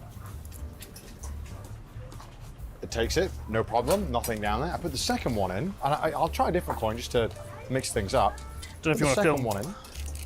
Oh. And then they both come out. I wonder what's going on there. And sadly, my cup noodle machine wasn't working, so no cup noodles for us today. And it was the one thing I was excited for! Anyway, let's get jealous and watch Chris eat. I am preparing my gourmet dish with the powdery goodness. POV, you're Chris cooking. MSG, okay. yes. Close yeah, the there door. you go. Yeah, there's a hot water machine on it. And now we incinerate my fingers. Watch out, this is boiling hot. That just doesn't look bad. Looks decent. Doesn't look good either. It smells alright. This is also plastic. Cup noodle is good because you can sort of hold it. It's got like a foamy exterior. This is just plastic cup. That's cool. It's easy to recycle. And burnable on your hand because it's burning right. Ow. Ow. Wait 3 minutes. Wait, this is a newer model. Go to the vending machine. Like, if I recall you back then, all cup noodles are like styrofoam cup. I guess it's a newer version. I don't know. Next to the one I couldn't get, I'll get myself a milk. You've had so much milk today. I've had too much milk. I'm gonna have. This is cool. So I'll get water. Yeah, that's good artwork. All right, that's milk. Nice. Well, it's just water in a carton. Delicious. Carton water. Rather unique. Let's give it a shot. Is water going to taste like water? Whoa! Why is there 72 calories in this? What is it? It's like Calpis. Energized water. I beg your pardon. Yeah, it's like a carbonated, milky drink. Enough talking. It was time for Chris to try his ramen. That looks so good, I'm so jealous. Clem. God damn it. Yeah, Clem. Sure. It's got that instant noodle smell that I absolutely love of like, I'm just assuming MSG and noodles. I love MSG, hey. It's the spice of life. Poor Connor, he doesn't get to okay. there you go, he noodles did are like try plastic the rubber gourmet bands. meal It is compared to everything else I in really here. like it. It's all yours, my friend. It's all yours. This is probably my favorite thing yet. Right. This is a 10 out of 10. What the hell do you eat at home, Connor? I don't know if this is a coincidence. It was a very hot day, but combined with all of the salt that I was eating from all of these foods, and no matter how much water I drank, I was still thirsty. Anyway, the next machine is another retro machine. Cup Star. There's a brand. That's a really old machine. Which are like Pringles but shit. And this is it doesn't work. It's so bad it doesn't even work. Oh, there you go. Oh, it does say here, Cup Star is so undescribably awful that nobody wants to have it. Please don't use this vending machine. It's for display. All right. Okay, well, next machine is probably good, right? This one I'm sure we'll both be happy with. Here's your 100. Yeah, Coca-Cola. A Pepsi and a Coke machine. The two genders. There's no Pepsi left. Oh, of course there's Coke left. Yeah. Yes. This is the best advertisement for Pepsi. MSG and powdered beef flavoring, the true spice of life. Yeah, bottles, hell yeah. But yeah, Pepsi is gone, but Coca-Cola it still has some. Oh, that's some advertisement for Pepsi right there. Can you get it back? No. Well, you can watch me drink this nice. That looks so good. That looks. It's 27 degrees. Yes. Is it cold? Is it cold? Oh, the first thing I've had today. Is it good? I've actually enjoyed it. Is it good? It's Coke. Pepsi. Why? What's wrong with Pepsi? Coke in a bottle is so good though. You enjoy energy drinks, but you don't like Pepsi? Oh, come on. So much better. I don't know why. Would you like some of my tasty Coke? I would love to try some. No. Can I? Okay. It's fine. My machine is. Got a better machine coming up after this anyway. For me. Okay, Ryan, here's your money. I was just burnt by the Pepsi Corporation who stole my money. So I need to drink my sorrows away with beer. This is actually, they're all non-alcohol. There's a Budweiser Zero, which I've never seen. Please don't drink beer in the middle of the day. And especially if you're thirsty, you're gonna get even more thirsty. Not much worse than normal Budweiser. Alright, I'm gonna go for... I'm gonna drop my money on the floor. So this is umeshu, plum wine without the wine and without the alcohol. Let me go on a rant. Okay, if you want, feel free, as long as it fits on the character limit on Twitch. Apparently, I'm told by the cameraman Paul that it's actually good because he sits at home and drinks this all afternoon. Huh. Spill it all over the floor like I do. Anyway, time for me to get a drink. Well, 0 calorie beer, 0 alcohol beer. 0 happy. Oh, actually, yeah, 0 happiness beer. I was just gonna say, like, 0 alcohol beer is not beer. It tastes like shit, by the way. Over here, we have a different brand, but we also have like these alcohol-free beer, and it tastes. It's like all the shittiness of a beer, but without the alcohol. So it's like the hell drink. It's like what you give to people you hate. You know, plum wine is nice though, but like. Zero alcohol beer. Yeah, no, don't. You can try it once if you want, if you're curious, but they taste horrible. Like, you know, the beer already tastes horrible. You only drink beer for the alcohol content. Take out the alcohol and you just have like a very, very disgusting drink. Happiness beer as well, because there's no alcohol in it. It tastes like Umesh just about the punch, the satisfying kick at the end. It's quite literally 0% happiness beer, yeah. 100%, just depression. Sifted it around. 0% happiness, 100% depression. In Japan, you obviously have a lot of work parties we have to drink. Yeah, and it's kind of like you can still feel like you're part of the party if you have non-alcoholic beer, because you're still pouring it. It's not bad, actually. I quite like this one. It tastes okay, but hey, that's better than poisoning your body, right? Anyway, the next vending machine is a sake vending machine. So far, we've traveled all that distance in vending machines. That's about, what, a quarter of the journey? Zero alcohol beer is soda pop without the soda. Yeah, this is awful. But luckily, finally, some sake, some alcohol. I just realised it's sold out. This was It's the one I was looking forward to. This would be like your kind of especially those cheap beers that you can get from like the store. Those cheap $1 beers. Ugh, disgusting. Sake, you'd pop the top and there'd be some very cheap alcohol inside. Give me the money. I reckon we can. Because a few of them have said they're sold out, but they haven't been. Okay, so go on then. It's what desperation. I get a feeling that's fake sake. Sold out. So it's like those artificial sake. That one looks good. Yeah, it's sold out. And we've lost. No! Yep, they kept my money. And after Chris's disappointment, the next machine was a miso machine. Yes, miso get a for steaming 100 hot cup yen. of miso soup for only 100 yen. And in Japan, there are two types of miso soups. White miso soup, which is a bit more common, and probably the one that you're used to drinking, and red miso soup, which is a bit more salty and a bit more intense. My personal favorite. That's good beer, but ain't cheap. Cheap wine good though. Wine is interesting. Wine is different. Like every single wine, like taking out how expensive it is from the equation, wine can either be good or bad. It all depends on the person, because every wine is like very wine is interesting. Every wine is very different from each other. I guess it really comes to personal preference what kind of wine you enjoy. You can enjoy like wine X, but absolutely get disgusted of wine Z or something. Wine is kind of weird, like that. 100 yen miso soup from a vending machine. That sounds a bit concerning. It does. I mean, to give it to them, miso is pretty cheap, but it's just tofu and broth, water. If you're like, I get a feeling it's gonna be like, I get a feeling they're just gonna put tiny chunks of tofu and just pour water on it, just regular water, and maybe just a tiny bit of salt. It's gonna taste like salty water with tasteless tofu on it. I'm gonna bet, because 100 yen, hey. It literally looks like a puddle from the car park. It's amazing. Wait, hold on. Wait, why does it look like coffee? Why does it look like coffee? Hold on. What are you being mean? Compare that to the puddle. Put it alongside. Is it red miso? Far more flavorful, nutritious. Well, there's only one way to find out, Colin. You have to try both. There's not enough green bits in that one. I'm try both. Anyway, time to try. Wait, is it red miso? It's a little muff. Why is this miso is more pricey than a sandwich? I mean, 100 yen is not really that bad. It's around the price of a sandwich. I think a sandwich is usually a tiny bit more expensive, but still. Give that miso should be cheap. a shot. It's got a bit of a. Oh, what is that all over this? Ew, no! Why? Side. There's a leak in the machine. Okay, I'm not gonna have that. Bye. But don't worry, Chris wasn't gone for long because the next machine caught his interest. On a scale from to sex face. Look at this guy. He doesn't look like that. Oh god. It's like the Mr. Beast face when he doesn't know. He's trying to do the Mr. Beast face, but he doesn't know how to do the Mr. Beast face. I don't use any sort of reference. Oh, it's okay, don't worry. Yeah. Yeah, it's okay.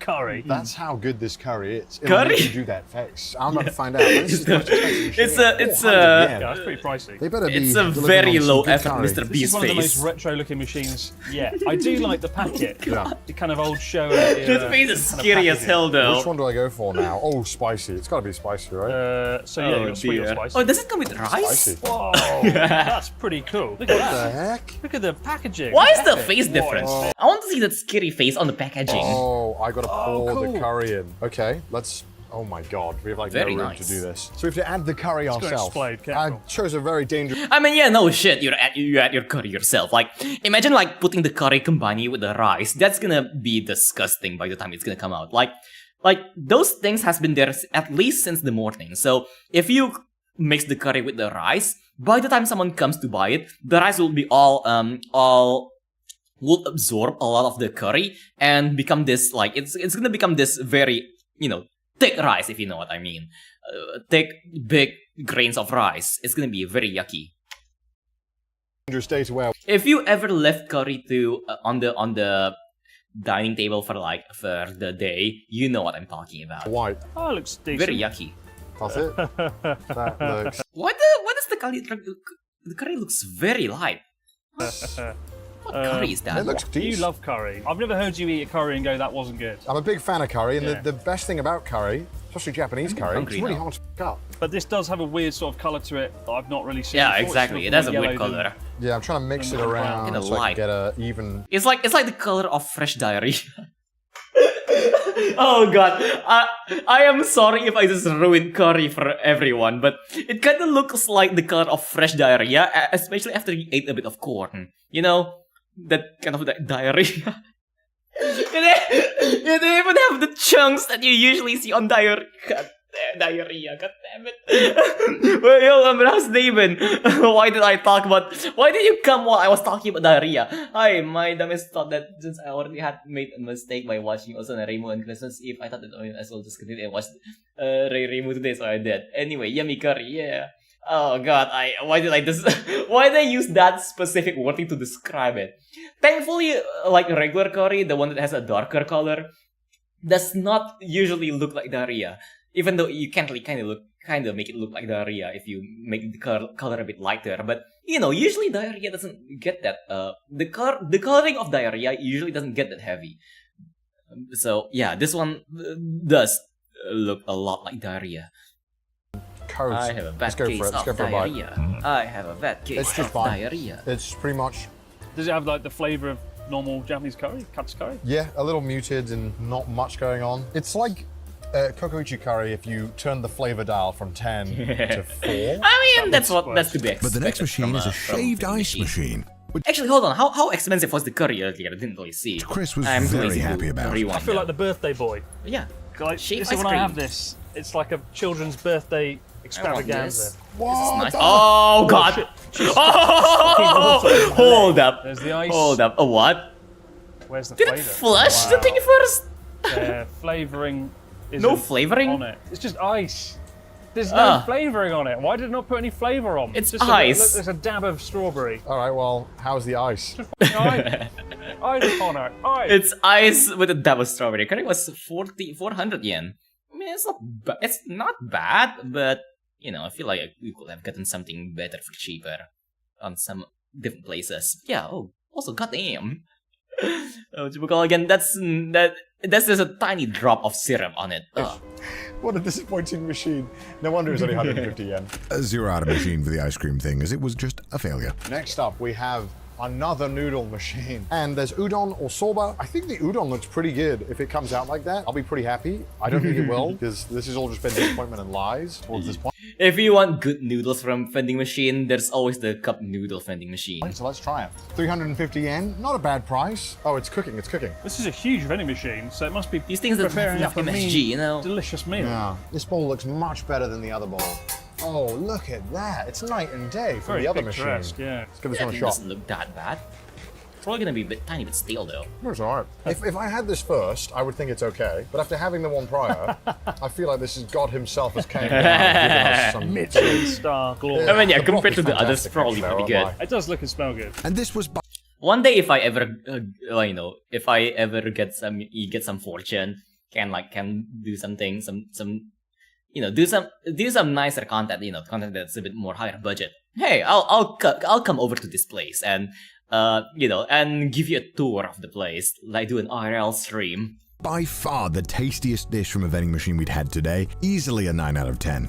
Definitely recommend this one. However, whilst I was eating, Chris had found another vending machine that was rather unique. So the whole time we've been here, in the rafters, running with the rats, the omikuji, good fortune. fortune-telling paper. Just found the omikuji machine slap bang in the middle of the whole place. Time to find out our fortune. It says, subscribe to Raw Japan. I think putting omikuji in places just feels like littering, doesn't it? In any other country it'd be littering. Here it's like, yeah, good fortune. I guess it's kind of what's this one, Japanese Connor, and why is there a culture, giant cola bottle? Giant cola. That's huge. Yeah, I don't know if they actually give it to us, but let's see if they do. I think it says these ones aren't for sale. I'll be the judge of that. Bleh. Yo, you has David. Oh, oopsies. Welcome to the stream. We're reviewing vending machines. Yes. I don't know if they actually give it to us, but let's see if they do. I think it says these ones aren't for sale. I'll be the judge of that.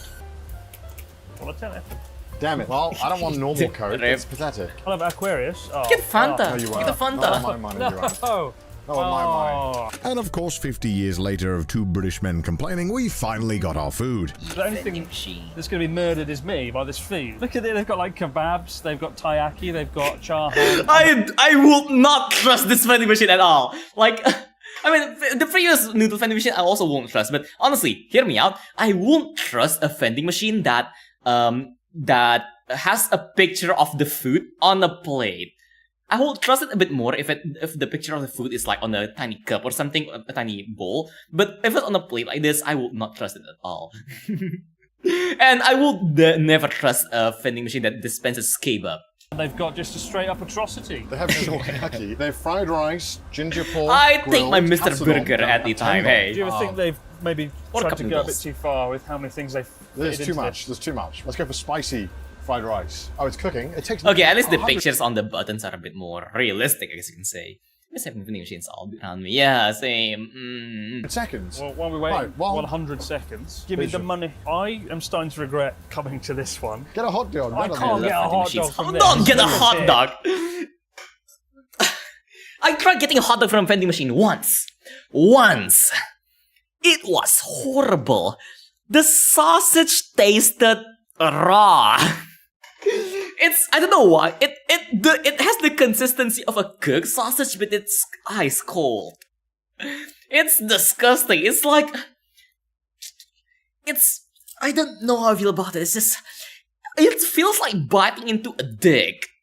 It was not a good experience. And the bread was deflated. It's very depressing. It's a very depressing loaf of hot dog bread. Like, it was deflated and just... A hot dog from a vending machine is just sad. Very sad. I'm gonna handle this one. Not trusting that. 100%, yeah. Get a vending machine hot dog. That sounds amazing. No, it's not amazing. No. A vending machine hot dog is just... Sandwich. New York Sandal. Those two are sold out. So you have to go for the hot dog. I mean, you gotta go. Get the hot dog. No, don't get the hot dog. And first, get a vending machine that literally makes food for you, aside from coffee and beverage. Yeah, I guess it's more of an Asian thing, I guess. But yeah, do not ever get a hot dog from a vending machine. That is my. Unless you're gay or really horny, do not get a hot dog from a vending machine.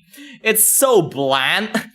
And I'm pretty sure, I think that's the closest experience I had to like biting into someone's dick. But it's a hot dog. If you're ever curious how it feels like to bite into someone's dick, just get a vending machine hot dog. It probably feels like that. It's disgusting. It depends though. I guess a good one, that's a bad one. Just need to... No. Don't play the vending machine lottery. Do not play the vending machine lottery. There are vending machines out there with good gacha rates. Like, for example, the instant noodle vending machines are usually pretty good. But yeah. Oh dear. Yeah, ever bitten into someone's pee-pee? I haven't, but I would imagine that it will taste like that. Like, you know, I licked skin before, my own skin, and it's like, you know, it's tasteless, slightly salty, but bland. The hot dog, kind of like that. So I will imagine that it will be like that. You know, bland, a tiny bit of salty, and very yikes. There's a burger vending machine near my house, and it tastes somewhat better. Burgers can be a bit better sometimes. Wait, how do you know it's like to bite into someone's danglers? It's like, you know, from from elimination. Like, think about it. Biting into a dangler is kind of like, you know, it's skin. So try licking or like biting your skin, and then like, you know, kind of like internalize the flavor or something like that. Now replace the skin. You know, the PP is essentially a skin. Maybe a slight saltiness with the tiny bit of pee under the foreskin, but you know, it should have like a very, very similar taste profile. But yeah, what do you mean sounds yummy, Yuto? What do you mean it sounds yummy? God damn it. Races on. This hot dog tastes as bad as it looks. This could be the low point of the video. I think they've honestly, it's like they've said, let's set the bar so low for the anticipation that there's no way you can be angry when it tastes that bad. Because that looks horrific. Not only is the photo look bad, it's also discoloured. I've never seen a white hot dog like that. It looks anemic, like it's been left out in the sun for 4 days. Oh my god, it's so it's gonna hot. be. Oh god, it's gonna be. Oh no. Oh no. Oh, it smells so bad. Oh, it doesn't smell Oh good no! No! Oh, well, that's my fried rice. It looks delicious, Okay. mate. Your hot dog's ready. What are you waiting for? Oh, it's fried rice. It's time to go home. Dig in. Where's the hot dog? I want to see the hot This is dog. concerning. It's kind of already peeling off. It's concerning. It's open. And the Lord said, let there be hot dogs that won't open. Oh god. No, it's on the plastic bag. No. Why? Soggy. Oh, No. That looks so bad. Fill the bun. That's wetter than monsoon season. There she is. There she blows. Oh, it's so hot. Looks better than the picture somehow. Let's try my fried rice. It's cold. Oh yeah, condom is. Oh yeah, I mean it exists on. You know, like I mean honestly, condom and like you know, sanitary napkin vending machines do exist, and it's kind of normal. Like, you know, when you go into bar rooms on some places, you do occasionally, like, you know, I mean, condoms are a bit rarer, but usually, like, you know, if for all of you who go into like women's bathrooms, it's very common to see like sanitary napkins and tampon vending machines because, you know, women's stuff, you know. But yeah, condom vending machines are a bit rarer, but they do exist. But yeah, also, oh god, I was hoping they have a rubber vending machine. I feel ashamed if I need to go to the convenience store every time. I mean, yeah, I don't think it's that common over on my place, but it is a thing. And yeah, usually you can see it on bar rooms. But yeah, but yeah, I kind of wish like rubber vending machines are a bit more common. But you know, I mean, I guess like at least the sanitary napkin vending machines are a bit more common.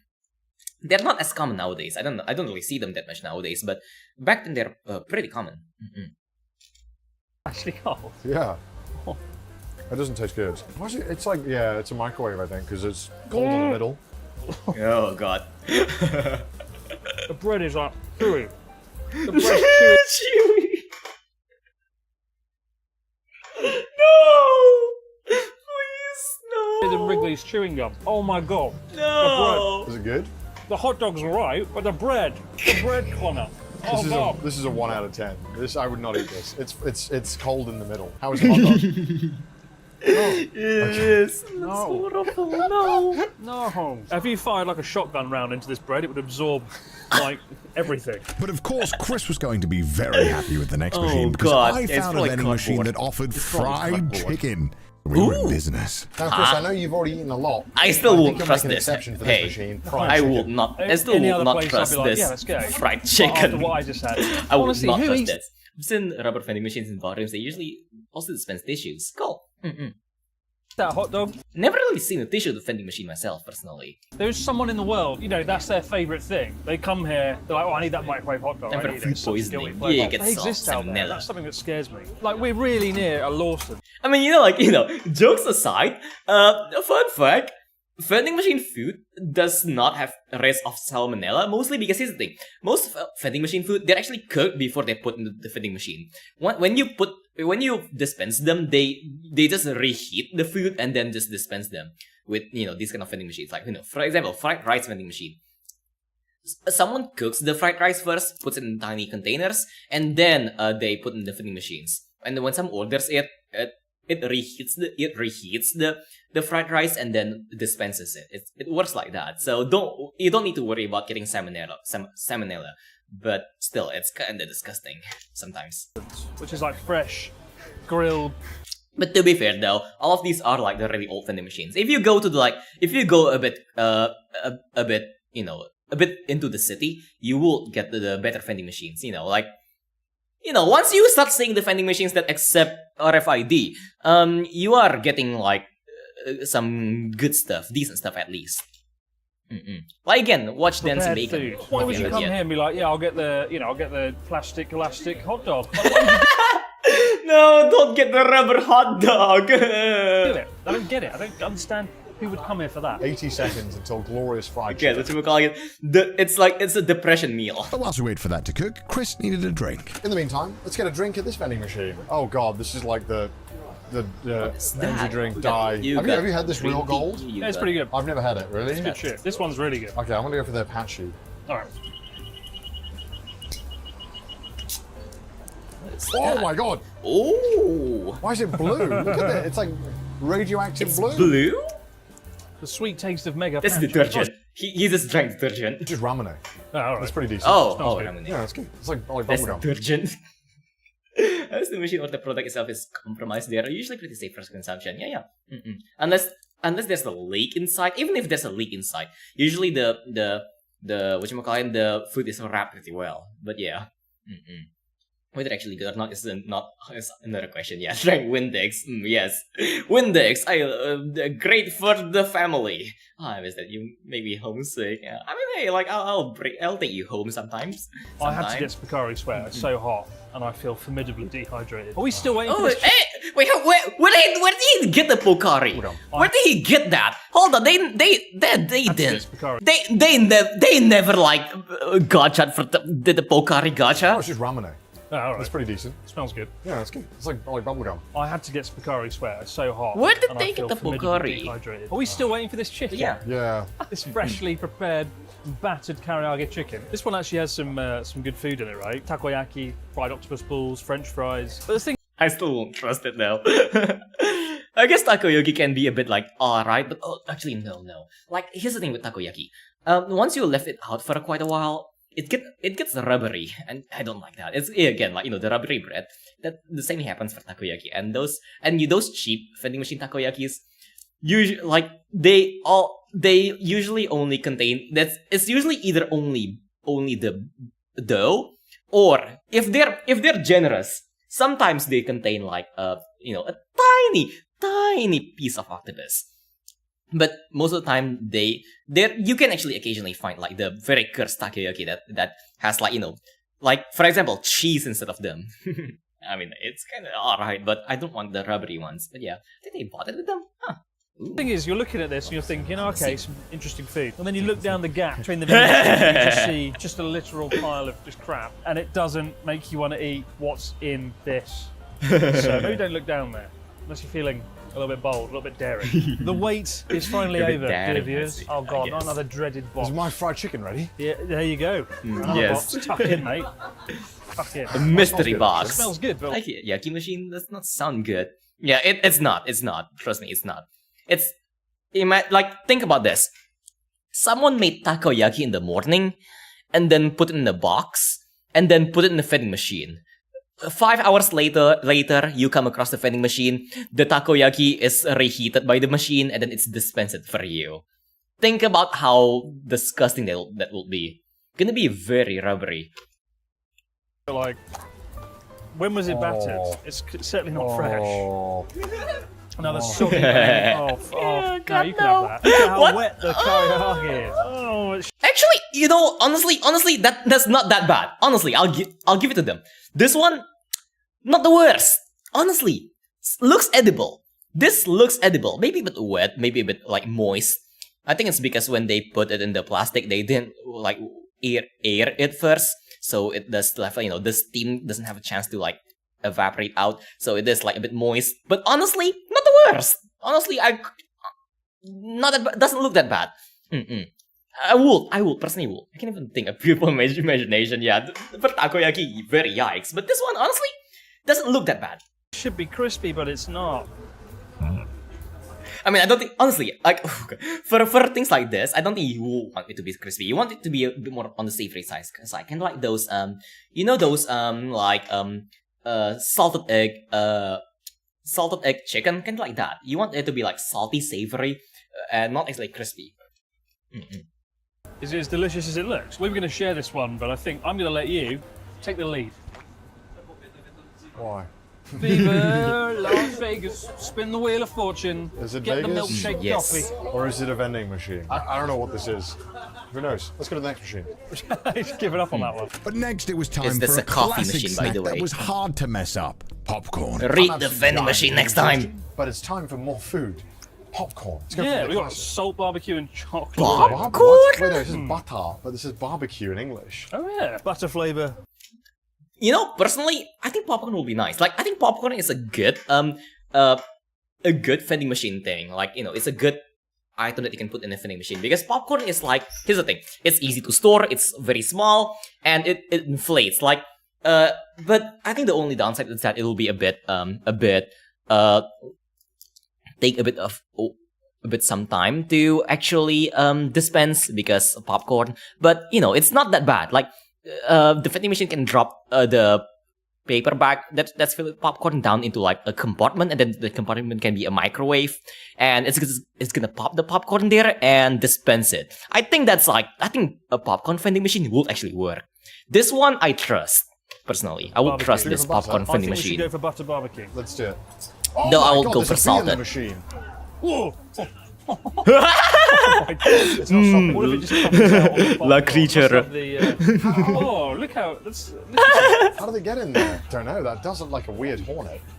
I mean, to be fair though, like, cockroaches can get into microwaves somehow into the timer, so hey, comes with a free pet. Yeah, exactly. Look at the It's the mascot. It's their mascot. You know how, like, you know how some you know, there's like cat cafes where there's like cats inside. This is kind of like that, but it's like a hornet vending machine. The actual vending machine itself. This is one of the worst conditions. Oh my vending God. Machine. What? They have your favourite. Wrigley's chewing They have gum. Wrigley's chewing gum. It can't be as chewy as the hot dog bun though, surely. Oh, what now? If it comes out anything special. Or... if you desire. What flavour do you want? Cool mint? Blueberry? I want ume. Plum. You're a madman. Oh, my what God, now? This one says 20 yen, but this one says 100. Inflation. They like robbery, innit? They like robbery. I can't get my money out either. That's a really good... I mean, this is a really cool... This is one of the coolest vending machines, right, so far.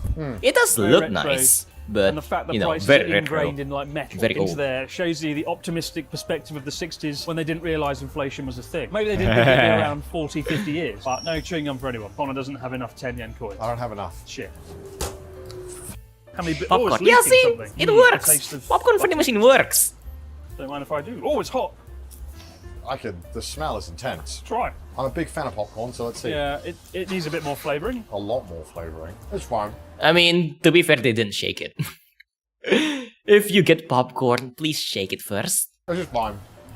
Yeah. 4 out of 10. Kind of bland, but a decent snack. It's good. This could be good, this one. Yeah. But it's not. For $1, I'll take it. Let's go to the next one. Get a free hornet with every popcorn. I still the last trust curry was free with every popcorn. Comes with a free pet. But yeah, honestly, I will still trust popcorn vending machines. Rather disappointing, but this next Especially like newer ones. The like more modern one ones. promised to do a delicious curry in just 27 seconds. 27 second curry. Now, Connor had one earlier. He's the curry expert by all accounts. Let's see how it compares to the previous one. This Okay. machine is gigantic. This machine I will trust a bit more. Like the machine looks a bit promising. It is by far the biggest machine here, so that means quality, correct? You can feel the trash taste in this bloody vending machine. You could. You So actually it must could. be Oh good. dear. And it's 500 yen being the most expensive thing we've Oh had yet, wow. so let's hope it's good. 500 yen. Okay, that better be good. Because that means we're going to have flavour. That better be 27 good. seconds, count it. 26, 25. I'm bored of that. Okay, that's going to take too long. Whoa! What is that? Fancy! Yo! God damn, that's fancy! Where the hell did that come from? Now that. God damn! That is fancy. Smells good too. For reference, 27 seconds was that shorter than my machine making matcha latte. Hell yeah. Also, that's a lot of fancy! convenience stores in Japan actually have curry that you can microwave, and they're often prepared on the day, so they're pretty fresh, and for 500 yen, you kind of can't go wrong with them. You can also go to Coco Curry for 800 yen and get a really nice curry. All right, let's give it a shot. Get some. That is fancy looking. Is this the meal of the day so far? I think the soba so far was better, but it's pretty good. I think with 500 yen though, they're really pushing it with, should I just go to the convenience store and get one warmed up there? I mean, I can again, depression meal. From here, but yeah, it looks not bad. good. The presentation is great. It This is came by far out the best. like the fact there was no wrapping on it was kind of cool as well. I didn't have to faff around. I can just dig in, and it's it tastes good. Also, fun Honestly, fact, nice. while we've been Honestly, nice. working our way down this Looks, treacherous yeah, it looks vending nice. machine Presentation line, I've seen is a lot of very people nice. walking around with food, I really and like this this is one. by far the most popular one that I've seen.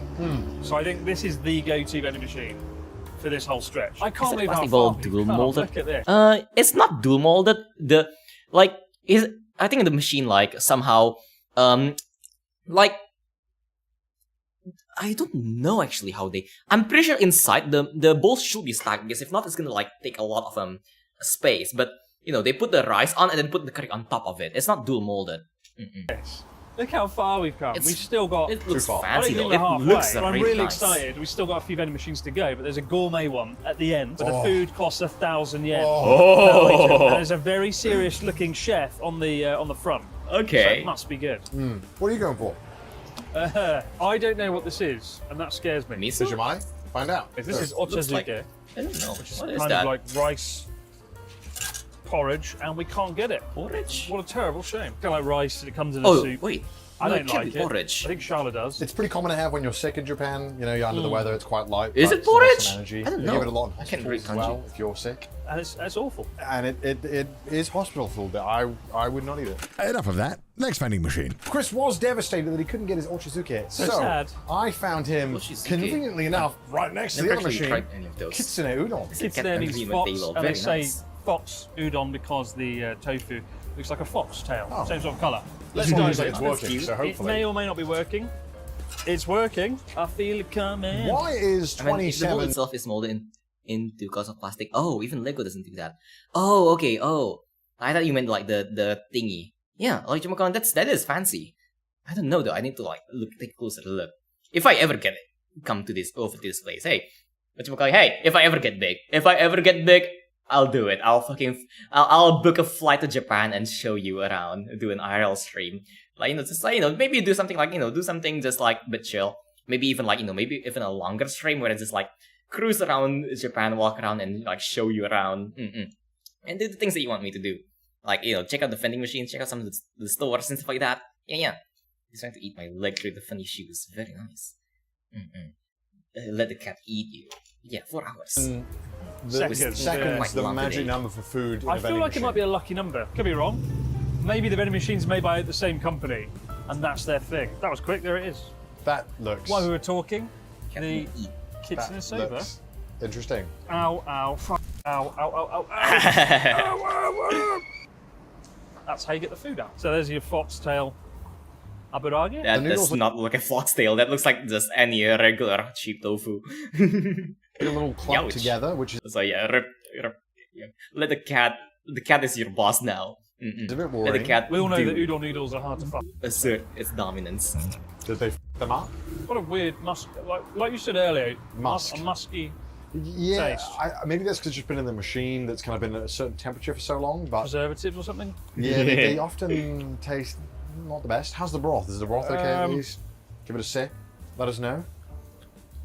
Yeah, I thought so. But normally with soup, you have dashi fish stock, so it's got a hint of umami flavor. This is not got that. Why? It's just. Why are you unable to say umami flavor without sound like a narcissistic American I have to host? say it in a narcissistic. Why? You can taste the umami flavors of the udon, and the kitsune soba is fantastic.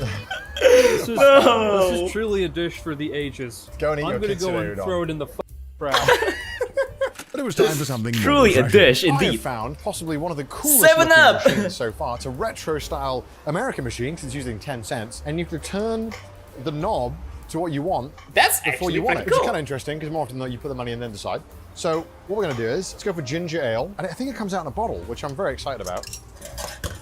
Oh, wow. Okay. All right. Then the bottle opener right here. Fancy, actually. Christ alive! It I like the bursts all over me. Cheers, really boys. I love look ginger of ale. this one. Yeah. The great ginger That ale is flavor. cool. Perfect for any YouTube video. It is good. It's really nice. It's very refreshing. I want that.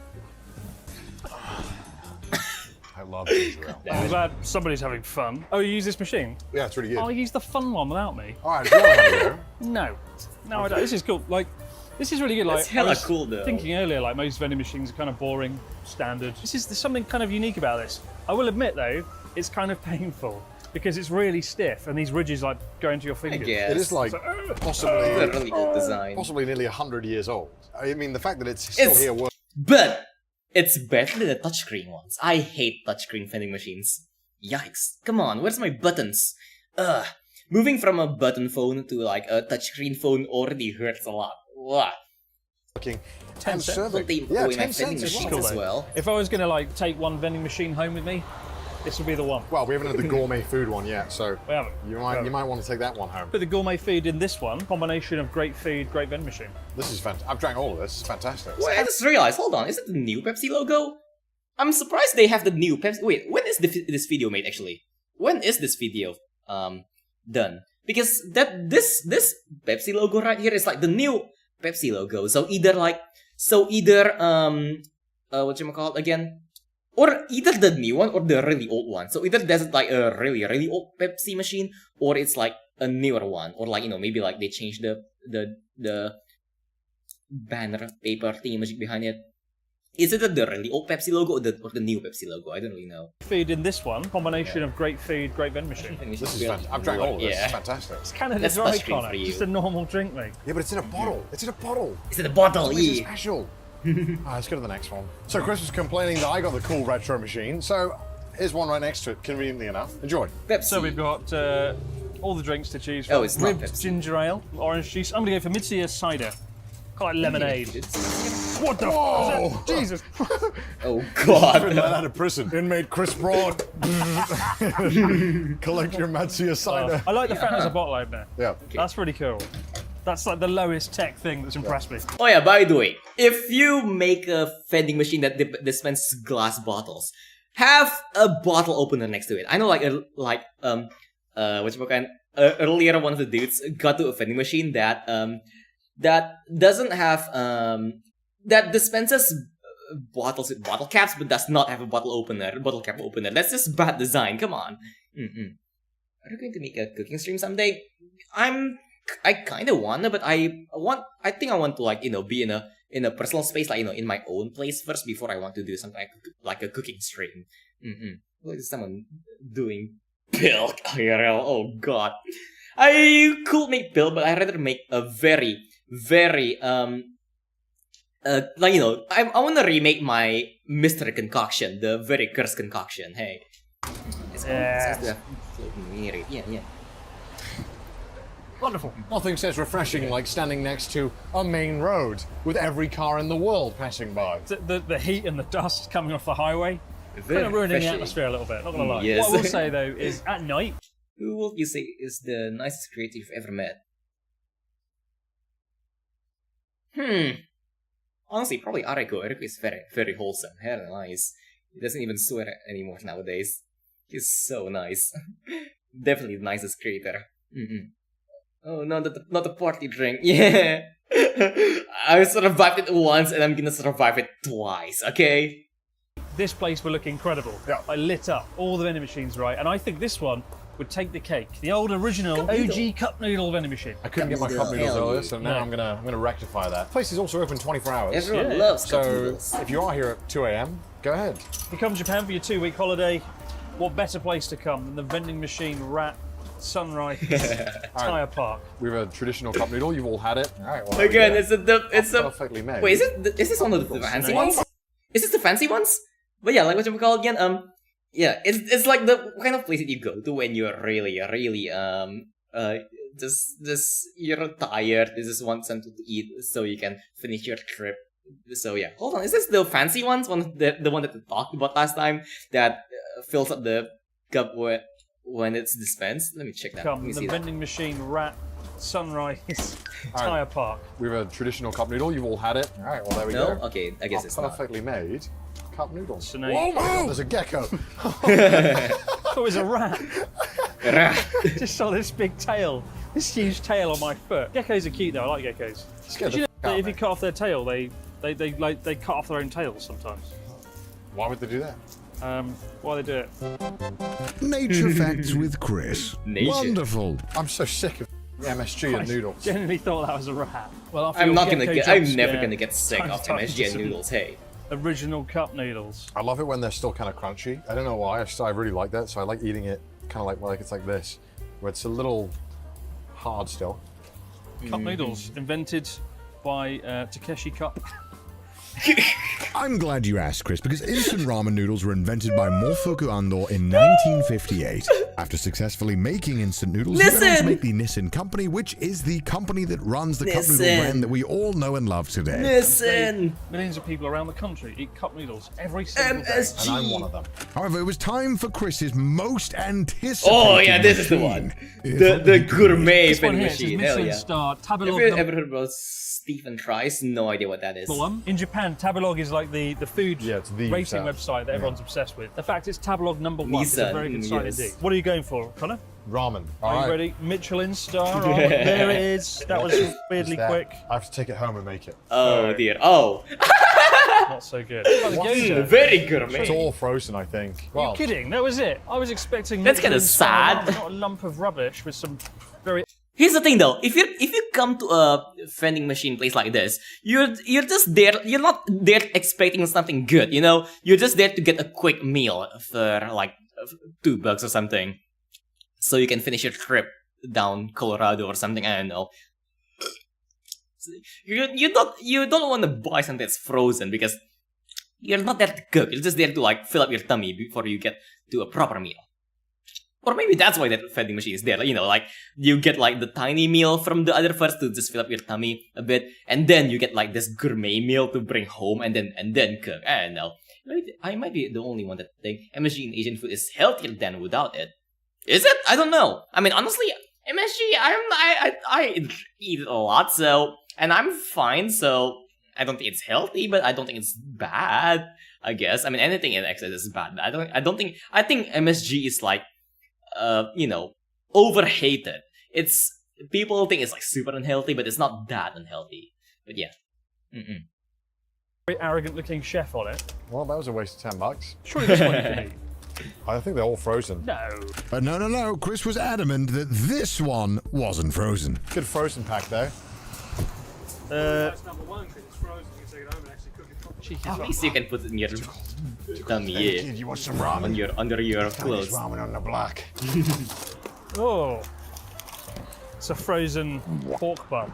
I told you it was going to be bloody frozen. We might have wasted some money here. That's a shame. I was looking forward to that one. Bring it all right, back to finally, something that looks awful. And next up was truly the most... Oh wait, I know this one. This one is not that bad. This one is not that bad. It's pretty cool. It's a machine that juices the oranges right on the machine. Like, I think you can actually see it. Like, you know, it's like fresh, quote unquote fresh orange. I mean, I don't think it's actually fresh, but like, you know, essentially they juice the orange right on the machine. But yeah, and yeah, feel free to send vids on the Reacts channel. Orange juice.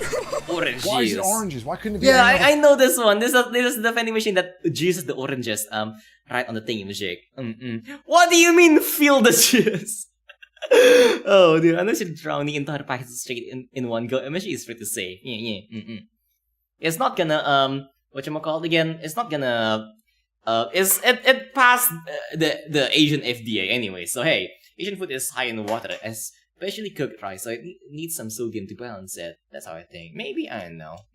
The fruit. That's bloody incredible. Freshly squeezed oranges in a vending machine. I don't even like orange juice. You're the first person I've met. Put the camera into the machine. It's just the worst juice. You're just trying to troll everyone. No, wait, is it though? Wait, this is a picture. Hold on. Is it? You guys on Trash Taste Zoom into the machine. I want to see the inside of the machine. Is that?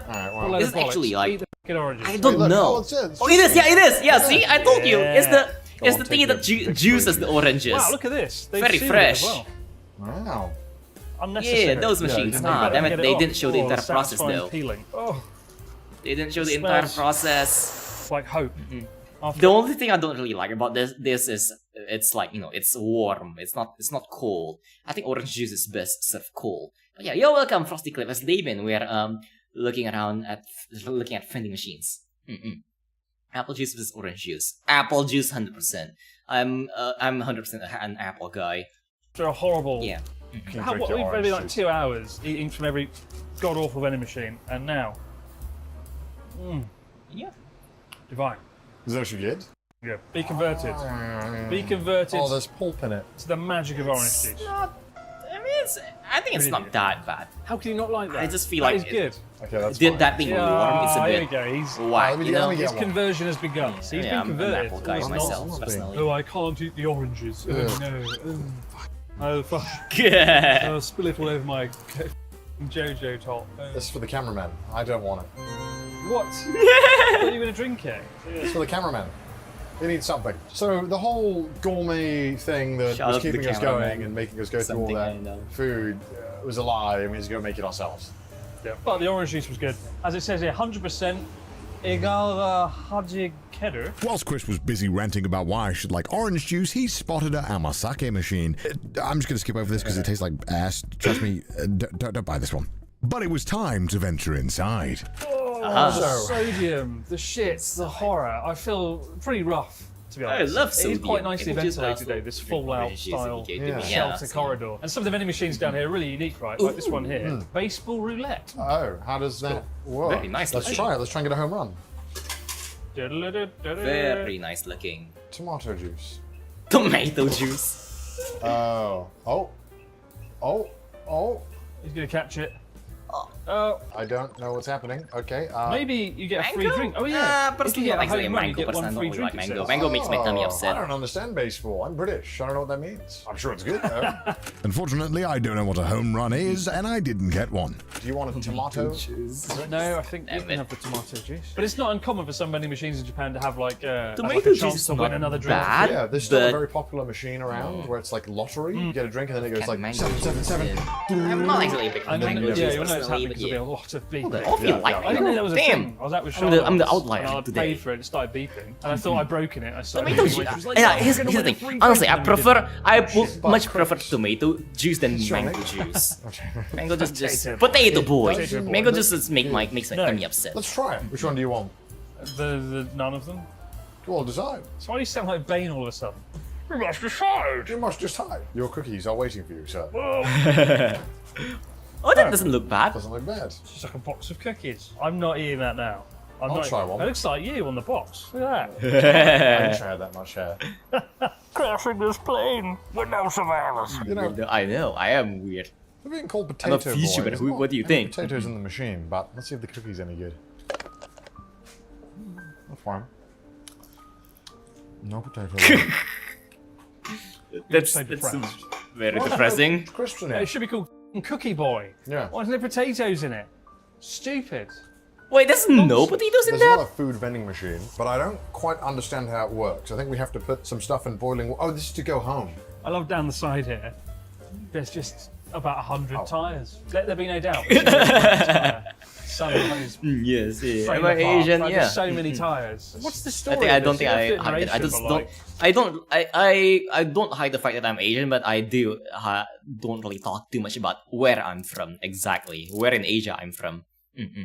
the guy was like, "We've got a tyre shop, but people don't want tyres. We've got a lot of I do land." sound Russian. A lot of people do say that I sound Russian. Privet. What about a vending machine part? Potato flavored That's wrong. crackers. It works. Potato flavored crackers sounds very, very I don't know, man. Potato flavored crackers sound very cursed. But yeah, in Russian, dope. Welcome, comrade. That's why we're here. Saw this today. Great idea, Des. And then they did it. And now we're here. And now we're here looking at the 25 step in making yourself chips box.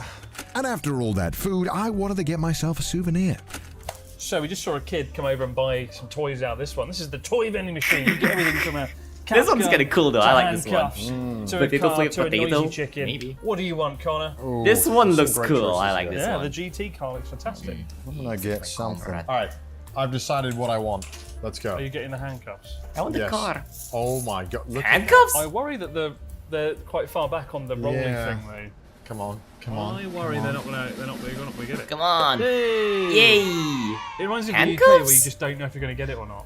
You often Kinky. The 3 times I've returned to the UK from Japan, The first thing I do at Heathrow Airport is try and get a Kit Kat. 3 times I've failed. Moral of the story, don't use the vending machines in Heathrow These aren't going to Airport. fit my wrist. I know. Why the handcuffs though? Okay, now that's tight though. You're under arrest for making shit videos. Under arrest for bringing me to this rat village. There you go. Oh my god. He really is like Bane.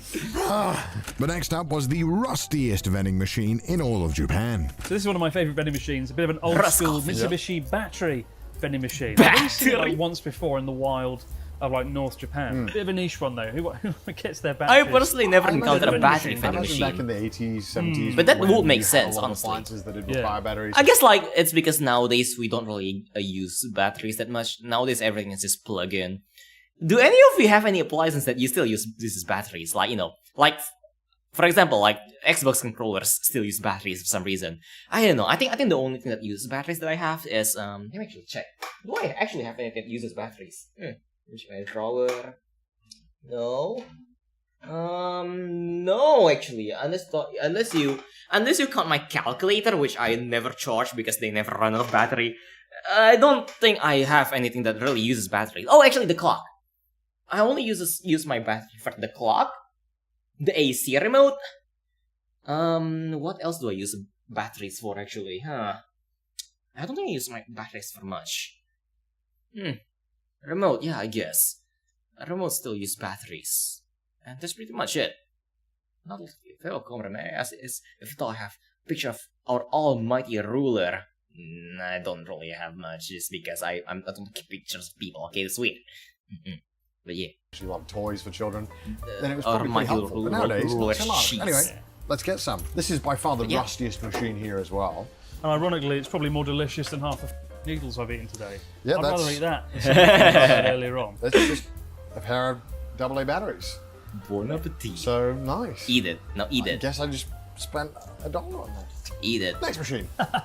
And right honestly, after that was another ice cream. Battery vending machine would make a lot of sense. I don't know why not a lot of people make more of these. TV remote. Oh yeah. I mean, actually, whatchamacallit again? I use a crank flashlight, so I don't really need batteries for that. And honestly, for all of you, I honestly, if you're not lazy, just get a crank flashlight. You never need to replace the battery, and it's like it's just nice. It's there when you need it. You need to replace the batteries. You just squeeze it and boom. You don't need these batteries. Why not? Your Game Boy uses batteries, so I don't use it. Rip. But yeah. Cream machine. So on this one, you can win another free ice cream if you play your cards right. What are we waiting for? Let's go. How much is this one? I don't even God, know. gotcha. You've got to time it so when you pick what you want, the lamp has got to hit Atari. Oh my god. Well, let's try this one. Which is worrying because the Atari one's not even lighting up, so... This video is just confirming to me that Japan has been obsessed with gacha for way longer than we realize. Flashlight. What do you mean flashlight? Oh, it's so close. Oh my god. I mean, again, I guess nowadays, you use your phone's flashlight for everything, but that's why you use a crank flashlight, because, your phone can run out of battery, your crank flashlight will never run out of battery. But yeah, wish you a good night. Yeah, have a nice night, Cater. Even the flashlight with the dynamo inside, I think I have one in the drawer. Yeah, one of those. They never run out of battery, which is why I like those. They're the all reliable. Your phone can run out of battery, your battery flashlight can run out of battery, but your crank flashlight will never run out of battery. Yeah, later, Cater. Yeah. Yes. No, you didn't win. What happened? I got scammed. But at least I have an ice cream. At least you got your melon soda ice cream. Yeah, looks fine. That sounds nice. Looks nice. That's decent. I like melon ice cream. What do you want? Just get the way you devour that lollipop. Yeah. Oh dear. My one is over here. When we go to Japanese festivals, the one food I like, choco banana. It's a banana in chocolate. I really don't like Simple, choco banana, honestly, effective. But they also have toffee apples, which I really want. Toffee I apples haven't had are a toffee apple not since bad. like Choco bananas, really don't like it. Give me the So, money. I want my toffee people apple. do people things though. So it must If be you like good. choco And it's banana, you minus do. 24 degrees I just really don't like Celsius, choco banana. So this is going to be a frozen toffee apple. Wait, what? Minus 24? They've frozen it. That's not even refrigeration, that's just freezing. That's straight up frozen, yeah. Minus 24 degrees Celsius. That's a super cold. What the hell? No toffee apple for you. No. Wait. Oh, fuck off. The machine won't take more than 400 yen, and the toffee apple costs 450 yen. Have you got a 50 yen coin? I don't think I do, actually. Oh, come on. This is the one thing I was looking forward to. Cheese and the banana? gourmet Not machines really. do this. Not the I toffee. like banana on its own, but not banana with something. I don't know. I feel like banana is like, banana, if you taint the purity of banana, it's gonna taste meh. Banana has a very specific taste that I don't really like it when. I don't really like it. Here's the thing. The sweetness of banana is banana is a very sweet fruit. So, it doesn't combine with a lot of things that well. And it's a very distinct sweetness as well. Like, the fruity kind of like banana sweetness. I don't even like banana like drinks, for example. Like banana flavored drinks. It's just like, I like bananas, but not banana products. Toffee apple as well. Go and get some change. Go on.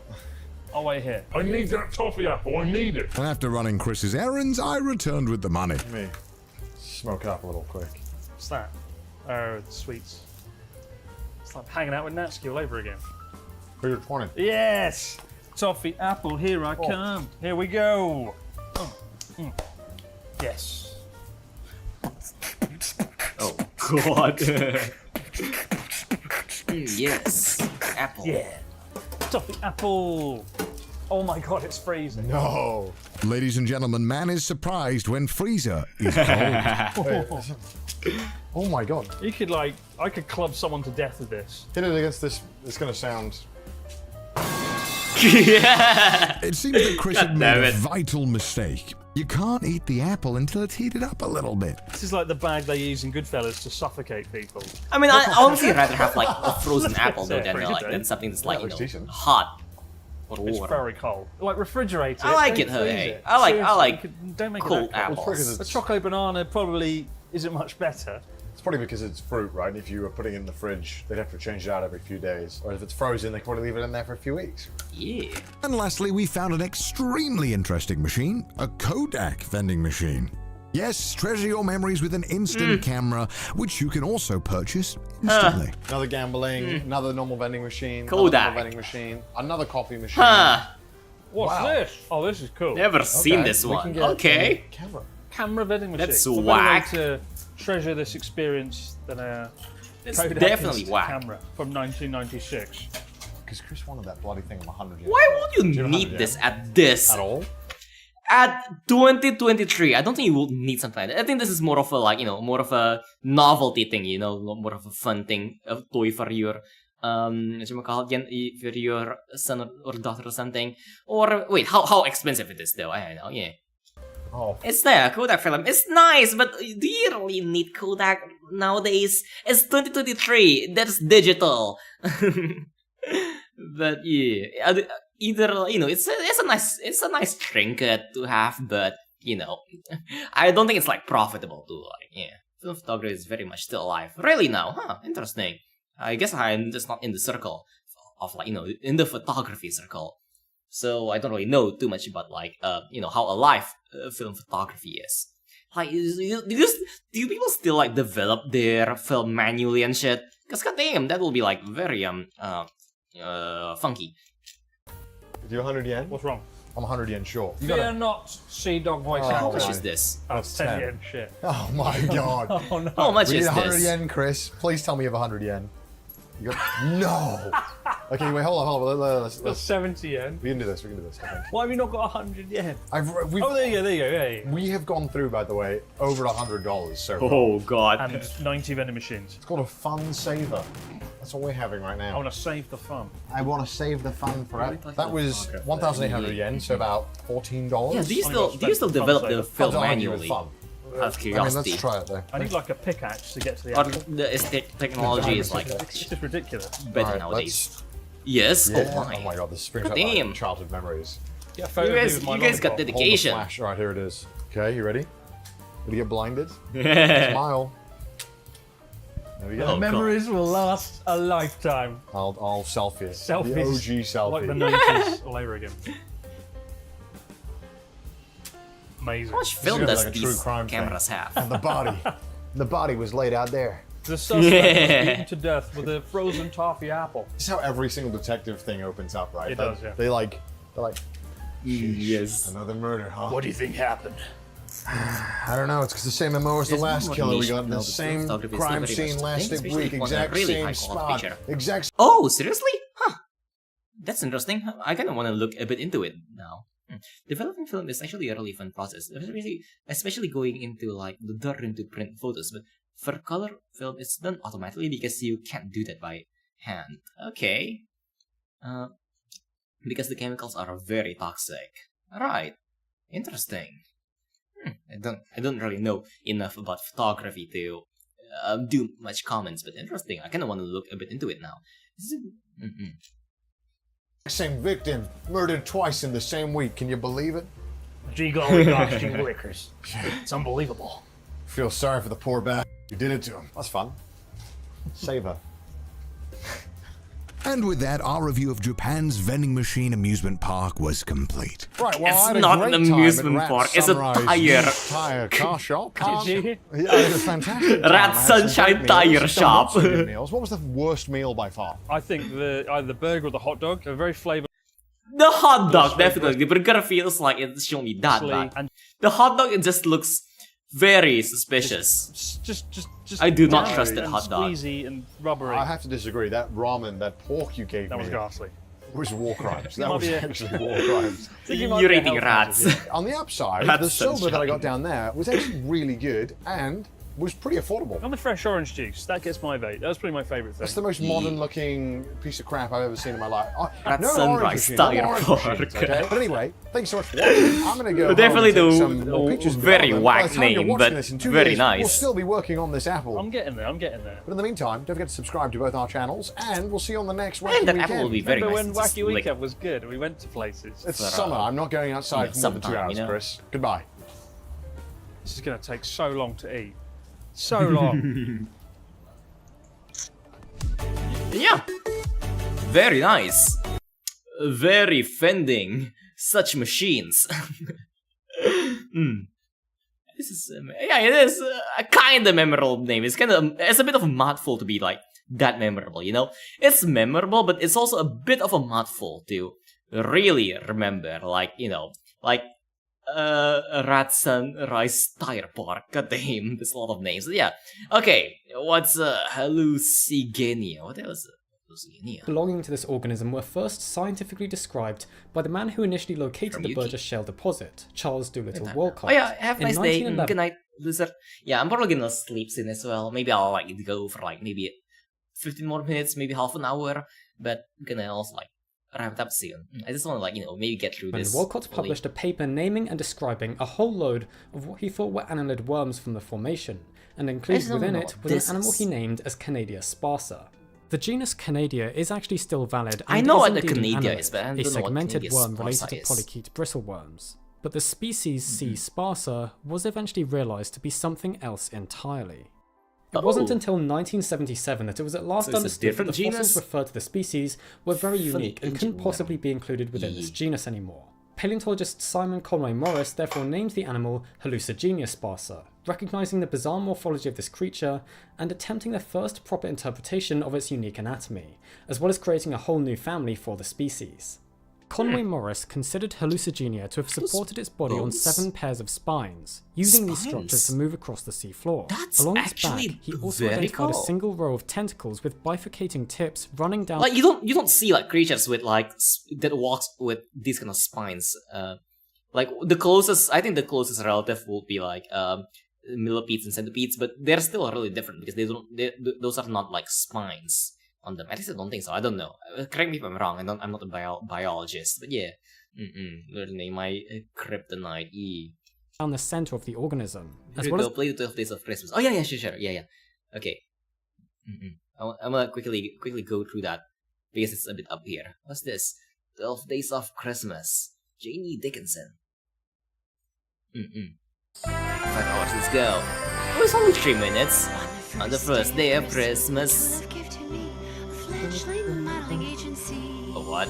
On the second Day of Christmas. 2 giant breasts and a Oh. fledgling modeling agency. Oh my. On the third Oh day god. of Christmas, my true love gave to me 3 former husbands, 2 giant breasts and a fledgling modeling 3 former husbands. Oh god. day of Christmas, my true love gave to me 4 Italian suits, 3 former husbands, 2 giant My breasts, and God. a fledgling modeling agency. On the 5th day of Australia. Christmas, my true love gave to me 5 naked men. 4 Italian suits, 3 former husbands, 2 giant breasts, and a fledgling modeling agency.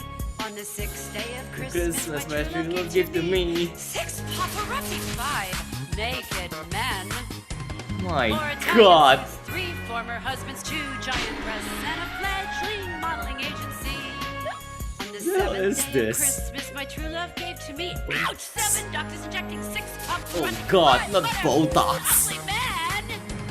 4 Italian suits, 3 former husbands, 2 My giant God. breasts, and a fledgling modeling agency. On the 8th day of Christmas, my true love gave to me 8 Texan waxing, 7 doctors Texan waxing. This is getting. Oh God. This is. Oh no, not the butt. This is getting worse and worse. Oh no. No. On the 9th day of Christmas, my true love gave to me 9 models prancing, 8 Texan waxing, 7 docs injecting, 6 Oh paparazzi. God. 4 Italian suits, 3 former husbands, 2 giant breasts, and a fledgling modeling agency. I hate this. 10 out of 10. I hate this. 10 gays are prepping, 9 models prancing, I hate 8 this. Texan waxing, 7 docs injecting, 6 10 out of 10. 5 I hate this. Objectively best Christmas song. Yeah. former husbands, 2 giant breasts, My and a God. fledgling Merry fucking Christmas, I guess. On the 11th day of Christmas, my true love gave to me 11 charges pending. 9, Savvy Nate, what's that line? Shut up, Mom. You always, you just shut up. Why do you prefer to send the rest to Africa from space? Send it over on Discord. Modeling agency. On the 12th day of Dear Christmas, my true love gives to me. 12 boyfriends begging, 11 charges pending, 10 gays are pripping, 9 models prancing, 8 Texan waxing. What the fuck is this song? Oh, not the gift. A shorts. Modeling agency. I hate this. I hate this. 10 out of 10. Boop. And it's over here, yeah. Hallucigenia, what is this? Belonging to this organism were first scientifically described by the man who initially located the Burgess Shale deposit, Charles Doolittle Walcott. In 1911, Walcott published a paper naming and describing a whole load of what he thought were annelid worms from the formation, and included within it was an animal he named as Canadia sparsa. The genus Canadia is actually still valid and is indeed an annelid, a segmented worm related to polychaete bristleworms. But the species C. sparsa was given that it was at last understood that the fossils referred to the species were very therefore named the animal Hallucigenia sparsa, There you to go, make yeah. anatomy, I can like as well as it. reported its Was, like, body on a bit 7 back. There you pairs go, of there, here, spines, what? using these Here's where it structures was to move earlier. across the sea floor. Yeah. Along its back, he also identified Noodle. a single row of tentacles with Spiky bifurcating noodle. tips running down the a center of the very organism, spiky as well as a noodle. cluster of shorter tentacles just behind this row. Additionally, he identified the head end as being globular and lacking any tentacles, while the rear was tubular. I feel like this is like a very early form of like evolution where like something is just, you know, it's just like nature is still figuring out what works and what doesn't, and they come up with this very probably quite inefficient but also kind of funky looking creature. It looks like here cool. It And does. actually bent It upwards does. and forwards slightly. Conway Morris made several more interpretations about Hallucigenia's anatomy, including suggesting that each of the tentacle tips, with their bifurcating ends, may have been individual mouths that then connected to a gut in the main trunk of the animal. That would be interesting. An alternate hypothesis suggests This is some fuel for some whatchamacallit again, some speculative biology shit. But yeah. suggested by the paleontologist was that the tentacles aided in passing food forwards to a mouth on the head, but he was unsure if either of these options were really correct. The small cluster of tentacles was also a source of great confusion, with their function remaining a mystery. It was then in 1991 that the true anatomy of Hallucigenia began to be unravelled. Paleontologists describing fossils of a relative of Hallucigenia called Microdictyon from a deposit in China realised that Conway Morris had got this animal the wrong way up. Instead of the spines being used for locomotion, this was actually the upper side of Hallucigenia, with the spines functioning as defensive structures, while the tentacles were actually the legs and were that's honestly a bit more boring. predicted to have in fact been paired too. Indeed, a year later, one of these same paleontologists then published an article reporting that the second row of legs had been found hidden under matrix in the holotype specimen of Hallucigenia, confirming that their interpretation had been correct. Additionally, it was revealed that this animal did not have an extension at the back end of its body, with it instead simply ending in the final pair of appendages which were shorter than the others. Much more research has since been done on the anatomy of this animal, with a major breakthrough occurring in 2015 when the anatomy of its head and appendages were described in detail. Although several other studies had been published before this year that interpreted Hallucigenia's anatomy in a variety of ways, this 2015 research seemed to solve a lot of the mystery once and for all. Though that's not to say that this might not change again in the future, this is paleontology after all. It was now understood that Hallucigenia possessed an elongated head with a pair of simple eyes, not compound ones, and also that this animal had strong carbonaceous elements arranged around the mouth and along its pharynx, which were presumably used as teeth to process food. The head was also supported on the end of a neck that was significantly thinner than the main trunk of the body, and which seems to have bent downwards in many cases at the midpoint, orienting the mouth on the head towards the seafloor. Additionally, it's now been realised that the Burgess shell Hallucigenia had more than 7 pairs of appendages, actually possessing 10. The front 3 of these appendages were shown to have been up to 2 times narrower than the back 7, and did not end in claws as the other legs do. Instead, they appear to have been more flexible and were long enough that they would have been able to reach the mouth, therefore perhaps aiding in food manipulation. The back 2 pairs of legs, pairs 9 and 10, are shorter than the rest of the appendages, and end in a single claw. Pairs 4 to 8, on the other hand, ended in 2 claws. The anatomy of the spines was also re-examined in more detail too, finding that they were supported on the body by swellings of soft tissue that formed humps to anchor these structures. The spines themselves were also not completely straight, but curved slightly backwards. So the overall look of this animal now appears to be better understood, and thankfully we're no longer reconstructing Hallucigenia upside down. But this doesn't mean we know everything about this organism, as a lot of mystery still remains. One of the biggest remaining mysteries about this prehistoric creature is its exact evolutionary relationships to other organisms. Although when it was first officially named as a new genus... I wonder what the closest relative that we currently have on Earth is for this creature. Like earlier, I thought of centipede because of like the whole spiky looking legs, but I don't know. I don't think so. Again, I'm not a biologist, so don't really know too much about these. It seemed impossible to determine what else it could be related to. Once more of Hallucigenia's anatomy started to be understood, some similarities to existing groups were recognized.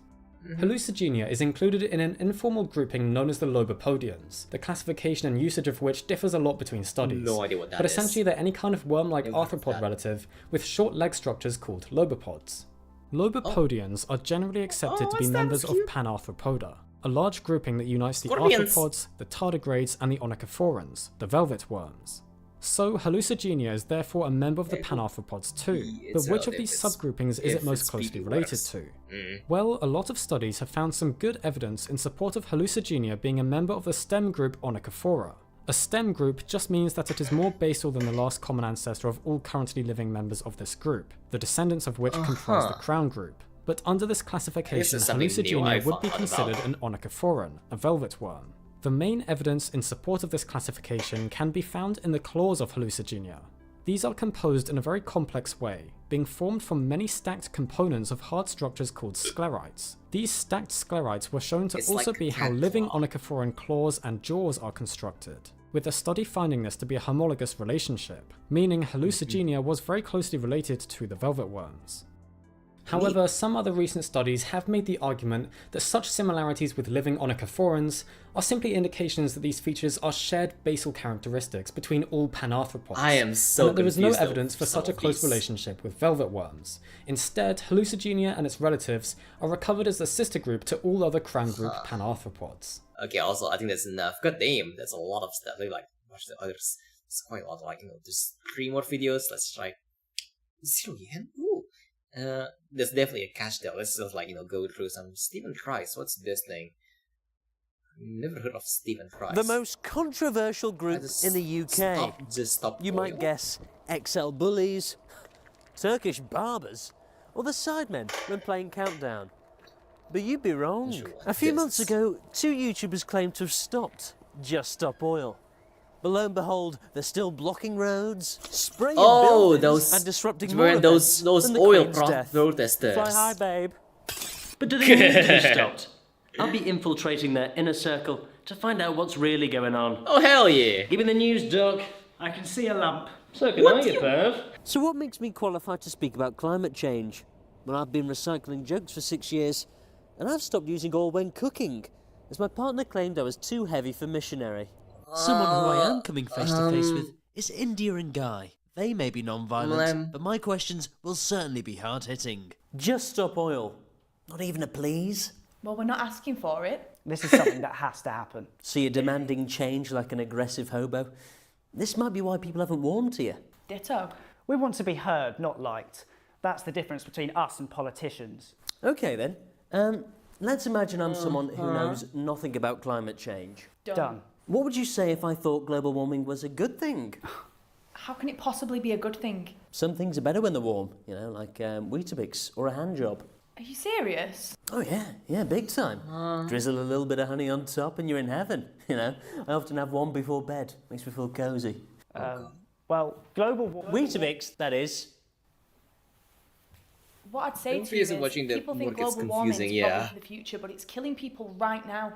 There's more flooding, less food growing, more diseases, and on top of it all, adding to the cost of living crisis. And the people in charge don't care because their greed outweighs the morals. I hear that. What about people that love the smell of petrol?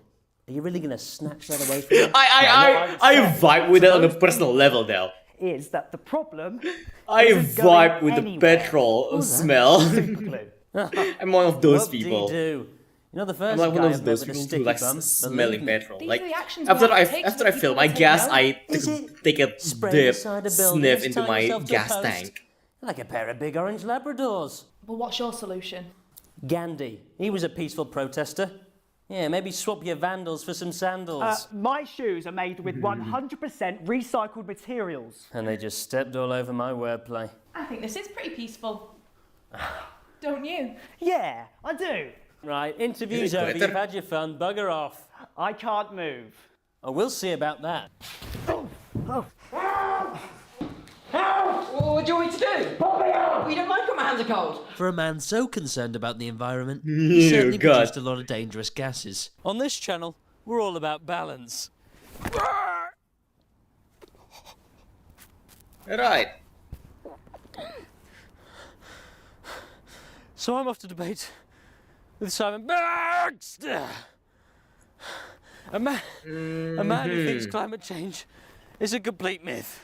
You must be Simon, nice to meet you. How do? Bloody roasted in here, isn't it? Yeah, I think the aircon's broken.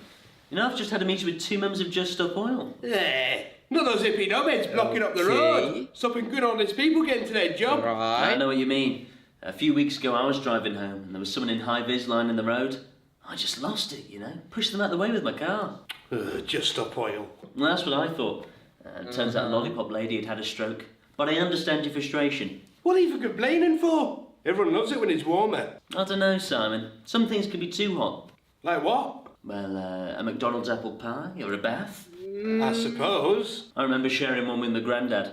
I said, you're going to have to blow on that before I have a mouthful. Okay. Well, I think... The apple pie, that is. Apple pies. Well, it's all just propaganda, isn't it? Why is he... renewable energy Why is he slowly undressing? Yet according to I just realized that. Why is he slowly undressing? Hold on. Are the cheapest ways of generating electricity and energy. What the freak does He's John slowly Cena know about undressing. solar panels? My God, boy, I've got to you too. So you don't believe using fossil fuels adds to climate change? No chance. Yeah, god damn it. Well, there is Oh, proof, come on. Simon. There's data that shows Antarctica is losing 150 billion tons of ice per year. He's losing why? Tell the fucking Eskimos he's a pound a kilo down in Astor. They're gonna get demonetized. Simon's powerful words hit me hard. I knew it was now or never for me to join Just Stop Oil. God damn it. Psst. Over here. Just Stop Oil meetings are top secret. So I've spent 3 months developing this fake persona to ensure I won't be detected. I've also got hidden cameras, including this one here, cleverly disguised as a necklace. Sure. I was supposed to run on stage at a Jimmy Carr show, but I had to leave after 10 minutes. Did you get kicked out? No, it's just really shit. Ellen? Can I help you? Yeah, you can actually. One of you lot sprayed my hair orange. What? Just kidding. I'm here for the meeting. And what's your name? Bernie. Bernie Planet. Okay, Bernie. Do you want to take a seat there next to Hugo? No. Oh God, no, this I'd is rather take a awkward. stand against plastics. Oh Right. God, this is And are awkward. you serious about supporting our cause? Oh yeah, I'm serious. Yeah. I put the pro in protester. Who's Ollie? Just stop Ollie. It says just stop Ollie. Oh, frigate pig. More like just stop dyslexic shirt makers. When's that meeting? Why are you filming us? Wait. Why would you even ask that? Because of the camera on your shirt. It's a necklace. And him over there. This is... Hell. What do you think? I even managed to soil Blam. myself. Where's the camera? Well, I didn't bring it. Cameras don't grow on trees, mate. You stupid sweat. Bland. That's enough. I cannot deal with this today. Bland. I quit. Hashtag me too. I can take the abuse of getting arrested, but this is the last straw. It'll be a paper straw. It's Morons. just what people says. Absolute fucking morons. I guess I'm just not, you know. It's prats like you. I guess I'm just not UK enough to like actually understand this. You know. I guess I'm just not like. I'm just not UK enough to understand the depth of whatever the humor is. I kind of, but like, you know, it's like a bit more like, it's a bit more like, a bit more towards the, whatchamacallit again?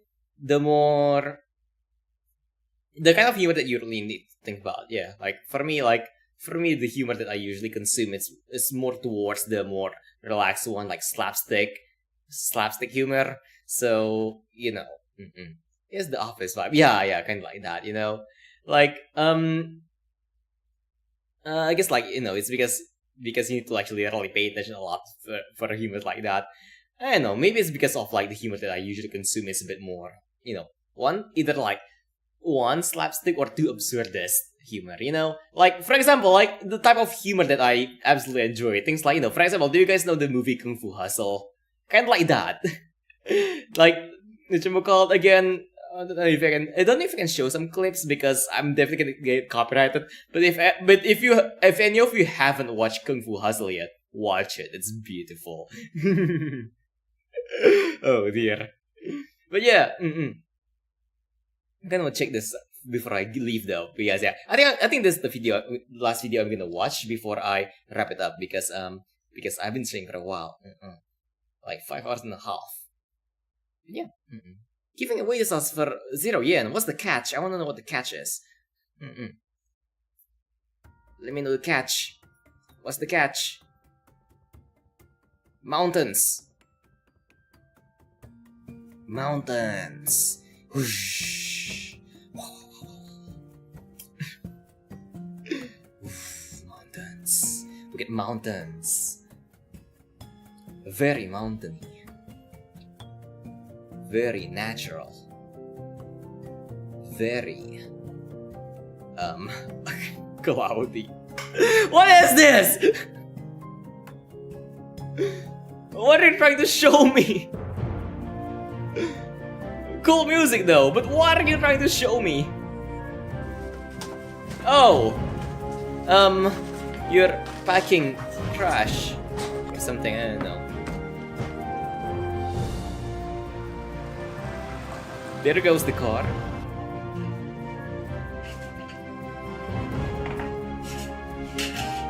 It's a movie? Probably.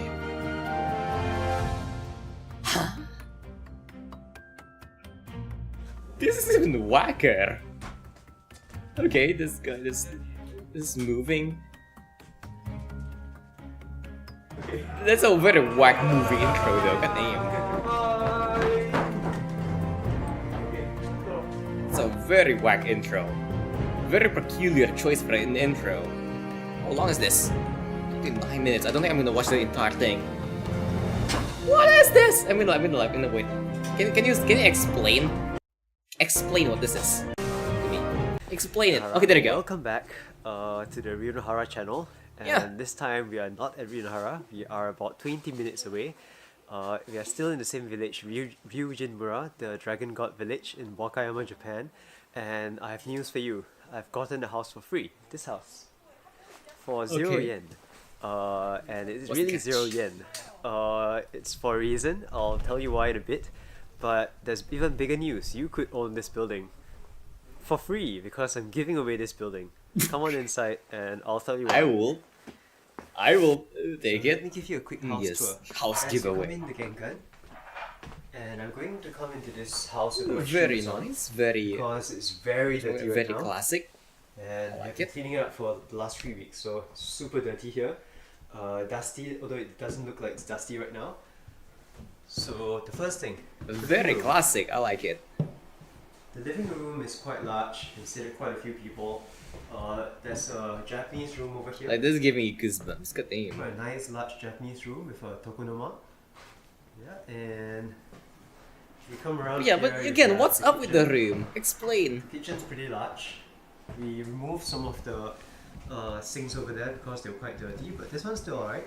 And it still has gas, so hot water and running water. Why is it filtered water $0? From the village, it's treated water. 0 yen. But this place needs some TLC, some tender loving care. It's not that clean yet.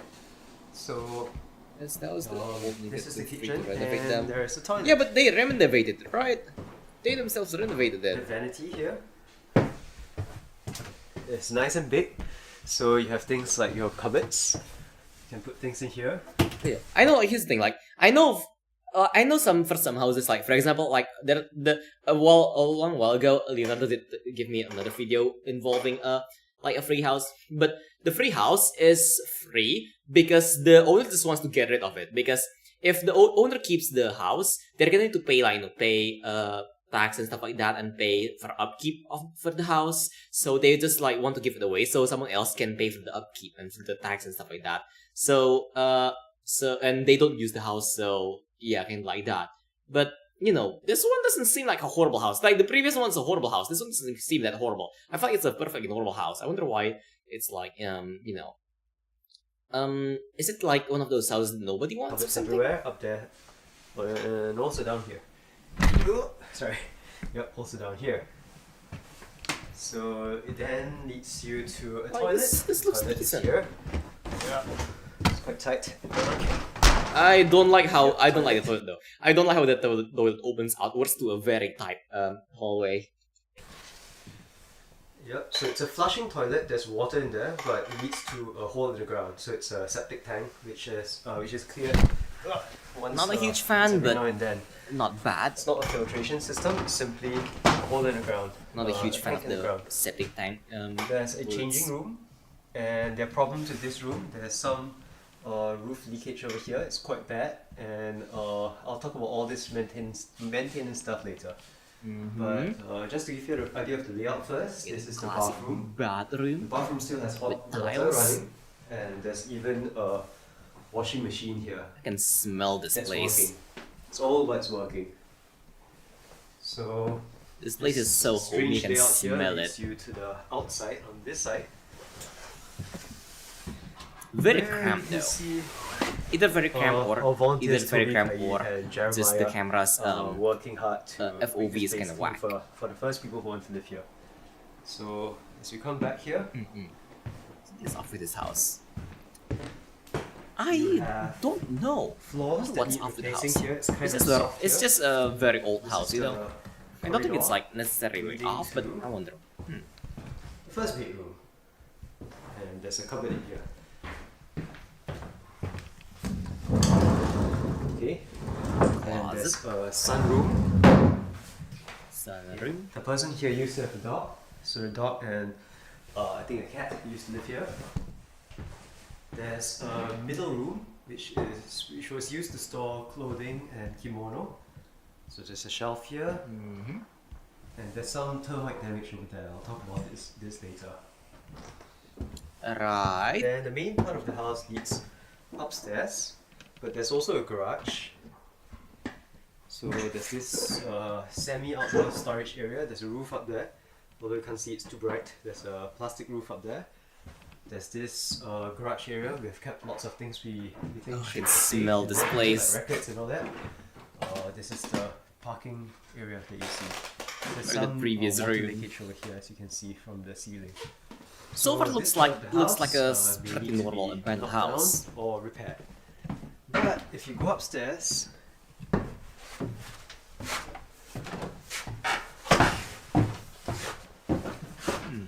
Yeah, it is pretty tight, you know. this is the upstairs. It's, The house does very have bright, very as you tight can see. corridors. So let me lower the light input here. Right, and you can see It's like lots of fixed space up there, yeah. on the second floor. It's definitely a really old house. Renovated a bit, and it should be a good. It should be pretty good. And outside, view of the mountains. So this is what I really like about this place. The view here is really nice. So it gets lots of It's a sun. decent view. But it does need a lot of work. As you can see, the garden area below, it does have this second floor here. The balcony looks like it's which needs gonna quite a break. bit of clearing up. And you move here so you have a better view. Now that needs to be cleared up. But I guess it gives you a sense of the area. We have lots of mountains around. The neighbors are close by, but not too close by. And I'll go down so you have a bit more of an idea of what this house is like.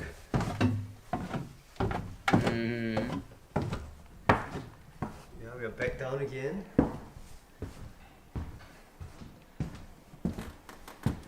Back to the kitchen. Back to the living space, and this is the tatami room. The tatami room. Back to the tatami room. Yeah, it's a tight staircase. It's not that bad though. It's pretty normal. So, you know, let me take around my here shoes on off older first. houses, you see staircases like I that have to as tell you well. why this place was given to me first. Why I got this place for free, and why am I giving it for free, and what you have Yes, to do please, I to get wanna this know. place for free. So, yeah, skip this part if you want to just watch a house tour. I'll give problems with the I wanna house tour in know. a short while. But for now, why I got this place for free? That's because a family who was living here in this village, they had 3 siblings and mother and father. So their parents were teachers here, and the dad passed away several years ago. Then the mom, because they were old, the mom also passed away 3 years ago. So they didn't die in this house. This is not a haunted house, nothing like that. They just passed away elsewhere. But then the house was left to the middle child, the brother. So there's an older brother. He has a great job in Okay, the yeah, so north it's kind of of the like an country. abandoned house. He's, They don't want to he's, do I the think in upkeep. his 50s and 60s. The second brother is also in his 50s and 60s. And he Damn, works they're overseas, pretty old. far from Japan. He doesn't come back to Japan all that often. He's the one who owned this house, and he's the one who gave it to me. Then there's the sister, the younger sister, who has been helping to take care of this house for the last couple of years when the mum had passed away. And she's living in another place, close by, but not here, not in this village. So she's been coming here to take care of the place, but she doesn't really need this place. So the siblings decided, alongside the brother who owned this place, to give it to me because they knew that I was doing something interesting at Ryunohara. First the cafe and then the guest house. So they thought I would have a use for this place, especially since I was going Okay, to that have a makes volunteer program sense. here this year. So this was last year in They didn't really October, have a use for it and they said anyway, 1 year so later we'll why hand not, it to I you. guess. So 1 year later in November, which is last month, this is 2023 right now in December, just 1 month ago, they finally got most of their personal items cleared. They had to leave many things behind because it was just the sister in Japan, in this village, trying to help to clear all their personal stuff. So they removed the butsudan, which is the altar, the family altar. They removed whatever they could remove and left the rest for volunteers and me to clear. So that was part of the condition for getting this house, was that I would have to accept the house as is. So Makes sense. things cut short, I got this house. the transfer fee, registering my name, getting the scrivener to prepare the documents, it costs about $1,500 US. I thought he was gonna say yen, and I'm like, ooh, but no, US dollars. They're coming in April on a free house like this to cost no more than $1,000 US. I think it would be much lower than that. So there's a tax applied to all houses. Even it's like 1,000 yen. Ooh, wait, free. 1,000 US dollars. I didn't pay a consumption tax on this when purchasing the house because it was zero. But it will be a purchase tax on the land. Given that this house is 75 years old, the taxes will be very low. Okay, that's it. Now this house is under my name, so it's completely mine. And I am not going to use this house because I live 20 minutes away. I have a place to stay. I have a volunteer house. My business is over there, 20 minutes away. So I would like to use this house for someone who would like to live in Japan, who may not have all the lots of money, but you'll need some money to do up this place. I'll explain why. The trouble is if you're a foreigner, how to live in Japan. So if you are Nihonjin, a Japanese person, and you want to live here, this is also for you. You could also get this house for free. So how will this work? If only I'm a Japanese broke Japanese college student. I am going to, in the next few YouTube videos, try to get this house to the right person. Meaning, I like a person who can use this house for at least half the year, 180 days a year. So you don't have to prove to me later that you are going to be here 180 days a year. But if you have a plan that will allow you to be here most of the time, you want to live in this village, you'll be high up on the priority list. So number one, you have to be here for half a year. He's doing a selection is thing. that the roof, parts of the roof are leaking. It's not a serious leak. It's small leaks, but they'll get serious over time. And if they're not fixed, whoever lives here will not live here for long. So you have to agree to pay for those renovations. Sense. You may also have to get new tatami mats or things to do DIY in this place. Like I don't care what you do here. Even in normal as long house, as your own house, you will discuss need to do with that the carpenter eventually. and local hardware people. They must be local. What you are going to do with this place, you settle on a plan. And once you settle on a renovation plan jobs in and Japan, pay upfront half the renovation fees to the electrician and the carpenter, I will sign this building off to you. So this will be your house. You pay for the transaction charges, which should be about 1,000. Here's the thing though, I really like from what I heard from like some of my friends working in Japan, not a good experience. Kinda sucks. So whatchamacallit again? I think I rather Japan is a nice country to visit, but not exactly a nice country to work in. That's the thing. So yikes. But houses are usually dark and use thicker wood material over here. Traditional houses here are whole with pillars and away from the ground to prevent flood. Makes sense. Yeah. This work. God damn it. Oh. I don't wanna. 500. You pay for the paid vacation, taxes, okay? Which should be no more than $1,000. And that's all yours after the house is given to you. I'm just going to give this house to you at zero. So you don't have to pay me anything. What I get in return is the joy of seeing someone move into this village.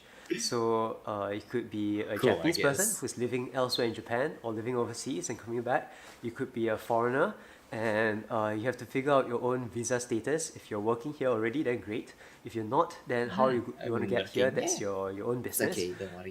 I could help you with a few things, but essentially my goal here is to see this house being used. I do have friends in this neighborhood. One of them is a very good friend. She has been very helpful, cooking for us volunteers. Our music teacher friend, who is lending us the rice fields, she has other teacher friends here. This is nearby a school. So the neighbors here are nice people. They are older people in their 60s and 70s, but they're super nice. And I'm very sure they'll help anyone who actually seriously want to move here, move into this house. That said, there are several challenges to this house alone, let alone the moving into Japan and getting a visa problem. So I'd like to talk about this house and its problems first, and I'll list out the costing, what it will cost you to repair this house. But first, let's talk about problems. And this room hides the very first problem. Termites.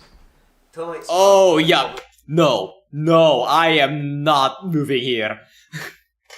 If any of you know termites, they're impossible to get rid of. No. And this is a wooden house as well.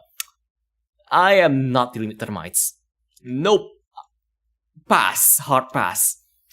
Hell nah. I am not dealing with termites. Japanese houses because they are not often well ventilated, and this being the center of the house has the least ventilation of all. So you can't really see from the angle. Let me zoom in so you can see what happened there. And just that's the catch. So this here. Nope. Hell nah. I hang out with a lot of creatures, but termites ain't one of them. Okay? I hang out with spiders a lot, but I do not hang out with termites. But this is very specifically. Soft. This whole beam here has been eaten by termites. So what has to happen here is that the floorboards have to be lifted up, and these parts have to be replaced. They must be replaced because otherwise the structure is compromised. Nope. It's not a big thing here in Japan to have lots of problems with the middle of the house. That happened with the main house also. If you watch the before and after video of the main house, we had to replace lots of wood. But once you replace the wood, all you need to do is to call in a termite guy. That wall sounds crunchy, very crunchy, yeah. And they'll put in some medication for the wood to make sure that termites don't come back again. The more important thing in the future is people here have to keep the building ventilated. Oh dear. Once that's the case and you have enough air flowing, then the house will be alright. So this is not a very big problem. I think if the whole house had this problem, it would be a big thing. But this house does not have a problem in all sectors. Only this one room here has a termite problem. So it will cost you money to rip out the floor, do the bottom, and repair this room. So that's the first thing. The second problem is over here. Leaking is completely fine though. Leaking can be easily fixed. This is the main house. There's actually a little roof above that is a bit leaky right now. So I'll show you how it looks like from outside later. The leak up there, the small leak, leaking can easily be fixed. Termites. And if this problem is not resolved, you will have a very damp changing room. Also, a leaky roof is not good for a house because you will have termites in the future. So it's very important to redo all these things. That's one thing. Something else that's leaking. Huh?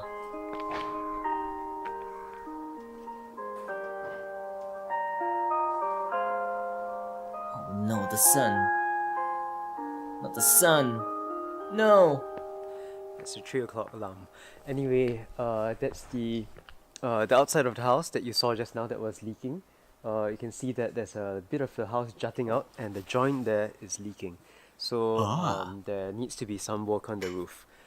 There's a contact of the carpenters, actually a neighbor of the carpenters who is a metal work guy, so he can actually replace the roof for you. I have gotten a quote and I'll share it with you in a bit, but for now that's where it's leaking.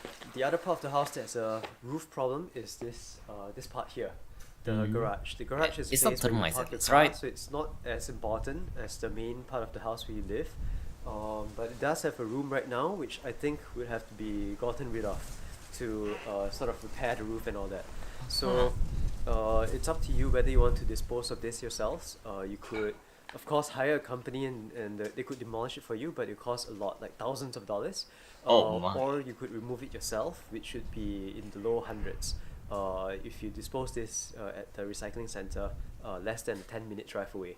Very annoying though. For the days you need to transport the materials over, the demolished items over. Or you could rip out everything and put on a new roof yourself, like a zinc roof. It's up to you. So this is the other part and it needs some work.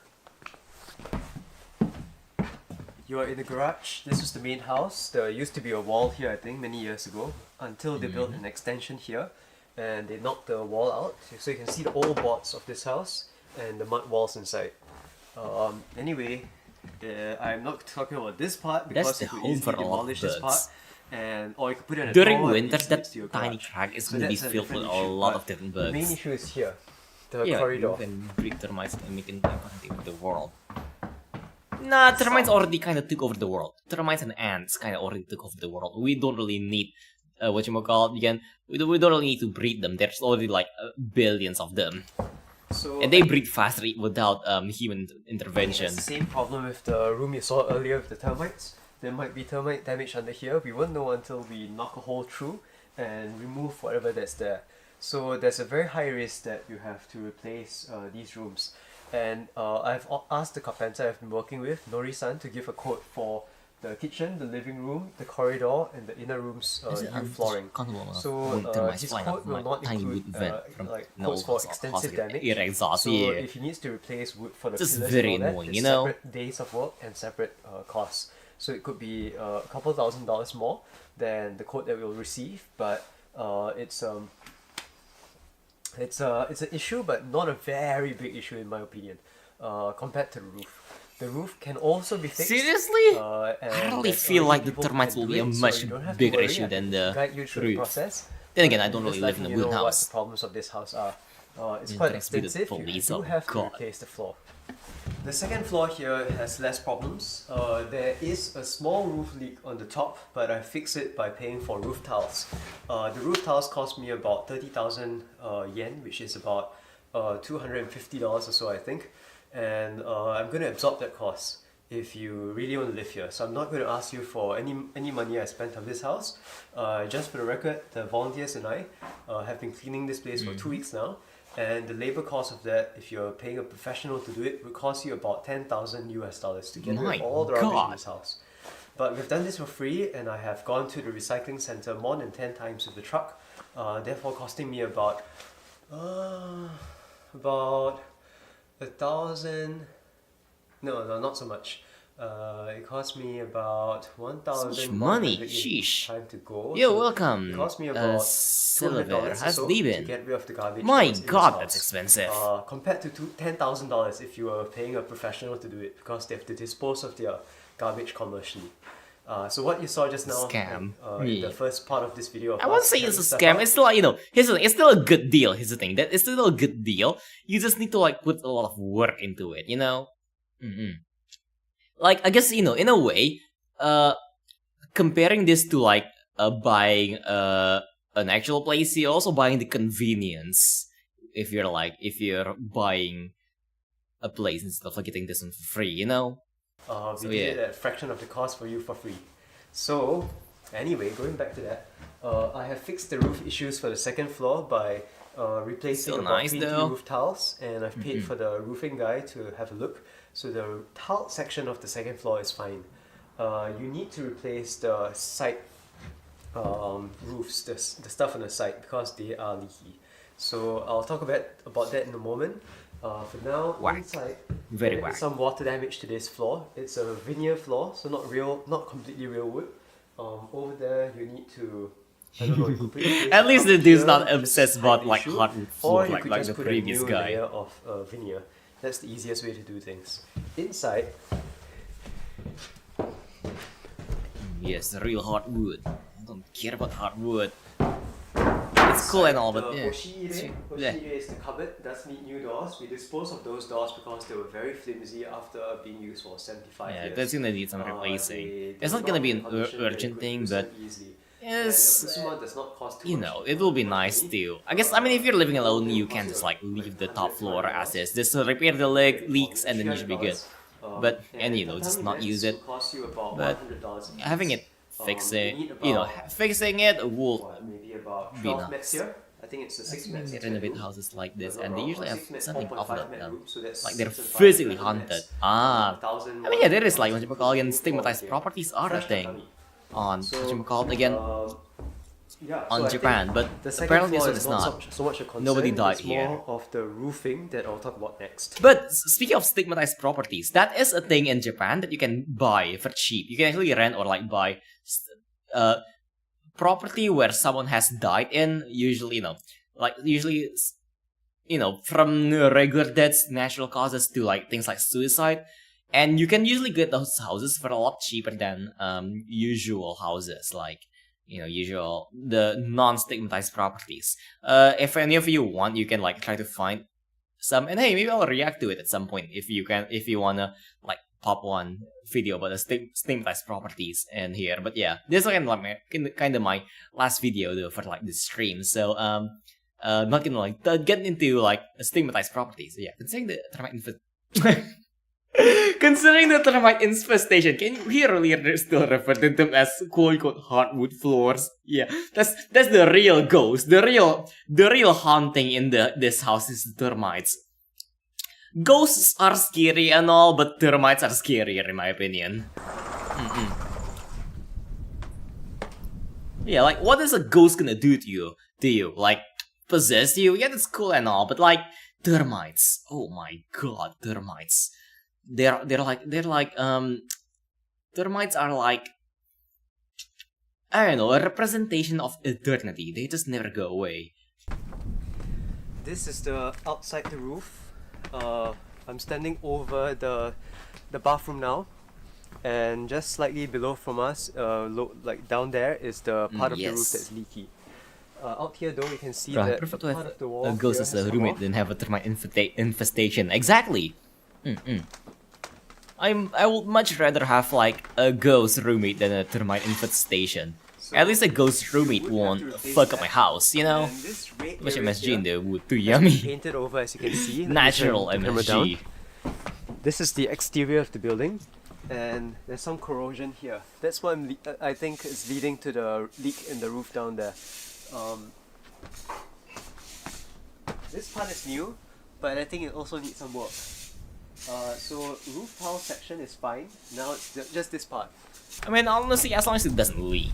So the other part of the house that needs replacing is the part below this veranda. In order to fix the roofing, that thing looks like it's gonna collapse anytime soon. So it does cost a bit of money to get rid of this and move it away, and then reinstall it. So you could reuse They will just annoy you when water might visit your house. Yeah, I would prefer to be annoyed than have have termites eat my entire house. Imagine what you will talk about with the ghosts. I know, right? All the fun all things. These walls are old, so the plaster does need to be the top layer at least, like this layer here, has to be ripped out, and then you have a new layer of shikui, which is the lime plaster applied, so that you don't have any gaps in your walls. Houses are cold because there are gaps, and these walls here, made of mud, you may think that they're cold, but actually they're very good insulators because it's mud. Inside of these walls is bamboo or very thin wood, and as long as you have clay walls, your house will be warm. There isn't any mold in the house. Yeah. Get rid of all these holes. There's also like an issue with like leaks. Usually, they like to, you know, if a house has leaks, there's a high chance that there's mold. But thankfully, there's no mold. By simply plastering it over yourself. You could also hire a plasterer, and I can get a plasterer for you. It will not be too cheap, but it will not be very expensive either. And so yeah, the next thing is you need to fix the gaps in these clay walls. It's quite a lot. There's a concrete structure outside the house. That's the main house. They've just come out that way through the veranda. Yeah. And it's solid concrete. And one reason I won't really like, you know, get this house is also because, you know, it's a village. I feel like it's gonna be a bit further away from like the city where, you know, again, if I'm getting a job, which I'm probably not, honestly. Getting a job in Japan can be a very, very yikes. But if let's assume that I did get a job in Japan, I would want like a place that has easy access to at least like, you know, some like the train station, so I can actually get to work easily. So it's well built. It just needs a bit of clearing up here. They've already done lots of the work for you. I think the old lady who used to live here used to garden, and she had a garden out here. As you can see, there's quite a lot of sunlight even in the winter. So it's a pretty good place to have a garden. But again, this does need some work. All the railings are rusted. You need to get rid of them, saw them off, put new ones, or fix this for 10k for 2k. Like a coat of anti-rust and then paint. Yes. But you shouldn't lean on these fences. But there's a nice area here where you could have a tea. Yeah, honestly, at this point, I'm also just gonna buy a smaller place closer to town. It's a village as well. Also, I have to mention that this house does get spring water from those mountains. So if you apply, I think there's a $28 charge per year for the free use of It does have a nice mountain view though. spring water, unlimited use.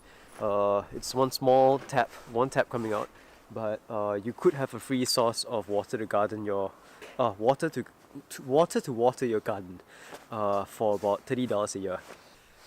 So, what do you think? Do you want to live here? Yes, if you do that's want to more or live less here, free please water, let honestly. me know by filling yeah. in the form. There's Cool. a form in the comment section, and Kind of want to fill up the forum for the lols, for the shits and giggles, but there nah. will be questions, of course. So But that's good. That's good. That's chill. Yeah, I'm not. Yeah, I'm not watching that. I know what that is, but no. But yeah, anyways, we're gonna leave this here. I wanna sleep. I've been streaming for 6 hours. My God.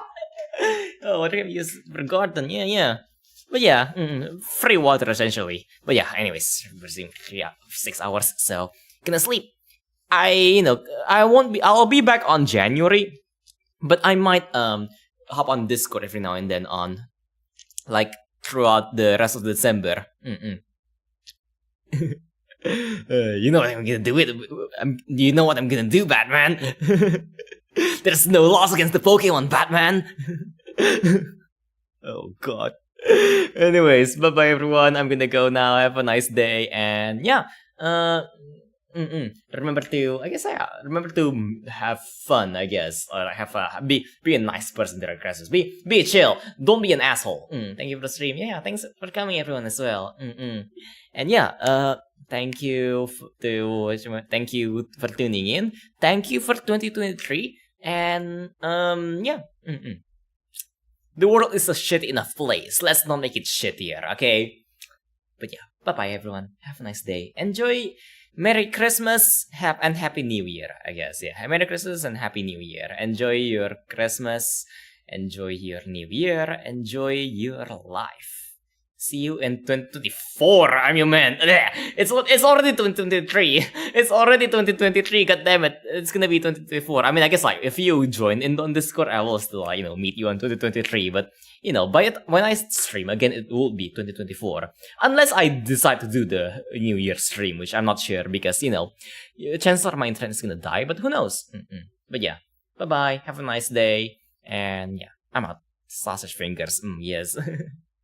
Bye-bye. Ending the stream. Merry Christmas. Boop.